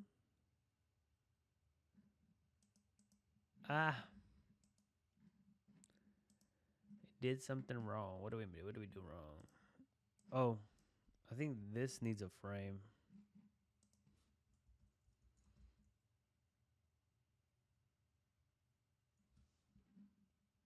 Let's copy this formatting and put it here and see what happens.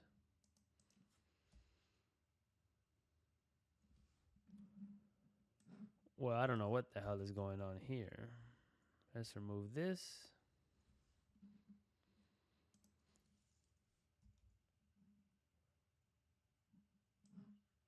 This was not what was advertised. I think one thing, let's go back here. I pinned that to the view. So we don't want, I don't think we want a max width actually. And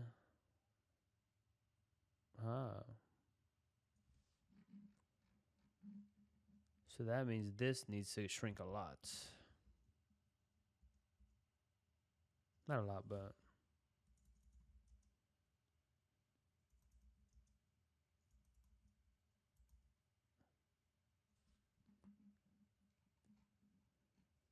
$175, cool.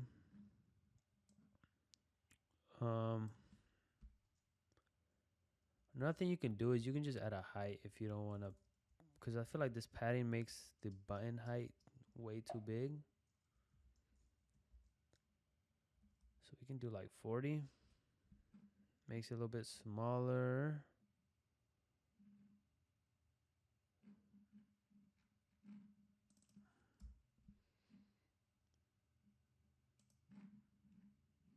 Now this looks normal. go back here. Yeah. It's just not scrollable though. Navs have like just scrollable parts. It gives you something to play with. Cool. This looks good. So now we have that case. So when we select a server, one thing, do we handle that? We're supposed to handle that here actually. So this is supposed to be a button with a row and an action. So we paste the text here, and when we select on the button, we will say selected server equals server. Cool. And we can actually select a channel as well. That equals server dot channel models. We're not getting any autocomplete here. Why?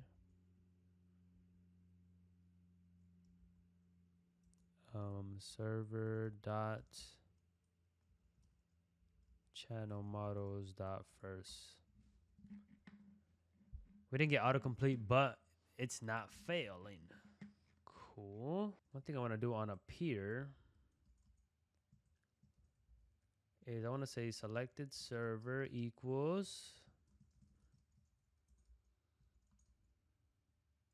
user servers dot first.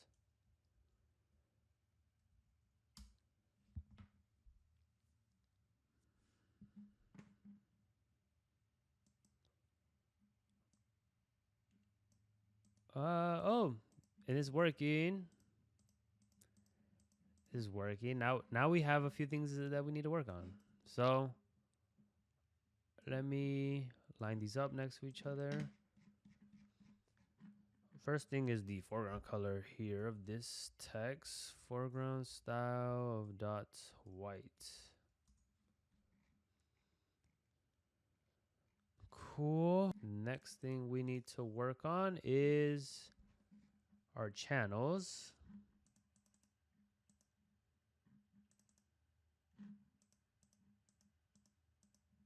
So why aren't our channels showing? So let's see. Let's go to our database service. So when this is called, let's print user servers. Let's print servers and let's see what's happening.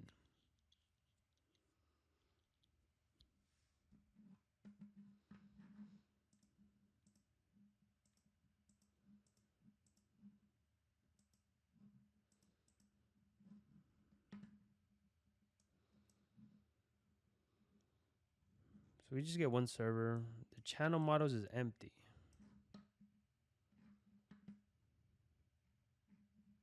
And it's printed twice since we printed both of these and we only have one server. So, maybe we have an issue here. So I'm going to print these channels. Let's print these server channels. And let's see what that gives us. Oh, so this is empty. Oh, we're not even fetching channels. And that's because of our row level security. I believe. Select. Put it equal to true. Review. New policy, insert. Review, save policy. And let's get rid of the all access one. I guess maybe all access isn't the best. Let's run this.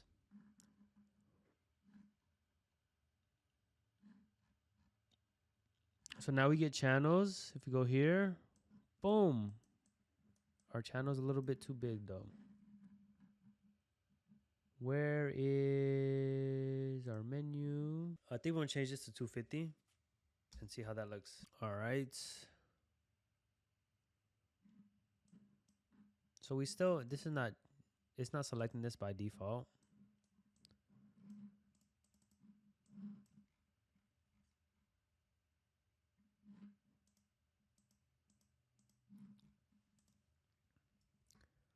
I'm gonna keep this as let's see, maybe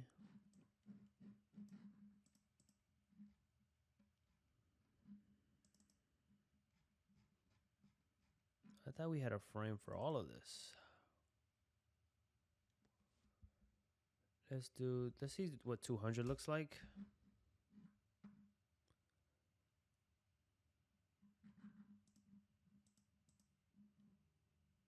Ah, there we go. Probably 230. There we go. And now if we shrink this, I mean, this stays because this is the only channel here. Cool. Hey, our project is coming along. Shout out to you for making it here. We still have quite a bit left, but this is a good area. This is good. Maybe a good time to stop, take a break. What do we have left? I mean, we have a lot left, but we need to, we're missing a plus here to add more channels. That's the biggest thing I see. We're missing that plus to add channels. So yeah, maybe take a break, go for a little walk, and come back and we'll get to that. All right, so now we're going to focus on getting the plus here to add channels. And to do that, we need to scroll down. So this is the server part. So when we have a selected server, this is, right here. So this is in a VStack right here. This is what we want to take this button, put it in an H stack. And then we're going to put a spacer here. And that will pretty much, this is what we're moving, this part right here. And then we're going to put a spacer so we can add a plus right here at the top. And it's actually a button. It's not just an image. There we go. Let's see, image. Let me call system image. I think we could just use plus.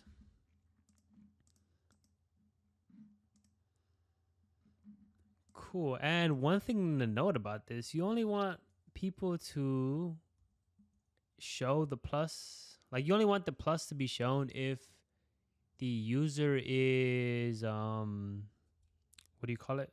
Is an admin. So in our case, we're going to say if Auth service shared current user, if the current user's ID equals the selected server admin, then we will continue. And I believe this is optional, right? Then we could paste the button in there.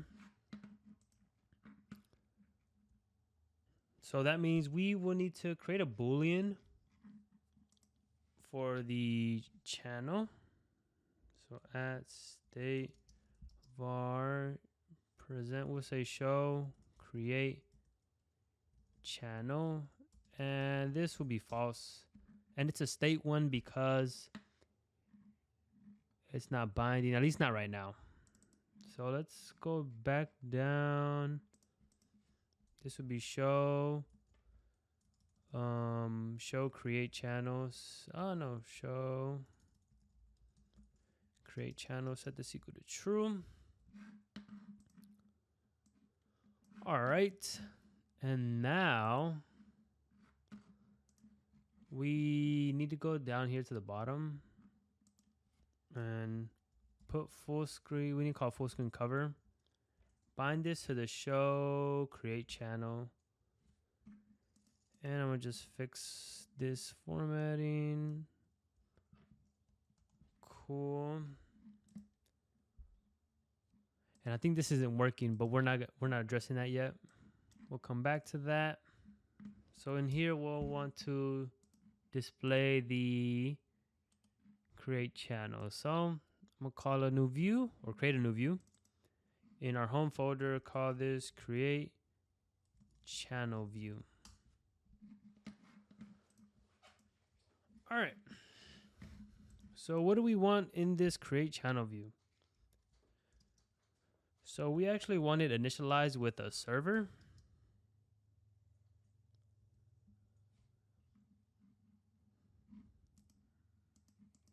Cool. What else do we need? And we are going to need a state var for the name. And this is going to be the name of the channel.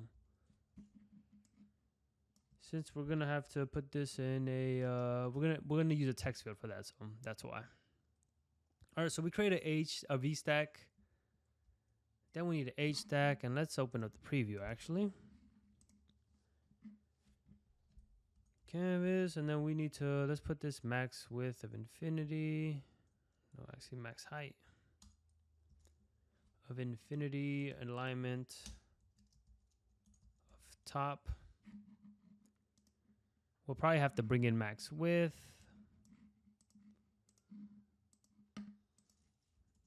We have to create a server. Do we have a mock server somewhere? Let's see. Here we go. Oh no, this is literally it's a mock server. Ah, dang, we don't have one. All right, so we have to create it. Server, iOS, Dojo, empty, just calling it. And this can be empty arrays.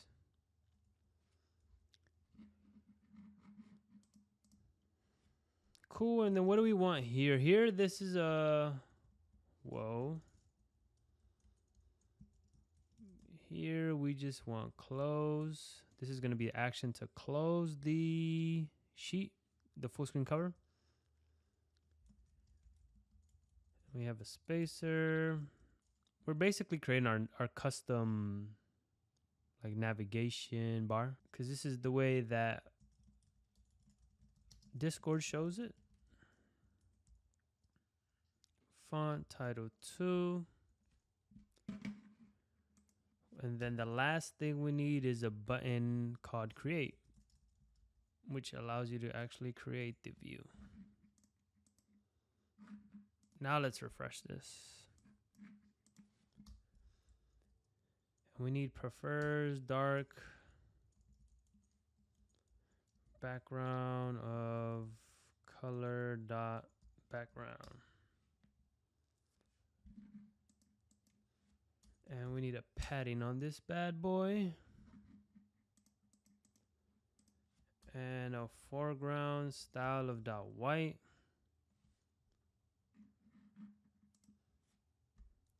And we gotta bold this. Both of them. I think everything. Well, let's just bold the buttons.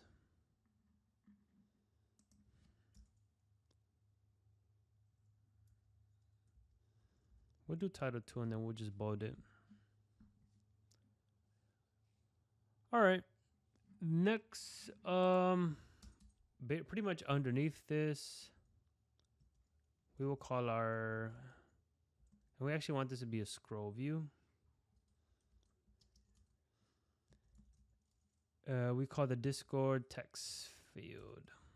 The header is, what's the header? The header is channel name. The placeholder is new channel name. I should have probably called this variable channel, but we'll just go with name. And this is pretty much how Discord has it. Like this hugs the borders. So we're gonna go with the way they do it. Don't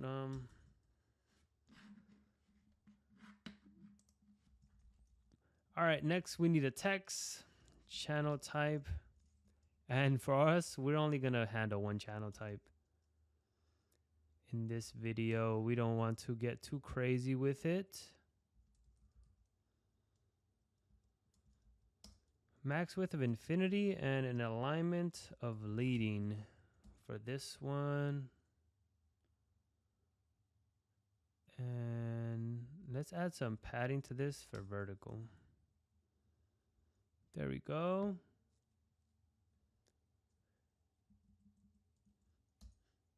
Cool.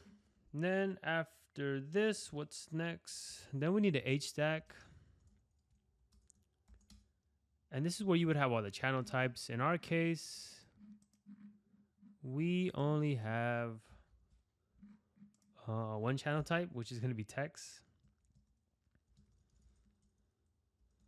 And at first you do an image for number or of number, like the pound sign or hashtag. Make it scale to fit. Give it a width of 18. Foreground style of dot gray. Cool. And then after this, there's going to be a VStack with an alignment of dot leading. I don't like this formatting. Boom, boom. Then we have a text. Whoa. A text, which is literally just text. And then we have another text, which is something that Discord tells us, which is post images, GIFs, stickers. It basically describes what a channel type of text is. Opinions and puns. In my Discord channel, we only discuss facts because everything I say is true. No, I'm kidding. All right, foreground style of dot gray. Put a line limit of 1 since we don't want this to be wrapping around anything. Cool. You might want to put a minimum scale factor to this too.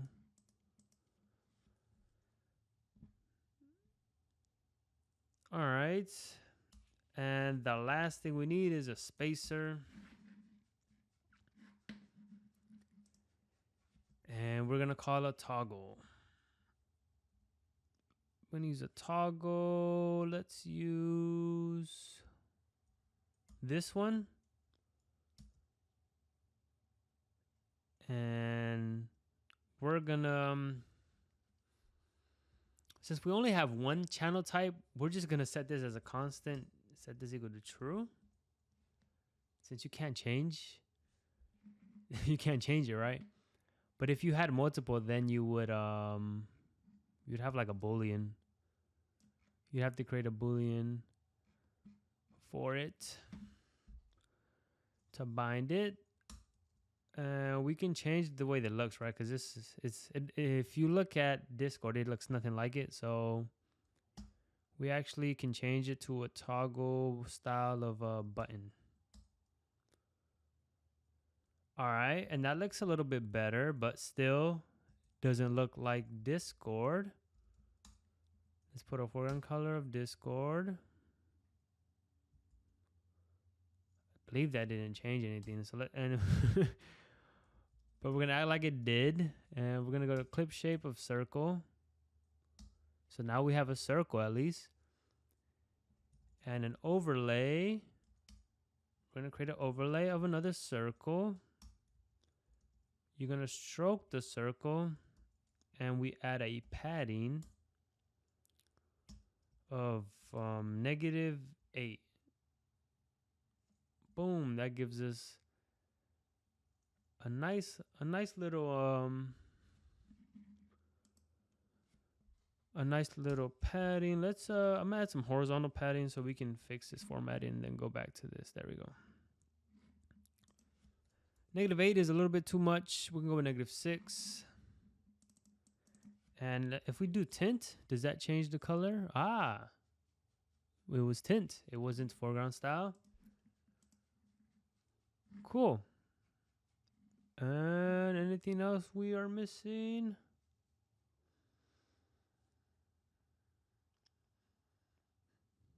Nope. This looks good.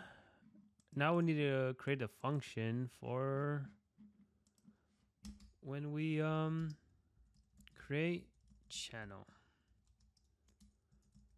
This is probably going to be an asynchronous call, so I'm doing the whole do catch. And again, we're going MV,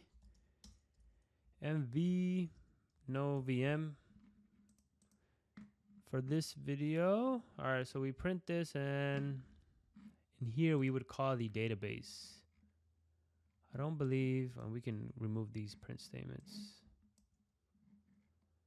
Since we're done with this, fetch create server. So should we add the create channel in the in the server section? I think so, because it pertains to a server. Oh wait, I should name this create channel for server. So what do we need? So we're gonna need a server. All right, we're gonna need a server. And we're gonna need a channel. Right?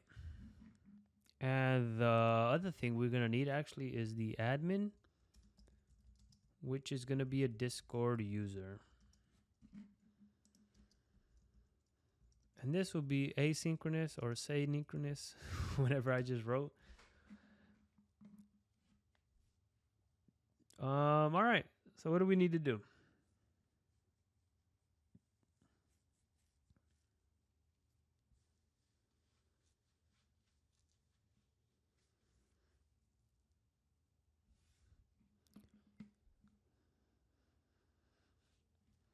So we can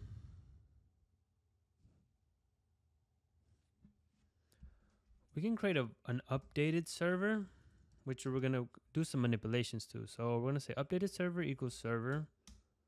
Since this server is immutable, we're gonna create a reference to it, and then we're gonna say updated server dot channel dot append the channel UID. And with that information, we can say try await database from table.channels. We can insert the channel dot execute. And then we can say try await database from table.servers dot update value updated server, and we will find it. We have to update the server for which column? Let's see. So server dot ID is an int. So we're gonna do something before. At the top, we're gonna guard let server ID equals server dot ID. Else return.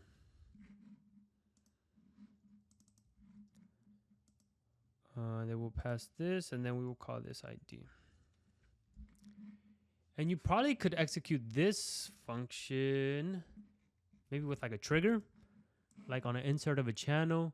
You would update the server using Postgres. That's just one option. I went with this route. But that might be really good actually, because it gets, you don't have to do it on the client side.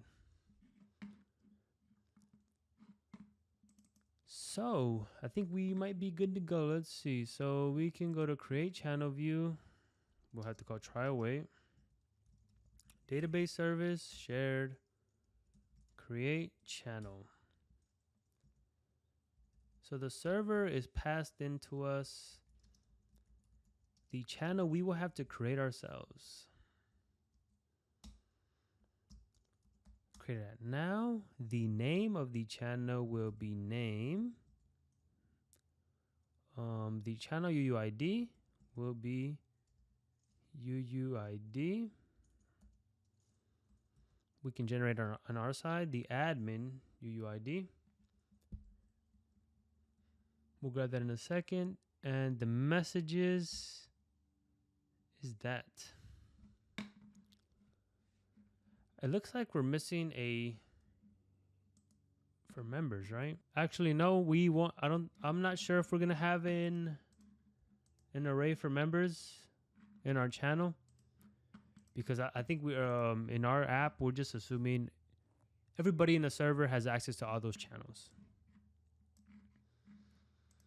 But if you were handling something like that, then that would be the case. You would need to get that. Guard let user equals auth service shared. Else return. We pass the user here, and then we pass the channel here. And we can guard that name dot count is greater than 2. And I think oh yeah, I need to put the ID.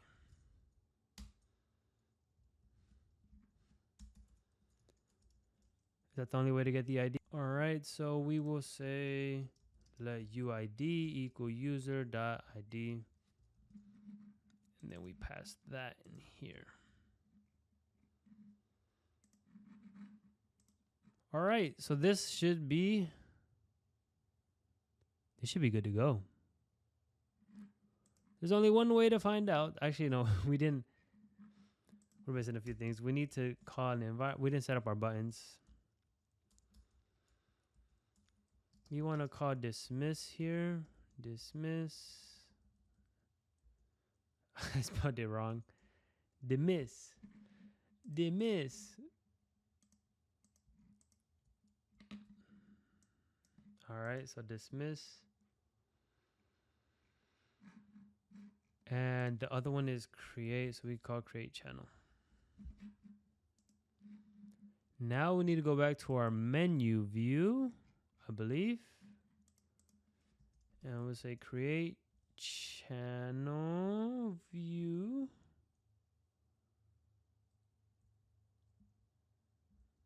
Why is it? We can get rid of this. I'm not sure why these showed up. And the way we will get the server is if let selected server. And we will say if let selected server. That's one way to go about this. And this will, I mean, you always will have a server here because the only way this is shown is if it's in the if let selected server. So let's run our app. And let's see if we see the plus. Because if we don't see the plus, we gotta call the police. Because there's an issue. Because there's a problem. And oh, there we go. It looks like the foreground style needs some attention. Where is it? Yeah, since it's a button, it's blue. So we're gonna say foreground style of dark gray.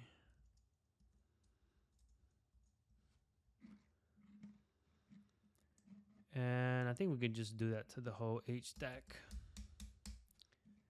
It's gonna save us one line of code, but you know, it adds up. It adds up. All right, let's rerun this and then we'll test it, assuming everything looks good. We click on this, it shows up, we hit plus. We get a full screen cover. If I close it, it goes away. Cool. All right, let me see. What should we call this channel? Not safe for work. So don't join this channel. And let me actually open up Supabase because we're gonna make quite a few requests here. So this stuff might break actually. And before we even try to test this, you gotta make sure that you have your row level security stuff. We have our insert set up, so that's, yeah. All right. Yeah, because we're gonna, oh wait, do I have my update? Ooh, I don't think I have my update. I need to, someone just do this one, authenticate users update, enable update, review, save policy. Boom. All right, so yeah, that was good that we checked. Let's see our channels. We only have one channel and we have one server. Let's see. Let's hit create. See what happens.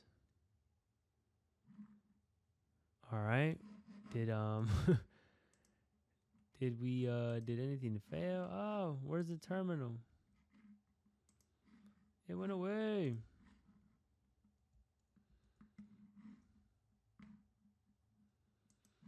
Oh, it's created. Oh, and one thing I forgot to do, sorry, is when this finishes, we should dismiss. So this actually worked. Let's close this. And we don't see anything. Let's go to servers.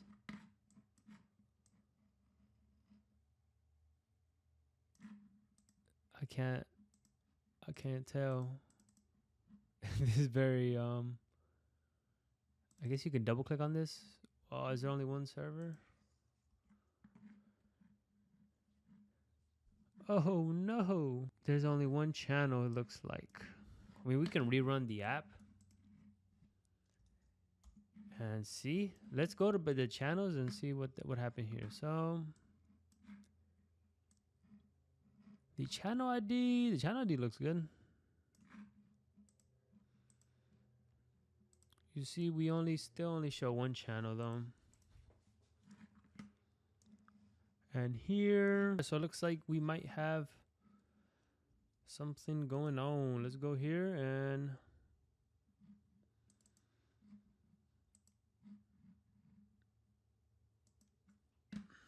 let's see. So we append it to the channels. I want to print the updated server.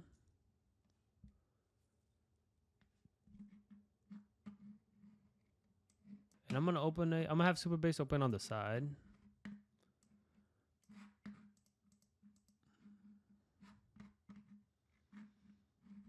All right, so where are we? All right, here we go. Yeah, so this only loaded up one channel. Another one. Oh, and there's one thing I forgot to do is when you put a space, it shouldn't register as a space in Discord. We'll handle that once we create this. All right, so we printed it.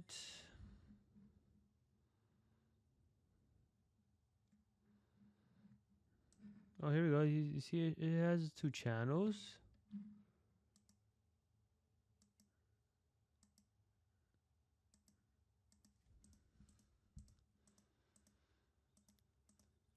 What's gonna happen next is making the call. I think I just hit play and it'll go through. All right.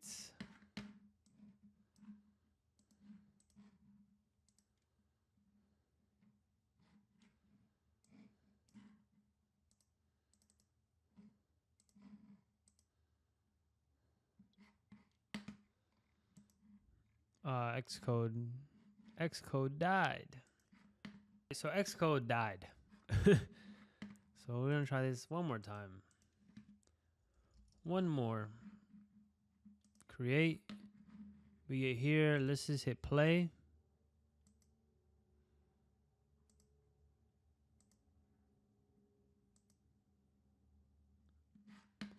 All right. Oh, it looks like it was successful this time. Let me see. Where is Supabase? Haha, it was. If we go back here, it was successful. And I had to make a change, by the way. The change was here in our row level security. On the update, I had to edit and add true here. That's what was missing. So make sure you add that. And now these were added, or this one was added, which was one more. And we can delete these. Okay, and what else do we need to do? On our create channel, to handle the case where the spacing, because in Discord, on a channel you can't have a space. So we're gonna use the on change of our what's it called, of our text field.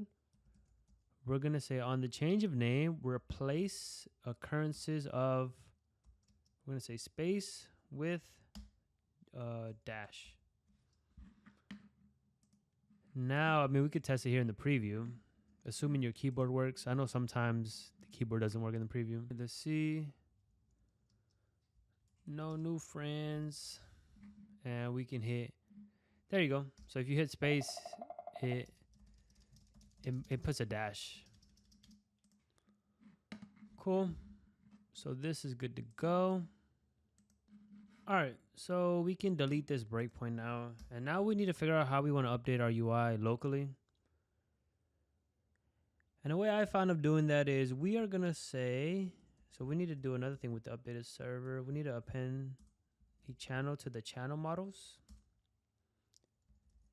I'm going to say servers, remove where, and we can say where $0, which is where any given element equals server. So that'll remove this server from our array of servers. And we can say servers dot append updated server. And we can say fetch user servers for user.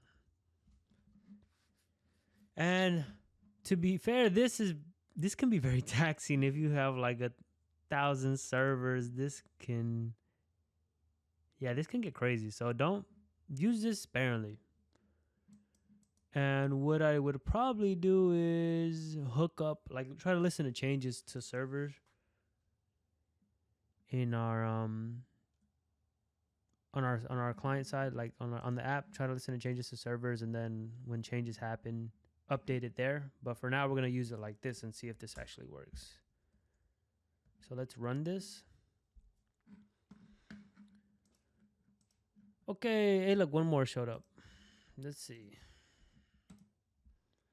Not safe for work. Create. And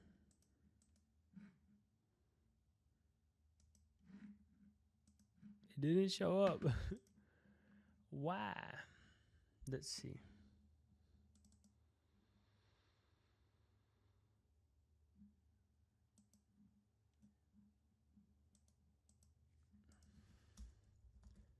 Let's print servers. If we run this, it'll probably show up. Yeah. Let's do off topic. Create. And so here we have the 4 channels. And the channel model is 1, 2, 3. Oh, the channel ID is nil, huh?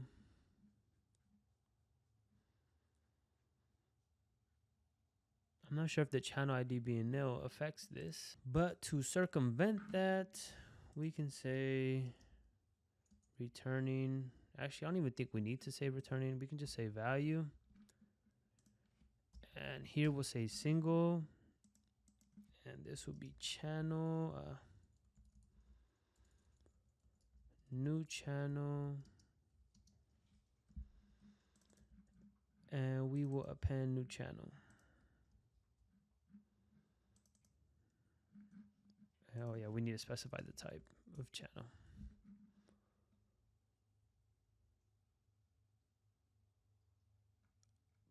Cool.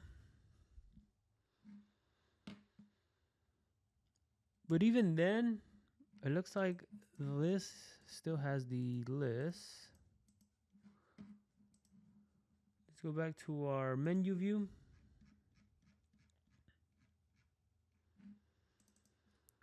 So it's using the user servers.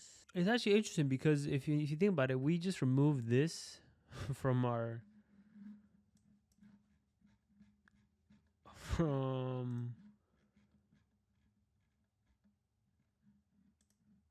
from our, what do you call it? From our array of servers. So this is it's actually probably good that it's not updated on changes, because this would crash actually. So yeah, we probably shouldn't do it this way. Not this way.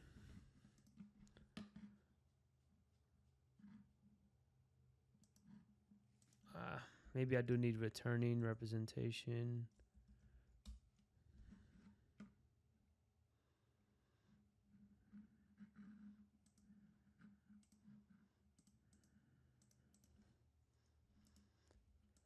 Let's see, hello, create.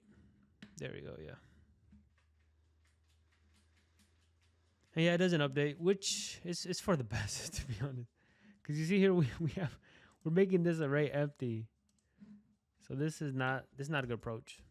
So we'll come back to this when we set up listening to changes in our server. All right, let's do something. Let's create a server. iOS Dojo. Let's create a server and let's see, make sure this is still working. Hey, there we go. Cool. The thing I want to do now though is right here in this join server, we still have the blank, right? This still shows a blank, and that's because we haven't created our server, basically our search server view, which if I go, where are we gonna go? If we go here to search, let's pretty much copy this. And we're gonna go here and we'll put this in the create server section since that's where it is. Search. Actually, it's server search. Server search view. Because instead of using like an invite to join, we're gonna let them search through all the servers on our server or backend. So let's we can call this server search. And this is a server search. This becomes servers, and let's open up the preview. And what we can actually do is we can call our database service shared servers. We can get rid of ID and we can say server.name,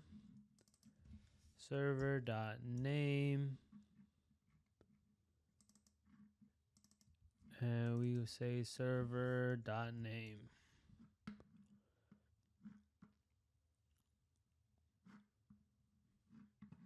All right, and this is empty since in this view we haven't actually searched for it. And I'm gonna keep it like this. We're not gonna implement the join, at least not now. I'm not sure if we'll do it in this video. But if we close this and then we go to our menu, actually we need to go to our create server. Yeah, right here, join server. Navigate to server search view. Now let's run the app.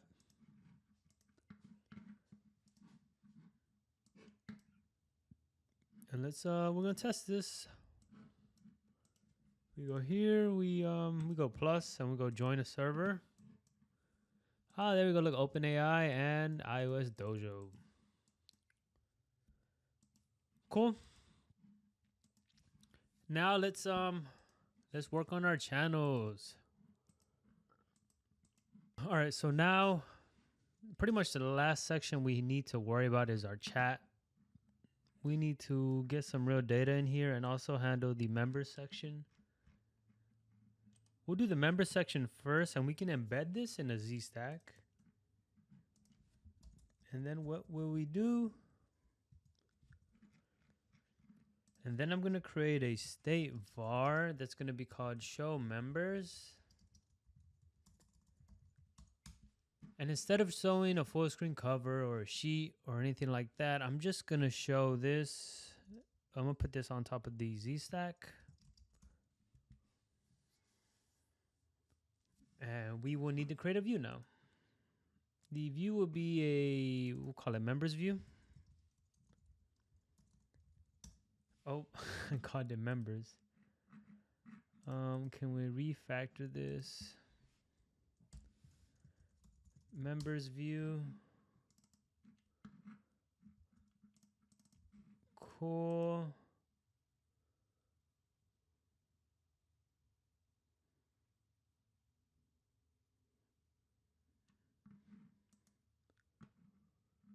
And I'm going to go back to user search and I'm going to take this.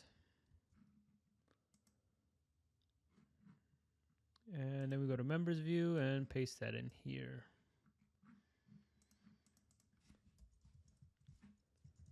Then we need a state var called members. And that's going to be an array of Discord users. This becomes member. We can get rid of this ID. We need to use username now. Dot username. We can create a state var for the search term. Member search. But this is actually optional if you don't want people to be able to search for users. And we will call this members.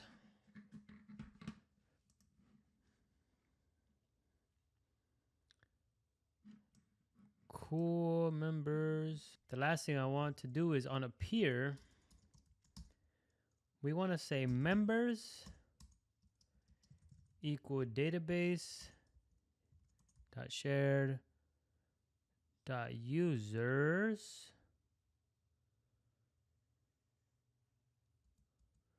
We actually we don't have users. So I'm going to go here and in our database, I'm going to create an array, and this is going to be an array of all our users in our app. So database.shared. I think I meant to put users plural. So we're going to want to filter this by what? So base in here we get a user, and if server.members contains where the member equals user dot ID, I believe. Cannot find server in the scope. And that's because we need to initialize this with a server. Hit Command B, then we have to fix that and get rid of this. We will call server.now iOS dojo init.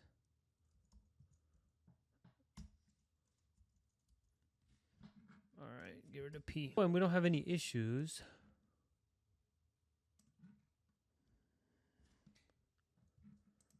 And I'm gonna create this as a func called members.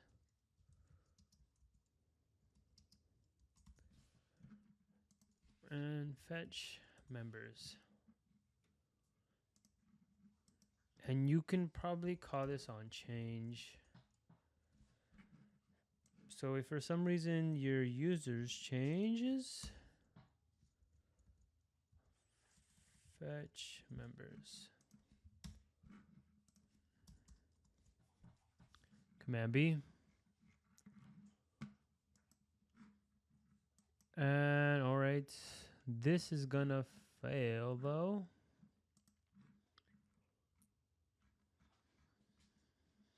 Because we're not fetching all the all the users. Where's our user stuff?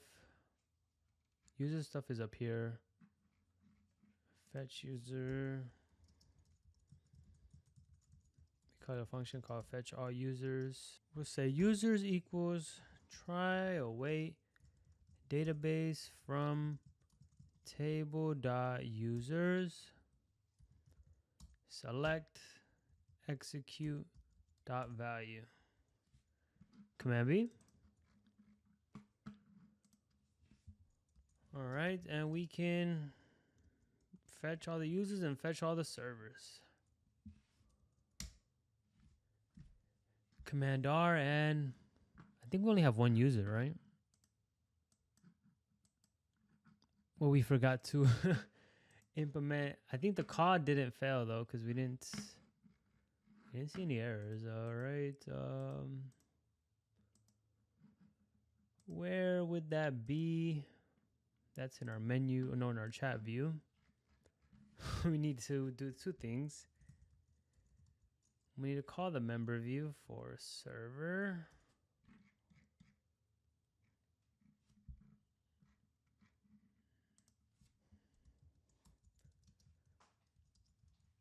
Looks like we need the server here for the chat. In that case, we will call server. I'm gonna grab this and then paste that here. Hit Command B. I'm gonna do this for now,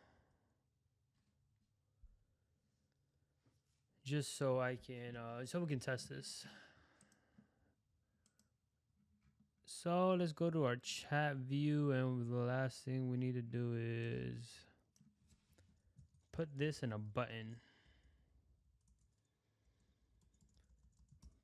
Button and show members equal to true.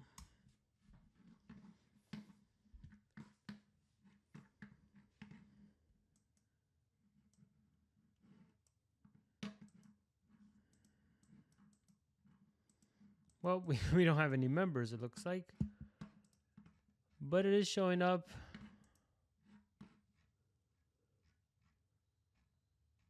So to take into account, to make this look more like it does on Discord, we can create an offset here. And for the offset, let's do 60. And what we'll have to do is a color.black here. And opacity, if show members is active, we want this to be 0.7, else it'll be 0. Offset of X. So we want another ternary operator here.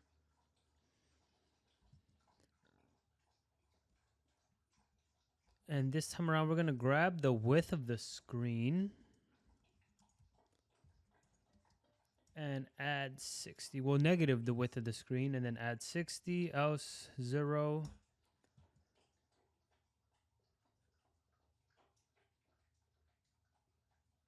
And then we can ignore safe areas on this. And we'll add an on-tap gesture recognizer. We'll call with animation equal to true or false. Now the only thing we want to do is we want to add this offset also on the on this portion. You'll see why in a second, because if we run the app, let's see what happens when we go to our members now. Oh, there we go. You see, it pops up here, and if we go here, it pops up there.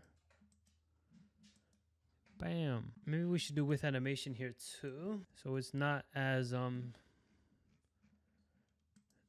vicious.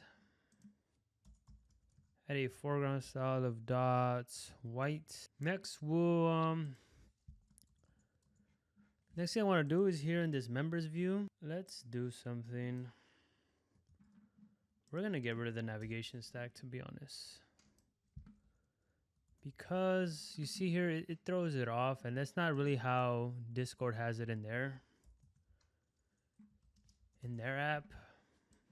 So what we'll do is, I'm going to cut this stuff out. Put this in a VStack. And now we won't have a search then. This padding needs to go before the background. We don't need this. We don't need two backgrounds. And I'll add a text called members. This is gonna be a font title. Forgot the dots. Run it again.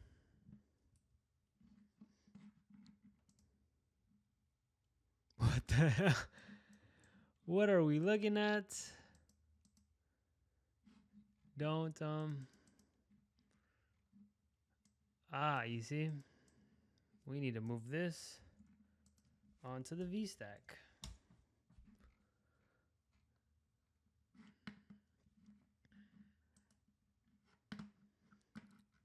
And since we are using a list, we still need the scroll content hidden. I forgot about that. Scroll content background dot hidden.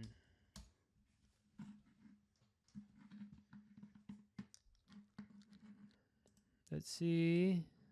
There we go. Let me go here. Let's print the users.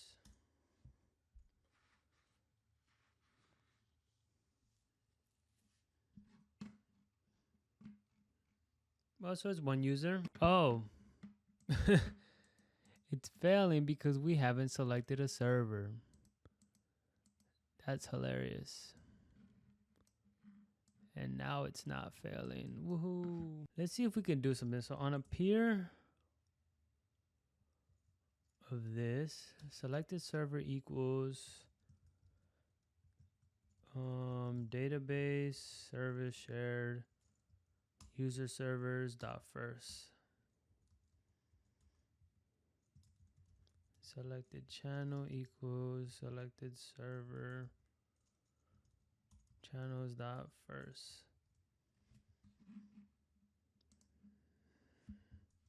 Oh, this should be models.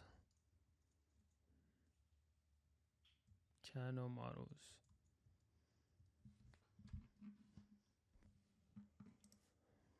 Let's see if that has an impact.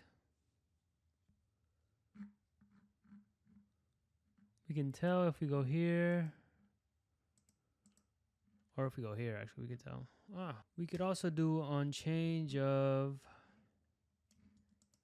database servers. What do you want to do? So if selected server equals nil, let's do this. Let's see if that changes anything. Hey, there we go. I didn't touch anything. And we get our members working, and we get here, and this is selected. Oh, there we go. Cool. We only have one member. How sad. I think we only have, oh no, we haven't set this up with real data. Let's do that. Because that'll be easy. It's pretty much the same as, she's not even the same. I think we can just do this. Username, hit Command B. Run this bad boy, and we should only have one user. Yep, that's it. One thing we need to do is we need to actually a way to filter this. I don't think we did a filter for the server one. So let's do that.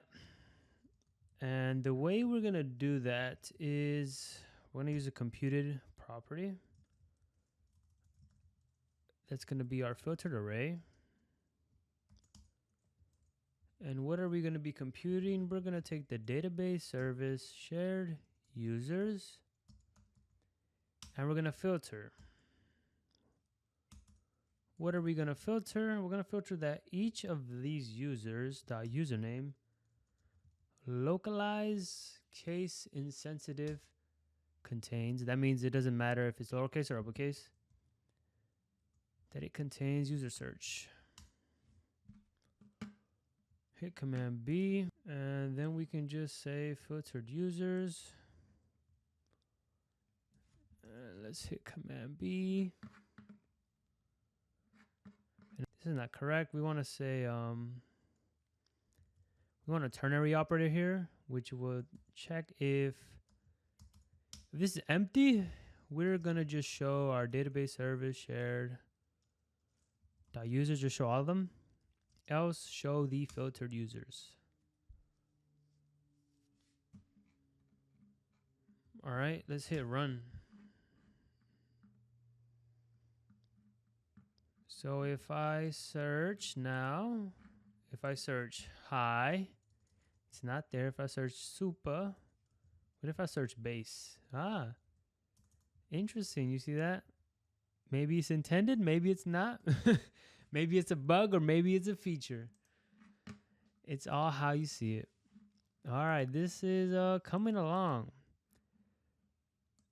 Next, let's tackle the chat, which I have been running away from because this is the real challenge, setting up the chat.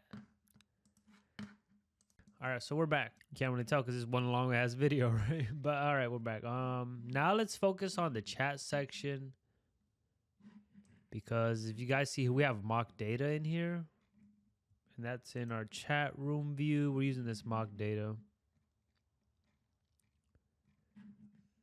So let's handle that. And how are we going to handle that? There's quite a few things we need to do. The first is we're going to need to create a state var called messages. And it's going to be an array of message here. All right. And then in here, I'm going to create a binding at binding var messages. And this will be an array of message. We'll keep the mock messages in here for now. And we can put that in there. And we'll get this error because we don't have anything. Constant empty array. Refresh that. It won't work because we have to fix this.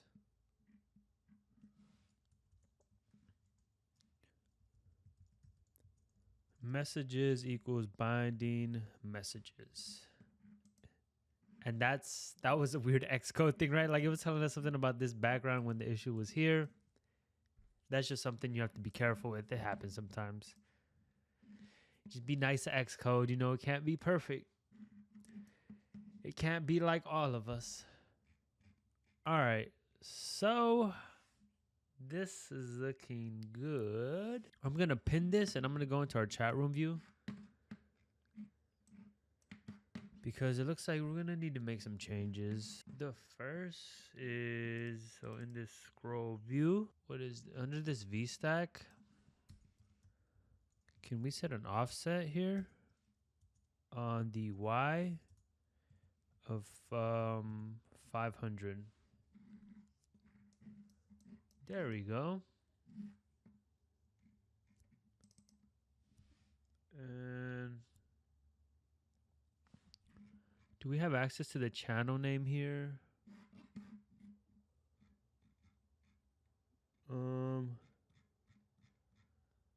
I don't believe we do. So that's another thing we'll have to initialize this with is a channel.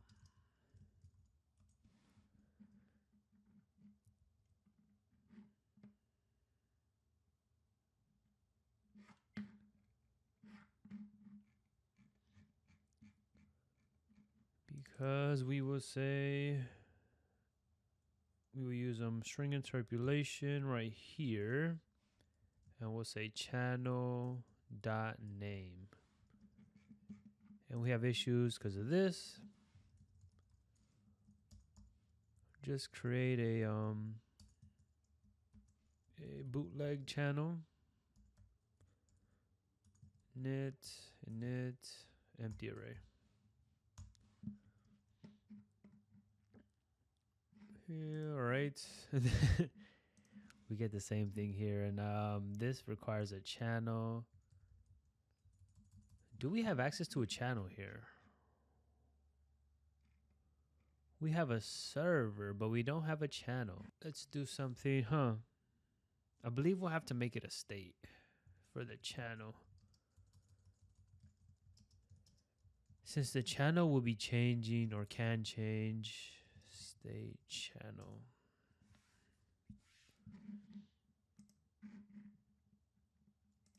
Now we can pass a channel here. And now we can pass a channel here. Yeah, we haven't really covered this section. As you see here, we have a bunch of hard-coded stuff.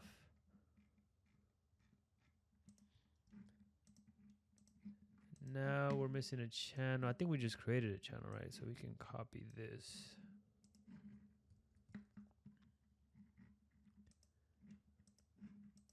I think we just changed the order. Well, looks like we need the same thing. Selected channel.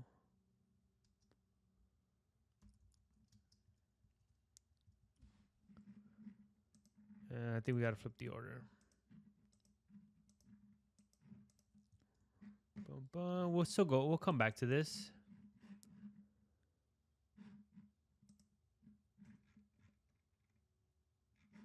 All right, let's refresh this. Preview.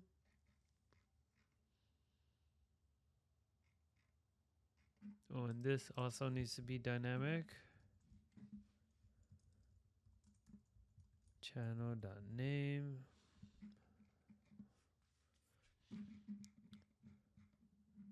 Let's change the channel name just so we see something different. And actually, I don't think this is going to be reflected in the view we're looking at, because in here they have general, or we have general. There we go. Off topic. Members. Cool.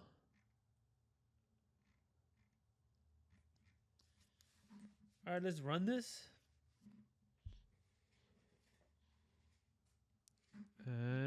What do we see? We see general. One more. We go here.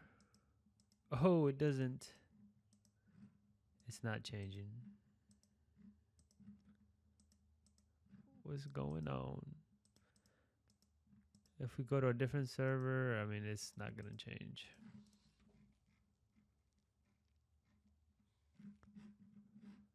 All right, so let's see. Give me a...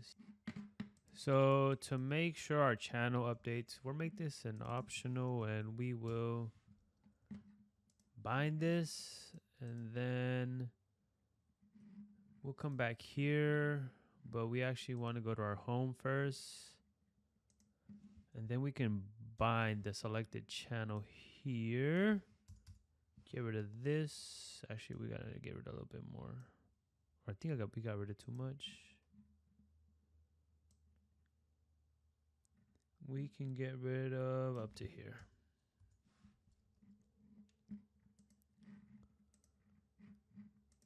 All right, and then this has to be wrapped into a constant.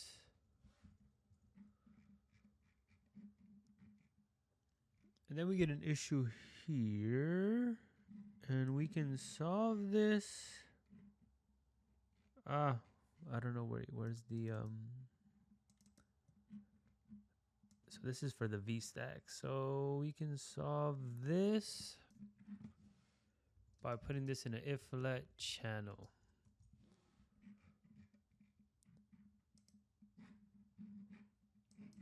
All right, let's run this now.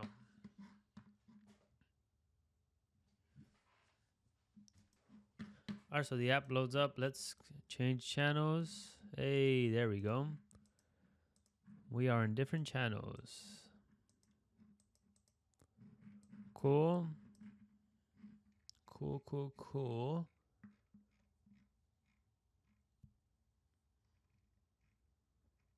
Now let's handle when somebody sends a message. how do we want to handle that? So the button is here. So basically, at the end of this function, or at the end of this view, at the bottom of the view, we can create our function, send message, and we'll have to create a task, a do catch, print error dot localize description. If we go to our database, we shouldn't have anything regarding messages, right? Yeah, we don't have anything. We have just these 3 areas. So what we will do is we can actually, I'm gonna move this server into its own models. New file, Swift view, server. Cool. Let's go back to database service. I'm gonna keep this here because we actually are gonna have to make some changes to it. And if we go to our chat, which one is this? I believe up here. Yeah, we have this struct for messages. Cut that out and put it back here in this, and then we need it to conform to all of these. And we're gonna need a few things actually too. We are gonna need the channel UID, UUID, and the server UID.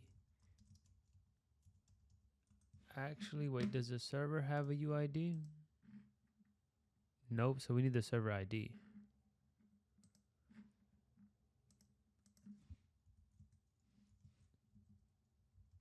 Which is an int. One thing I want to try, this is gonna be a little different than how we have set it up in the other models, but we can instantiate our ID as a UUID here.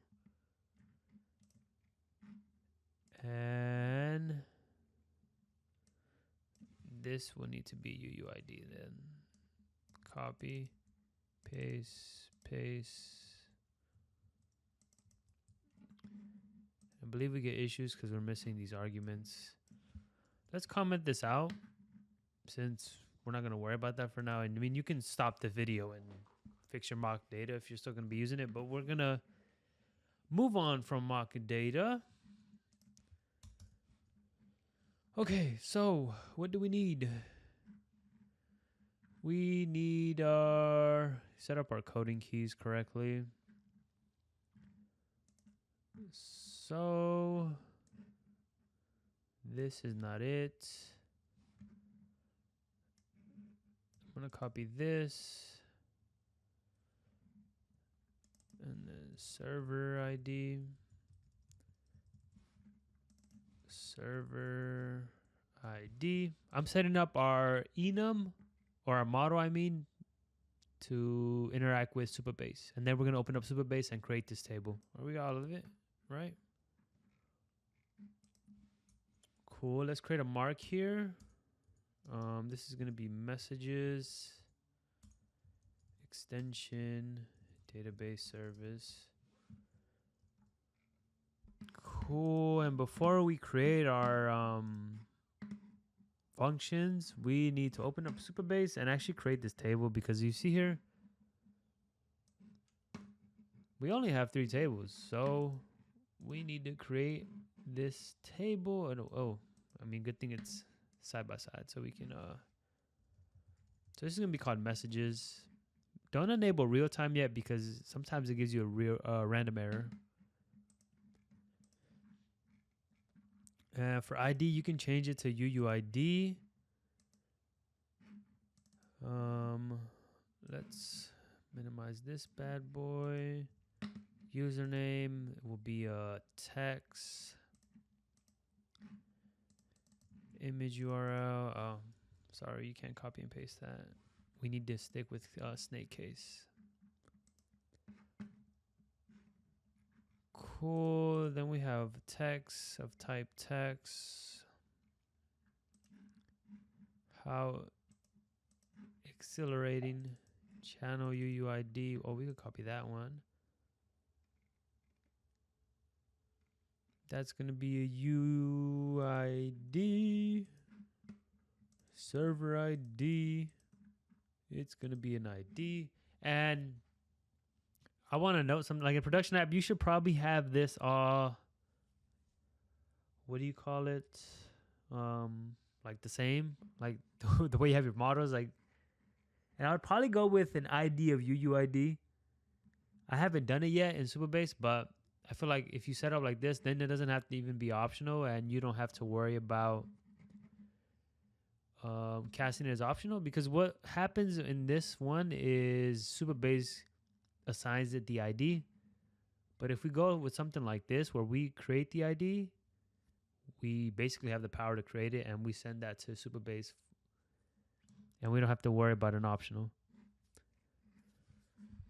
All right, so let's see. 1, 2, 3, 4, 5, 6, 7. 1, 2, 3, 4, 5, 6, 7. And that's all for messages, right? I believe so. So we're gonna hit save. And boom. And now we are gonna do a few things. Enable real time. And also we're gonna create some policies, just our basic policies for authenticated users. So we can insert if we're authenticated. Cool, and we can also select if we're authenticated. Make sure you put true here. All right, is that, I need to change the name. Enable read save policy. There we go. Yeah, make sure you change the names or you'll get an error. Let's go back here, and the table is created. If we go up to top of this database service, we should have a collection enum, or table enum, sorry.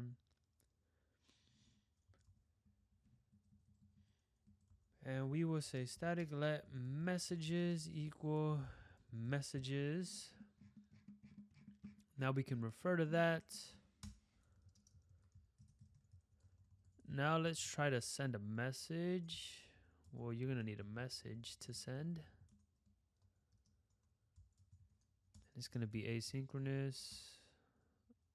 We might need some other stuff, but let's see. So database from table dot messages.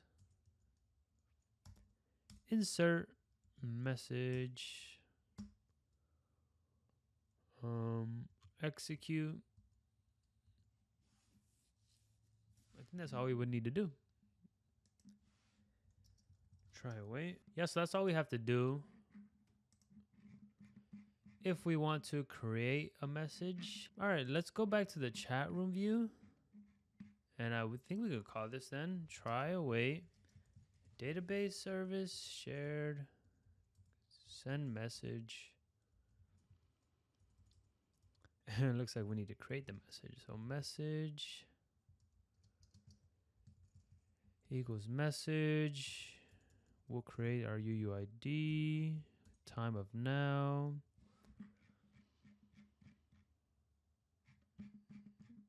We can access the user through our auth service, shared current user, else return. Then we call username, and you could also call user.image URL. And we can call, I think we called it message, right? Yeah. Message goes here. Channel dot channel UUID. Oh, it looks like we might need to pass the server here. One thing we will do is we're gonna do something to our channel. We should add a server ID on the channel, since you never know what because we'll probably need the ID in the future. And I mean, in this case, we need it right now. But so this is gonna break a few things in our app. Let's see. We can say channel UID equals UUID. Put that in here. And then added server dot ID. We're gonna guardlet added server. Well, actually, we'll say guardlet server ID equals added server ID, else return. We'll say server ID, command B. What do we? All right, this. Okay. So we created the UUID up here, and this is what we add the server to. We add the server with the UUID, and then we create the UUID. And this should not fail because Supabase is gonna handle the what do you call it? The int ID for us. All right, now we can say channel server ID, hit command B. We gotta pass message in here. No. Fix. Yeah, we're probably gonna have this error in a lot of places. So just keep hitting command B and then fix the errors as they come. Command B, fix. And, can we delete these? I'm gonna just create a file called mocks. Mocks, or you could probably call it mock data. I don't even think we're using it because we didn't get any errors right now. Just to clean up this view. What is this? This is to create a channel. Create a channel for server. We should have the server ID. Yeah, this is initialized with a server. Then let server ID equals server.id. Command B. Oh, you gotta fix the formatting. All right, we don't have any issues now. So let's go to our, it should be our chat room view. All right, so this is the message we're sending. So if we go to channel, we added a server ID. So we need to add a column here. We go to database, channels, new column, call it server ID. So type int and save. All right, let's see. Did we created server ID. We added the coding keys. Now we go to our channels, and these server IDs are nil. And is the app running still? We might get an issue here. All right, so these are the channels in the OpenAI server. So if we go to servers, OpenAI has an int of 3. So, and let's go to this one. So this does not have one, right? Because it's not showing up here.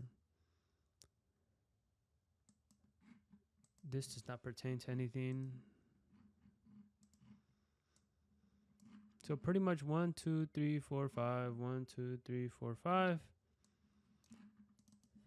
These all have 3. 3. 3. And then this one with 9, I believe, is for the iOS Dojo, which is 4. 4. Cool. All right. Now we can run this.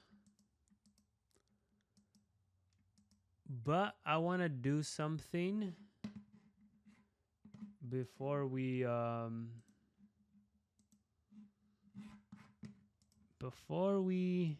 move forward. I want to create a function and a trigger, actually. This is going to be channel append messages array. This is going to be a trigger public. When you in a trigger, we don't take arguments. All right, so what goes in this function? So we do begin. We're going to be updating channels here, the channels table.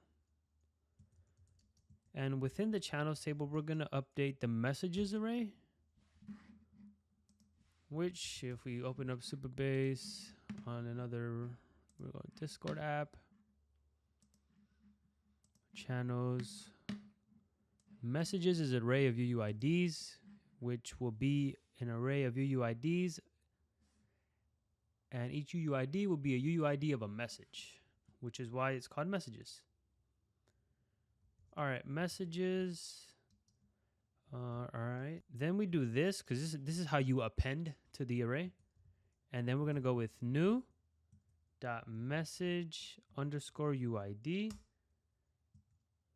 and this will append the message UUID to the array of messages, and this is gonna be given to us by our trigger, this message UUID. Because our trigger is going to be called on the insert of a message, but we're not there yet. I'm getting ahead of myself. And then we're going to set where, basically which row do we want to update? Which row in the channels table do we want to update the messages for? And that's going to be where the channel UUID or UID equals new.channel UID. And then we can return new, and we say end. All right, so reviewing again, we're updating the channels and we're updating the messages array with the new message we receive from our trigger, which is going to be fired when we insert a new message into our message table.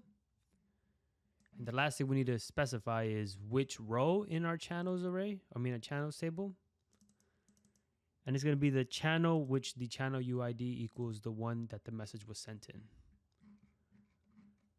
And that's it. Voila. Oh. What is happening? I think I'm missing a tab. You gotta shift them over. Nope. Oh, I think I need to put a semicolon here or a. Now with the last thing we need to do, so we created the function right here, channel message append array, right? Now we need to create a trigger. This trigger is gonna fire when we insert the messages. We'll call this new message trigger. And on the insert of a new message, we want this to fire after the message has been inserted. And for each row, we are going to append this to the array of messages for the channel the message was sent in. That was a mouthful, but I hope you understand what I meant by that. Basically, each message will be coming from a channel, like it'll have a channel UID. Each channel is going to have an array of messages, and we're basically appending the UID of the message to that array of messages for each channel. Hit confirm. Boom. And a few things we need to do before we continue. So we need to, so we set up the row level security for messages. And what are we doing with messages? Messages we're just going to read from, right? We're reading the inserts. But for channels, we need to enable real time. And also we want to enable update because we're going to be updating this from our Supabase side or the backend side. So we need to enable update access. And we're going to say update, do true. And you need to do this, otherwise it will fail because Supabase is going to try to update base because of this function. This function is basically updating the channels table. But if you haven't set a row like a row level security for it, it won't do it. So let's try to test out our code. We did a lot. Will it fail? Will it work? We have to see. Let's run the app. And all right, we're in here. Let's go to off topic. So we're in the OpenAI Discord. So who is the CEO? Who is the CEO today? We're gonna send this. We're gonna try to send this message. And actually, wait, what is going on with my There we go. I don't know if we didn't we didn't set it up. Send message. All right, and let's guard. Let's do another guard that the message.count is greater than we're gonna guard that it's less than 2. And we should, if this is successful, let's empty it. So at least we see something on our end.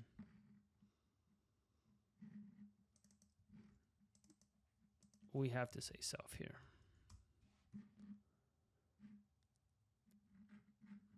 All right, OpenAI. We're gonna go off topic. I mean, this could go in the general.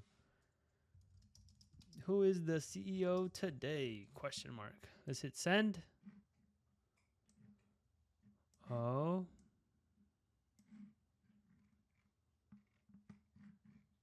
This might, I think I might have done the guard that wrong. Let's, we're going to guard that is greater than 2. Who is the CEO today? Send that. Haha. And we get an error because new has no field message UUID or UID. That is my fault. So we need to go back here to functions.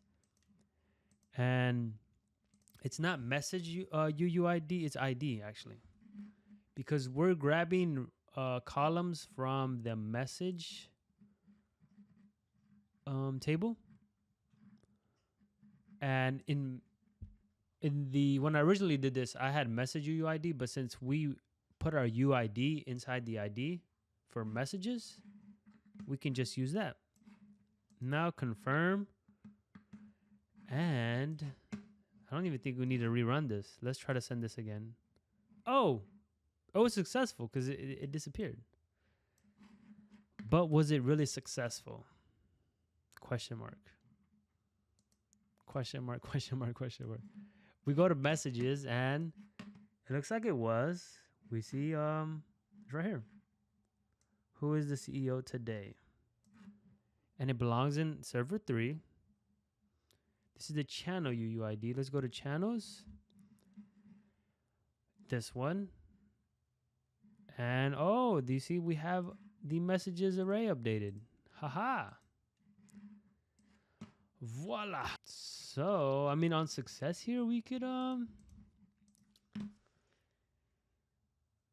we can messages dot append. Okay, we could append messages, right? Let's see what happens when we append a message. Wow, not safe for work. How did we end up here?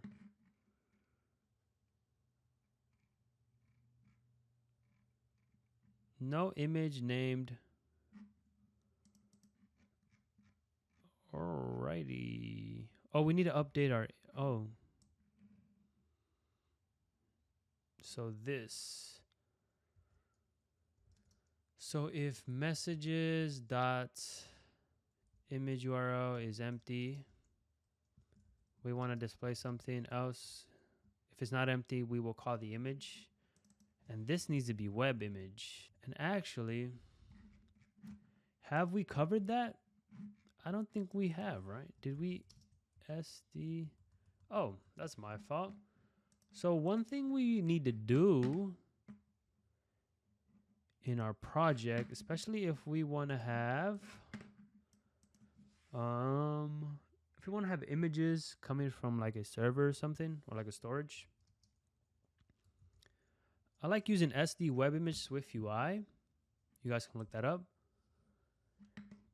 Because this will handle the caching of images for you, and you don't have to worry about that. You could use async image, which lets you grab images from the web, but I don't believe it caches it for you. And one thing to note is if you aren't caching images and you have a lot of images, you're gonna have a big bill, to be quite frank. So we copy the GitHub URL and then we're just gonna bring that in. So that's something you really want to handle. And sometimes you create your own custom caching system, but I always just go with SD web image, because why reinvent the wheel? And we need to import SD web image SwiftUI. And this will now become web image. And it's missing this. And now this has to be wrapped in a URL. String. And we can just put the string in there. And we can copy something similar we did to our, let's see, maybe something we did for the, for like the server search or user search. Yeah, something like this. Where were we? We were in here. And this is going to be message.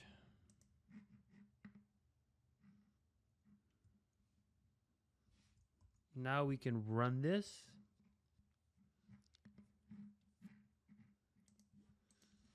Let's see, I'm the captain now.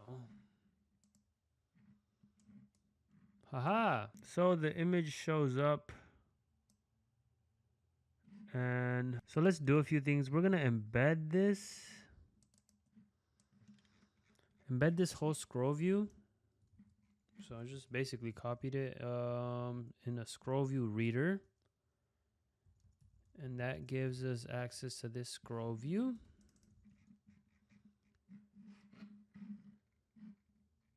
And then, so on up here, we will say with animation, scroll view, scroll to. Actually, wait, scroll view, scroll to. Messages dot count -1, anchor to the bottom. And actually, I want to call this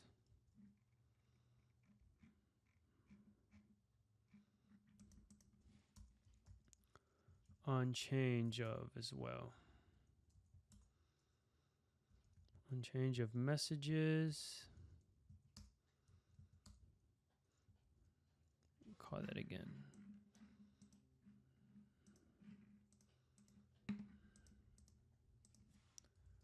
Let's test this. And we'll have to play around with the messages with this offset. So if it's empty, we'll do 500. Else do 500. minus messages.count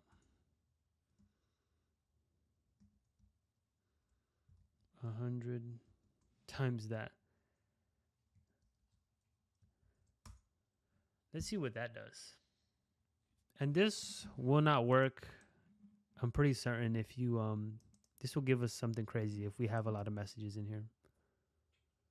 But I'm just playing around with it right now just to see. Let's fix that. There we go. Let's run this bad boy. Cool. Off topic. Yo. Hey, there we go. Yeah, this is definitely way too much. Maybe 60. I want to see what happens when you do a lot.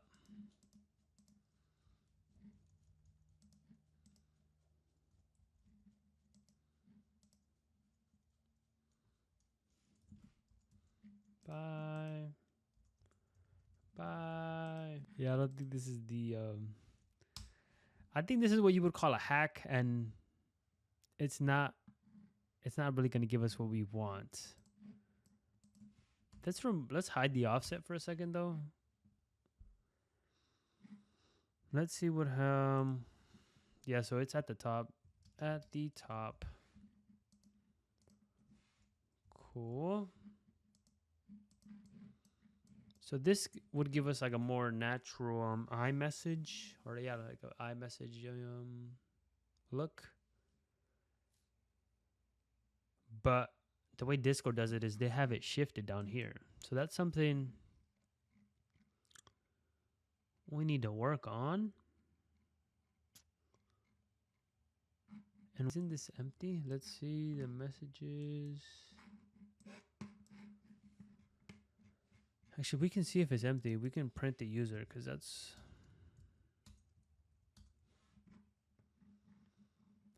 We're passing this image URL here. Let's see, test. I guess this is not empty. Let's just, so in production, you would want to do that, but we're going to do this. We will leave the offset there. We should probably work on fetching these messages. Oh yeah, these messages are not updating. We're going to see, go one level above.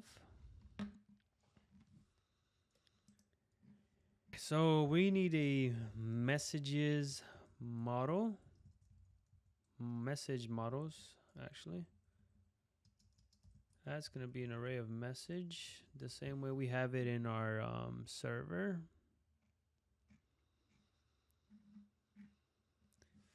And this won't be decoded by or encoded. This will just be on the client side.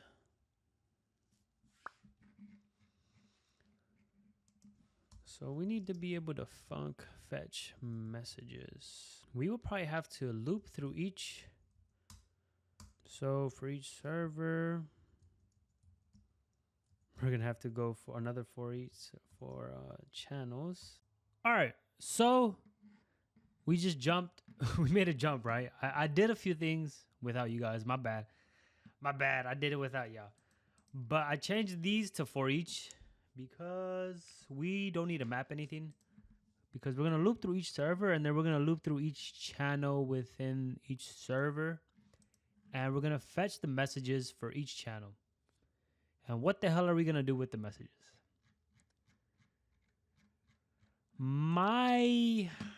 Off the top of my head, I think the best way to go about this is to create a dictionary that's going to be having keys that are UUIDs, which will be each channel, and then an array of messages. And we have to initialize this as empty, and this is how you do it for a dictionary. And I'm going with a dictionary because this allows us to easily read and insert, and we could have all of the messages here in this dictionary. Otherwise, we would have like an array of messages, and then how would you track the key, like which channel it belongs to? I feel like this is the best way, and what we will do is in self.messages, the UUID will be channel UUID, and you set it equal to messages. Hit Command B. This works. Okay. And let me break down what I'm doing here. So I'm basically fetching from the table. And when we want to read something, we can use this in filter, which is it's a filter. And this in, what it's gonna do is it's gonna look in this column and grab all the rows that have this value. And if you had, like, if for some reason you needed more, like you're grabbing messages from multiple channels and you wanted all of those in one array, then you could have different channel IDs, or basically it wouldn't fit in our use case, but like in a different example, if you wanted to have, like, let's say you wanted an array of channels in here, you can put that in here, and assuming that the column right here, that the column you put in here matches the types, it will filter that out for you. In our case, we are filtering the channel UUID and grabbing all of them that have this channel's UUID. And we set this equal to self, and we can print, let's do, now you guys can see what I was writing. Yeah, I'm printing the channel name, space messages, like this. You could also use string interpolation, but I'm just gonna print it like this, so when we can see it. And then we want to call fetch messages after we fetch the users. And try await. This function might have concurrency issues, by the way. Now that I'm looking at it, actually, this definitely will have concurrency issues. So let's create a completion at escaping with a Boolean return void.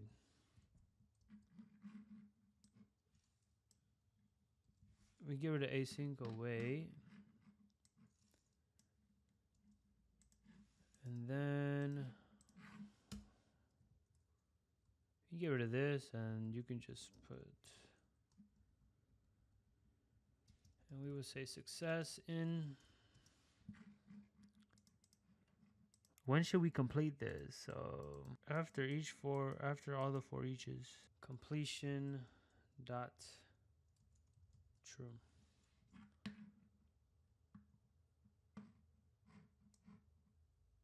And then here we'll say completion dot false if there's an error. Although this isn't technically the right way to do it, because they say on the first, like on one of these, if it fails, it'll stop fetching all the messages.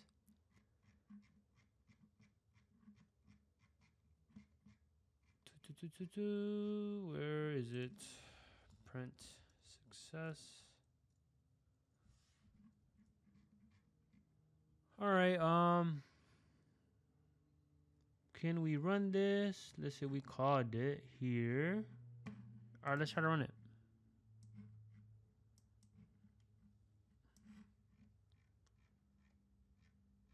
And then if we print the message, like if we actually are able to fetch the messages, oh, it looks like we are.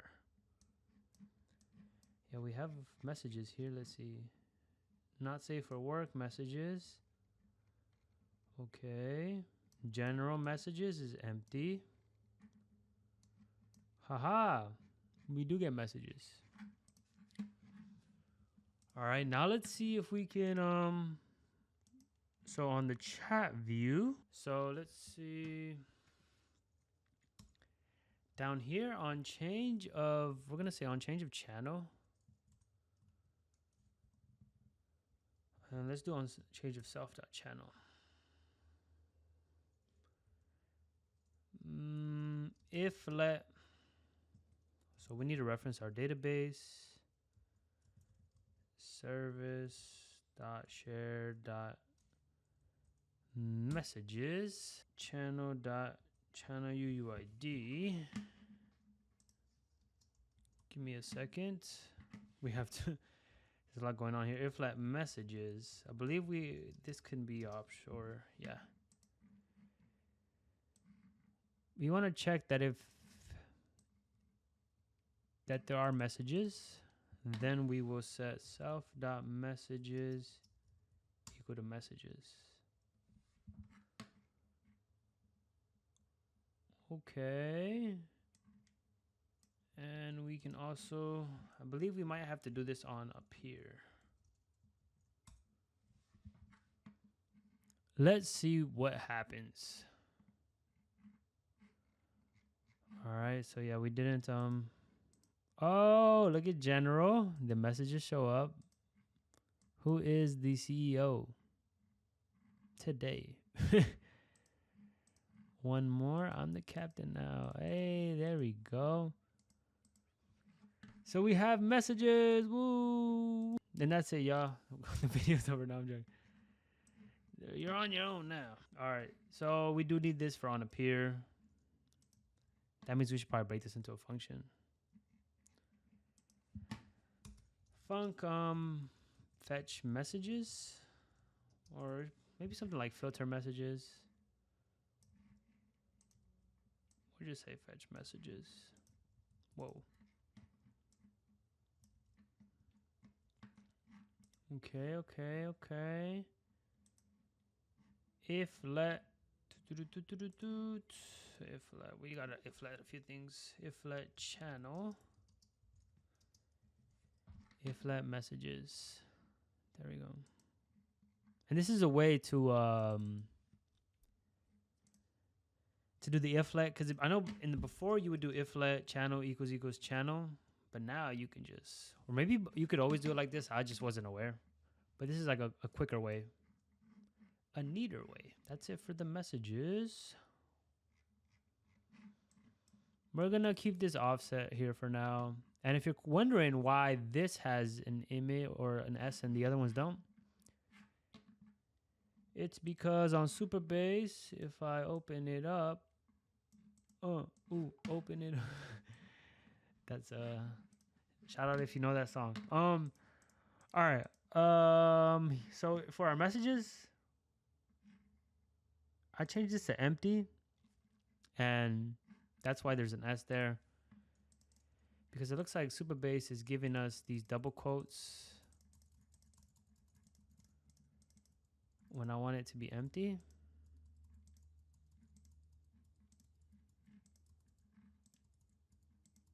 So we can do this.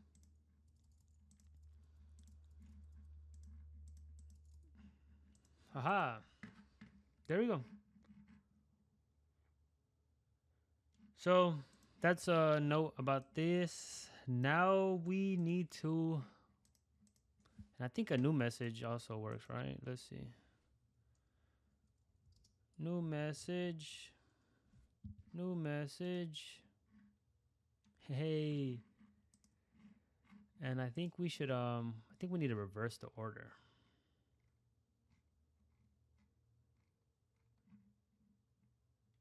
And let's fix our formatting. I'll fix the formatting for our messages first. So we have database from select in execute dot value.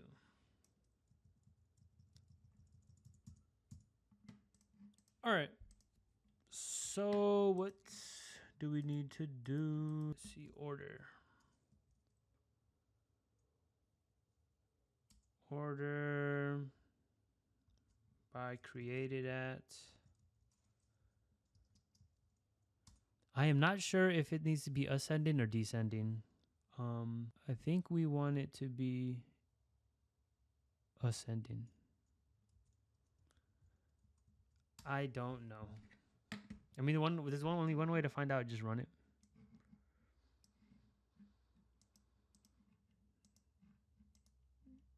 So this, all right, it is ascending.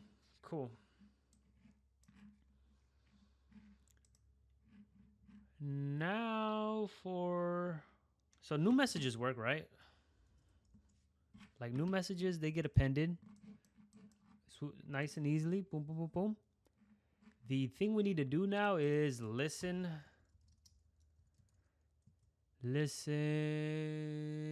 for messages. For new messages. And that's where things get a little different. So we need to do a few things. And thanks to the new update in the Supabase library, we need to make some changes, and we don't need to import like another library to use real time. The first thing we're going to need is a public schema, real time channel, not real time client. All right, that'll be optional. And then we're going to have to change this because this is going to have to be Supabase now. And we need to get rid of this .database part. And that's because originally we would have to bring in the other library, because Supabase Swift had a real-time library. But now with the new update, it's pretty straightforward. Let me see if I can just copy this, paste that. Might as well fix our formatting. Boom, boom, boom.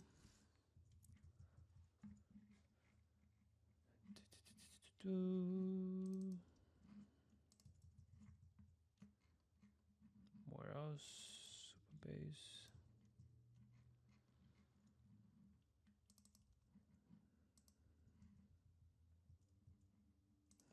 From insert, returning single, execute value.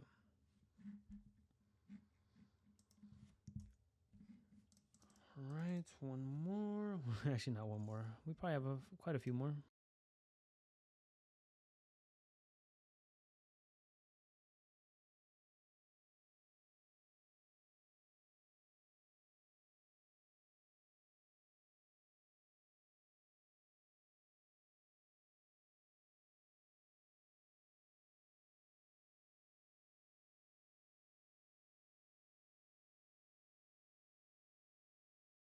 That was quite a bit of changes. We need to say, the first thing we need to do is say, we call Supabase, and then we call real time, and we're going to say connect.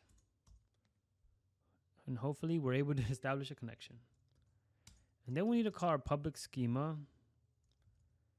And then we need to reference Supabase, not Supabase, real time channel. This one, our channel is public.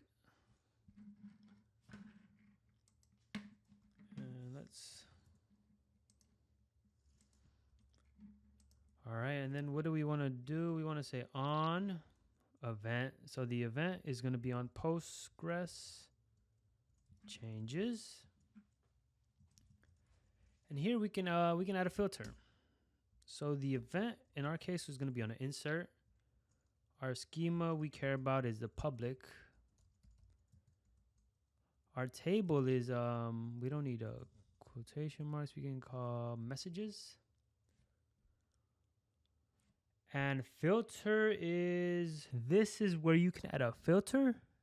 And there's actually Supabase has some resources on this. And this filter in our case, in any case, your filter, you can filter depending on the column of each row. Because this will fire on an insert of our messages, right? But we can filter to only account for certain inserts. And in our case, these certain inserts will be based on the channel ID or channel UUID. And we're going to put those channel UUIDs in here. But I'm not going to do that yet. And then Supabase gives us a message. And what I'm going to do is I'm going to print the message dot payload so we can see this. And I think I might get rid of the filter for now. Yeah, let's get rid of the filter so we just so we can test this. We're not quite done yet though. We want to say public schema dot on air print error. What else? Public schema on close print close. What else? We can do public schema. We can subscribe. And we can use the callback, which is this gives us a state. And this is an error, which is optional. And we can actually switch on the state.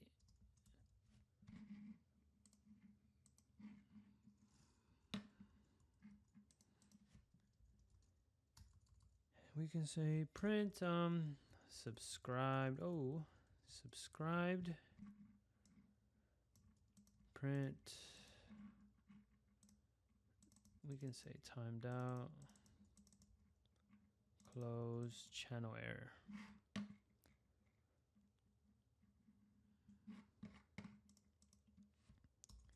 And now we have to do something similar on our Supabase real time on open print real time open Supabase real time on close print real time closed Supabase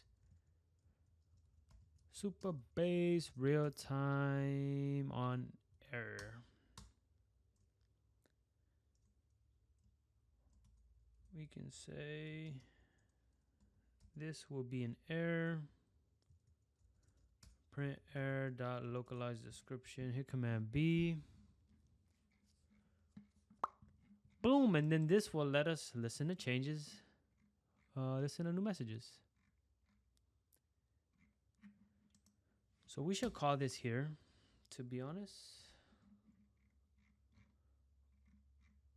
Or where should we call it? Actually, we should call it there.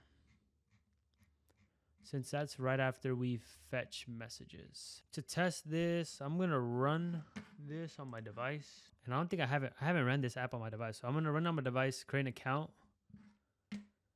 on my end, and let's delete this user, and I'm gonna create one for my name, I guess. I don't think I show up here, do I? No. All right. So unable to get a valid session, of course. Enter an email. Oh, and I realized I should have just signed into the Supabase one because we haven't set up the join server, so I can't really join the server yet.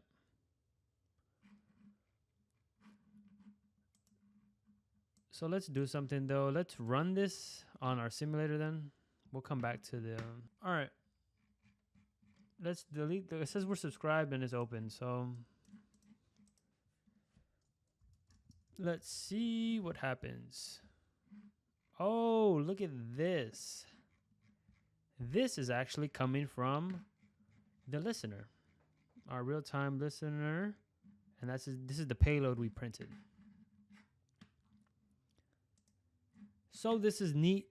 This is very neat. And this is like returned in, I believe, what is this? I believe this is a dictionary that it returns it as, yeah. So what we want to do is get the JSON from the dictionary. So we're going to say message payload. And to get the JSON, we want to call data because that's this right here. So this is a dictionary. There's this IDs, which maps to this. Then we have data, which is pretty much like the meat of this. Yeah, there's only two things that it has, IDs and data. So we only care about data. And we got to cast this as a... Data is also a dictionary. String to any. What's an object? Cool. So if let that, and then we get a JSON, but then what we want to do also is we want to get that as data. So we want to try JSON serialization dot data with JSON object. We'll pass in that JSON. And then we can, let's print the string data with our JSON data. And you have to use UTF-8. And force unwrap it, it makes it look nicer if you do a force unwrap. And unless your app crashes. Then it won't look like anything. All right, let's do off topic. So this is, let's remove some prints that yeah, let's remove this print. We don't need this anymore. I'm all alone. Yeah, this Supabase is the only user here. All right. And oh, look at this. We got this. Well, actually, we got right here. We got an object that has columns, schema, type, and record. The only thing we care about is record. So above here, I'm going to create a struct. Call this JSON data. Make this decodable. And we just care about record. And your intuition might tell you that we can just call our message struct here. But in my experience, it looks like we get an issue if we do that. And it's an issue that might be fixed on the Supabase side.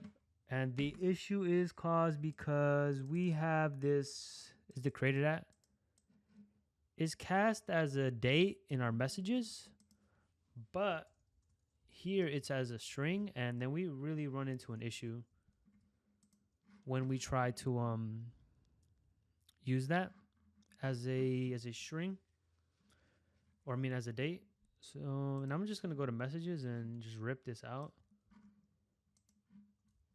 And the only thing we have to change is this to a string. That should be enough. That should be enough.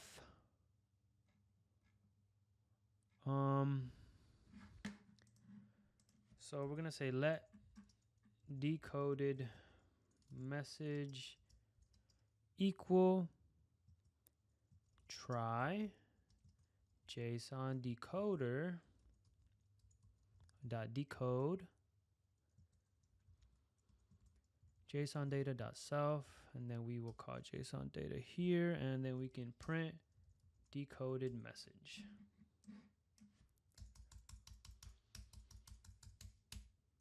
Run this bad boy. Okay.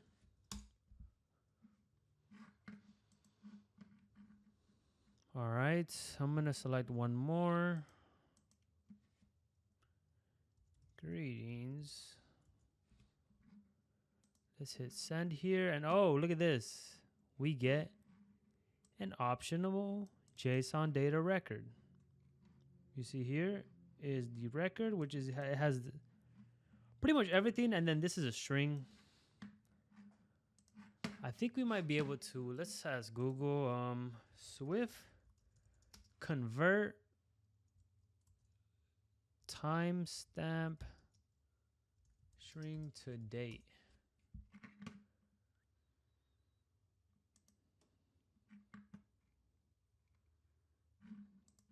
And we can actually, maybe it works. We're gonna try this as a date. Maybe it works. Let's be optimistic. Work question mark? Never mind, y'all. Never mind. Don't be optimistic. Just stop. Just stop. All right, let's see.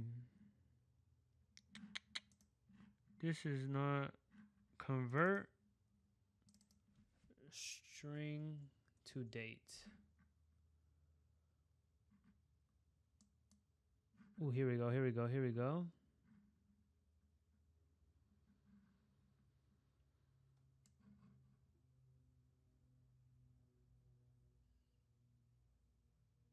This is how we do it, I guess. Also consider, well, we can do this. Let's see. If we go back here, so let record equal decoded message dot record.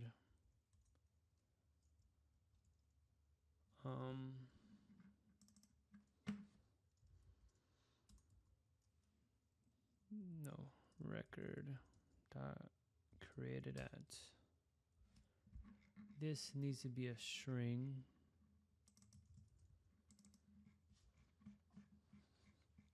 Optional string must be. Let's do some if letting. So if let this. Whoa. Let date equal record dot created at. Oh no, wait, I think the issue is this question mark. Record.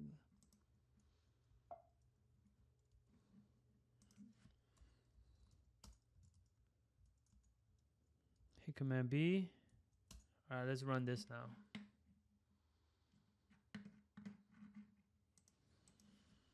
My. Oh, we got a date here.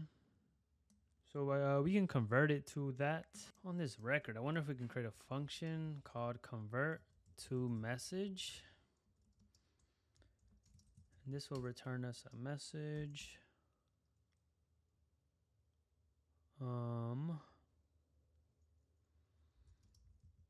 Let message equal message. Created at, actually no, wait, that's gonna be that's the only difference. Text channel UID and then server ID. For the date stuff, we're gonna do this.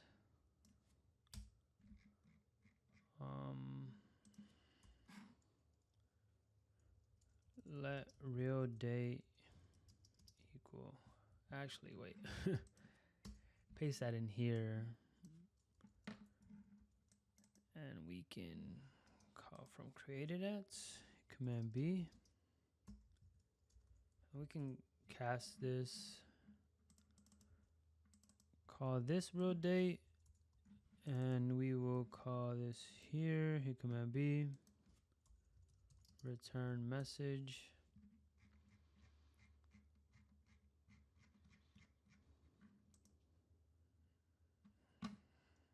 If let record equal decoded. Let's call this decoded data. Dot record.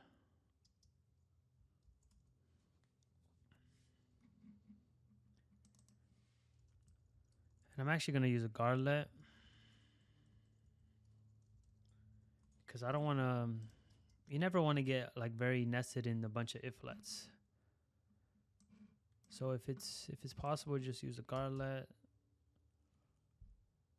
All right, and then let message equal record dot convert to message.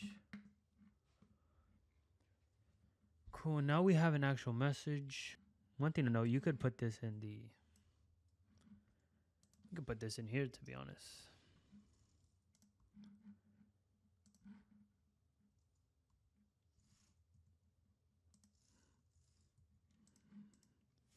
That gets rid of the need for a guardlet, I believe.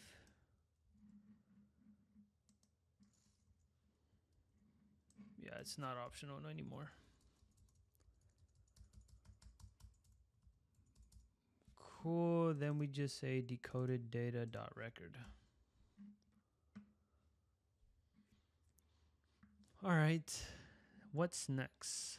So now we have a message. Let's get the user from our auth service. All right, we're gonna grab the user and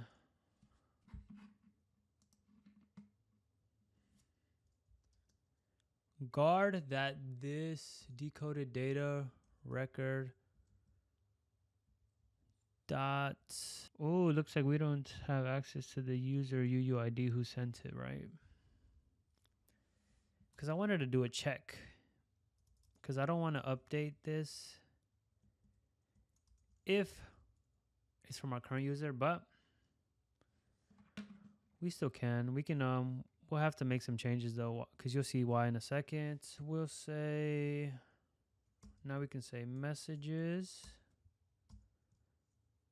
and message channel UID equal message. Actually not equal, but append message. User, we're going to keep this in here for now. But let's check that this is not equal. Let's guard against this equals nil.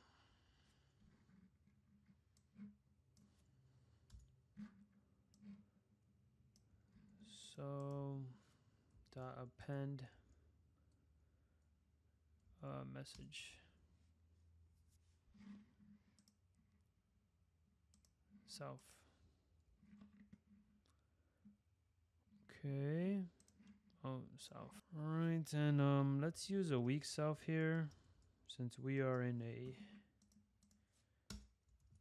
closure, and we can guard that self equals self else. Return. Helps guards against any memory leaks. All right, now we should be able to run this. And we should be able to see our messages. On up here, you see it's still not working, right? But let's oh wait, show me the bug, because there should be a bug here if this works.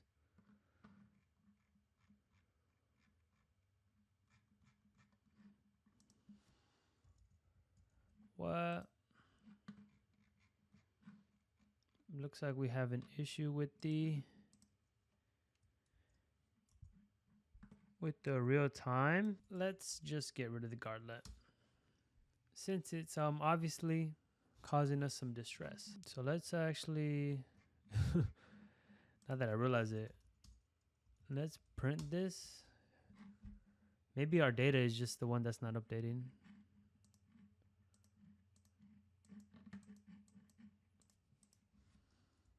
Hola. Aha.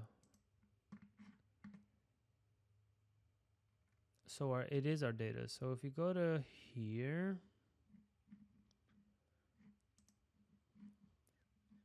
if you go to messages, all right.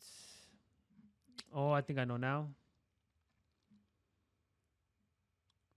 On change of that, on changing the channel, but also on change of messages, we need to be mindful of the changes of messages. We can say fetch messages.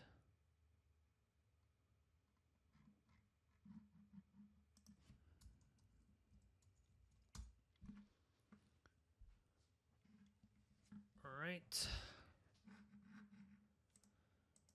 And that's hilarious. I just realized why this is not. We need to reference the messages over here, not the messages in this view. And actually, that's what we needed to do. Regardless, not safe for work. Should I tell my boss? We're gonna run this, or all right. This looks good though. Maybe there isn't a bug. Maybe there isn't a bug. Now we need to do a few things. We need to set up our server section so I can actually join a server. That's going to be in our home. In our create, I believe we have a server search view.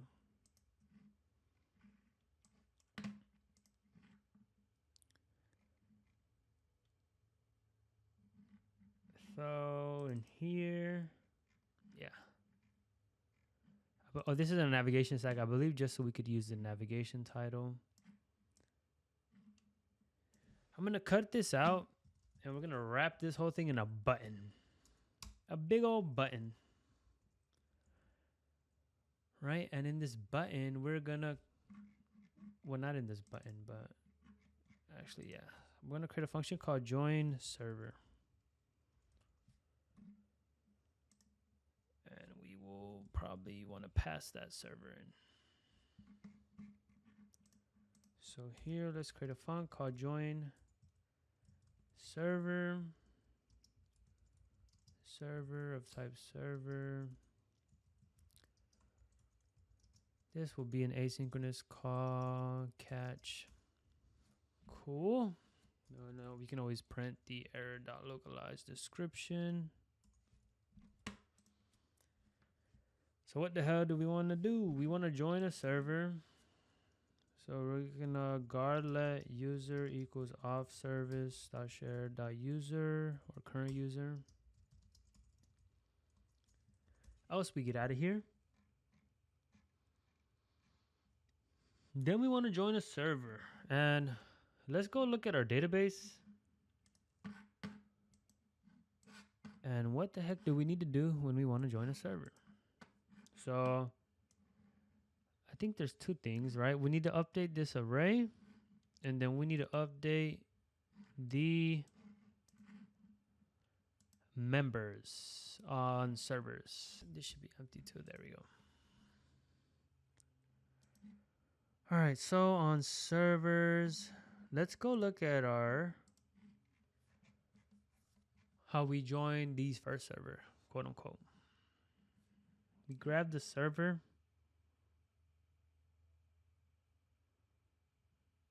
I think we can perform an update. This is for servers, right? Create, fetch. This is technically an update to a server. It says join server. We're gonna need a server here for sure.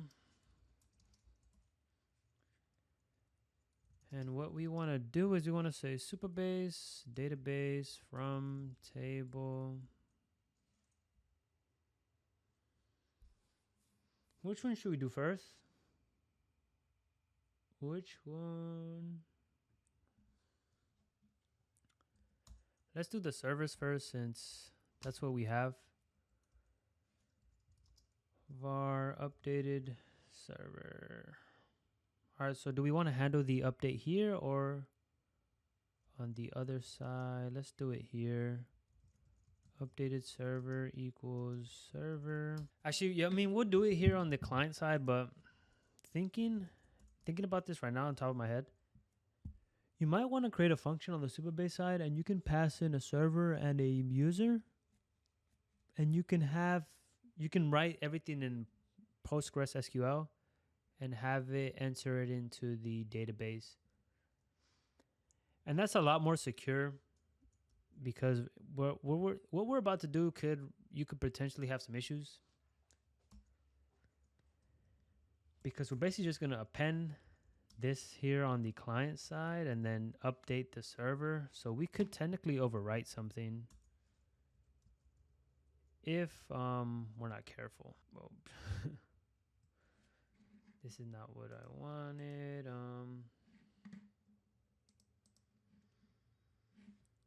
User, let's just say Discord user.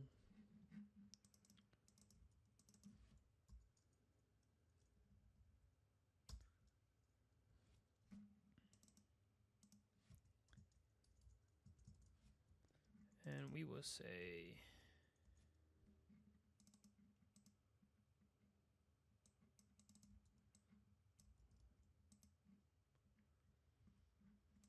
and actually no, we need the user, because we're gonna perform an update. Guardlet UID equal user UID else return. Let's call this user UID just in case we have other stuff in the future. Is there anything else we need to update on the server side? Just the members. Yep. All right, so that updates the server. Now we want to update the user from table dot users update updated user equals user updated user dot servers append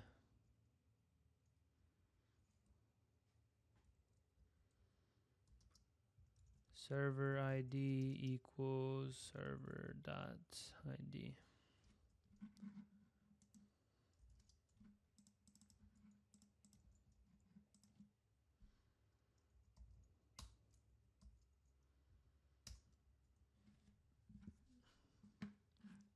So this joins us in a server.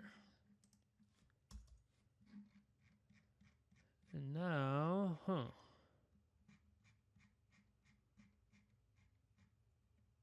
I think we could just say user servers append updated server.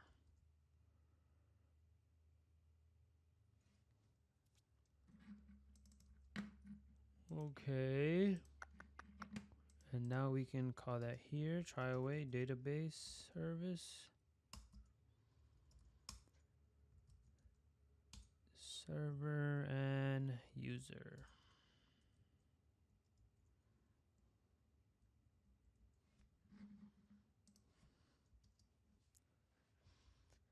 And let's guard that the user is not already in there. So if this user, or if the server members contains ID. Oh, we need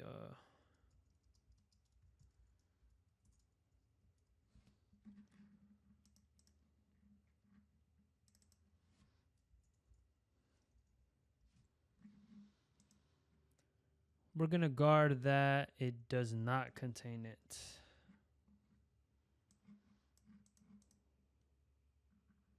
Because if the user's already in it, we don't want to do that. We don't want to do anything. So I actually need to run this on my device. So I'm gonna do here, I hit run.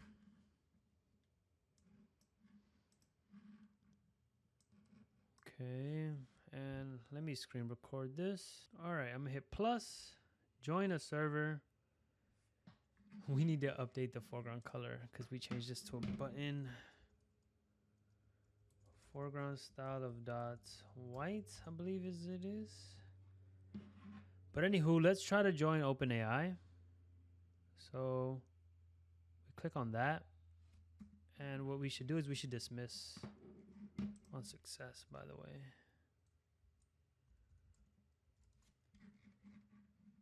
So we need to create an environment. Oops. Dismiss, var dismiss. And run this one more time. If this worked, then I should see it on my end. I should see the OpenAI already on my servers. Tongue twister there. So it's not showing up. And let's open this, refresh our servers. So members, we only have one. And here we all have 0. So let's try to join OpenAI. Update requires a clause. Oh, we don't have a if we go to our databases, I don't think we have anything.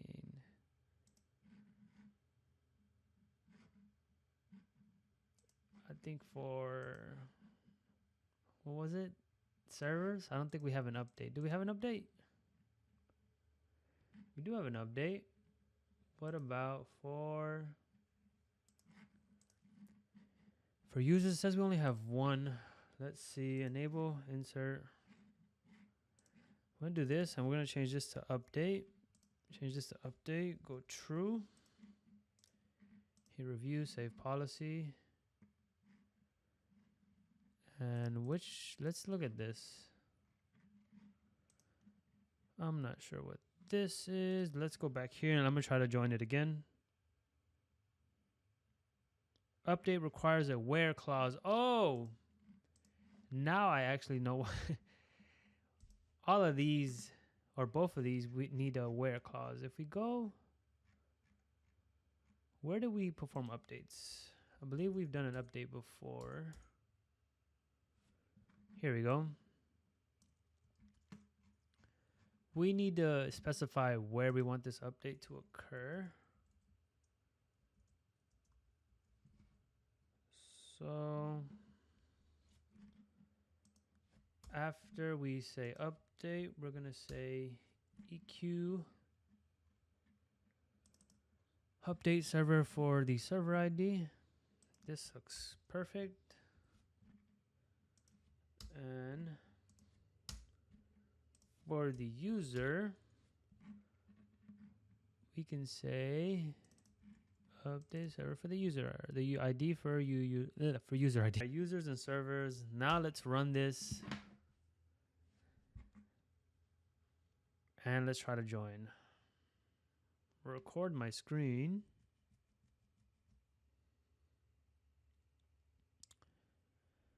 Okay, we go plus, we go join server, OpenAI. Can we join it? Did we join it? I don't know. Oh. What happened? We got a breakpoint. Where is this being shown from? Let's see. So it's shown here. Oh, I know why then. We don't need it to be in a navigation stack because it already is. So that's good. That causes our app to crash. Let's run this now. But I think it was successful. Well, let's go look. Let's look at our database. So servers, we joined OpenAI, and OpenAI now has 2 members, our users. Hey, I'm now in here. All right, cool. So I'm gonna stop, and if you guys see my device, it loaded up. Stop running this on my phone, and we're gonna run this on the simulator. Okay. All right, so on my device, I am now in here. Well, let's see, which one Which server should we go to? Let's go to hello. It has the least amount of messages. Sent from my phone. All right, I'm gonna send this and let's see if we get a. Oh, look at this. I sent this from my phone. Oh, snap. Wow. I'm a magician. We're magicians. We're magicians. So this is sent from my phone actually, and it's showing up here. So we got real-time setup. Isn't that amazing? Look at God, right? All right. What is left? I mean, of course, this isn't perfect. And something to note, like I'm on this channel and it's not letting me. I can't add a channel here. Like this plus doesn't show up because I didn't create the server. That's really cool. That pretty much covers it. Oh, if we go here to members. Oh, look at that. We not alone anymore. And if we search here, there's more than one person. All right, the last thing we might probably want to do is the messages. Like it should probably show up on my side, right? We don't need to do this. We don't need to do this. I started making the messages like this, but it doesn't look like this in Discord. I just realized everybody's messages is the same. So, and one thing I want to do is I probably want to shrink this. 28. All right, guys. So we've done quite a bit. Thank you for making it this far. We're wrapping up the video here. I know there's probably still a lot more that we could be added, but I mean, we're at 7 hours, and I hope you've learned a lot. I hope you made it through it and were able to digest any information. If you have any issues, make sure you hit me up or just drop it down below in the comment section. And yeah, just a few things. Make sure you guys like, comment, share, subscribe. Let me know what you thought about the video. A few things. Follow me on Twitter and reach out to me on LinkedIn. I might have some things that might be helpful for you on those channels. And yeah, I look forward to seeing you guys on your journey wherever you are. Maybe you're already a developer, maybe you're aspiring. I wish you the best of luck. Keep coding. Peace.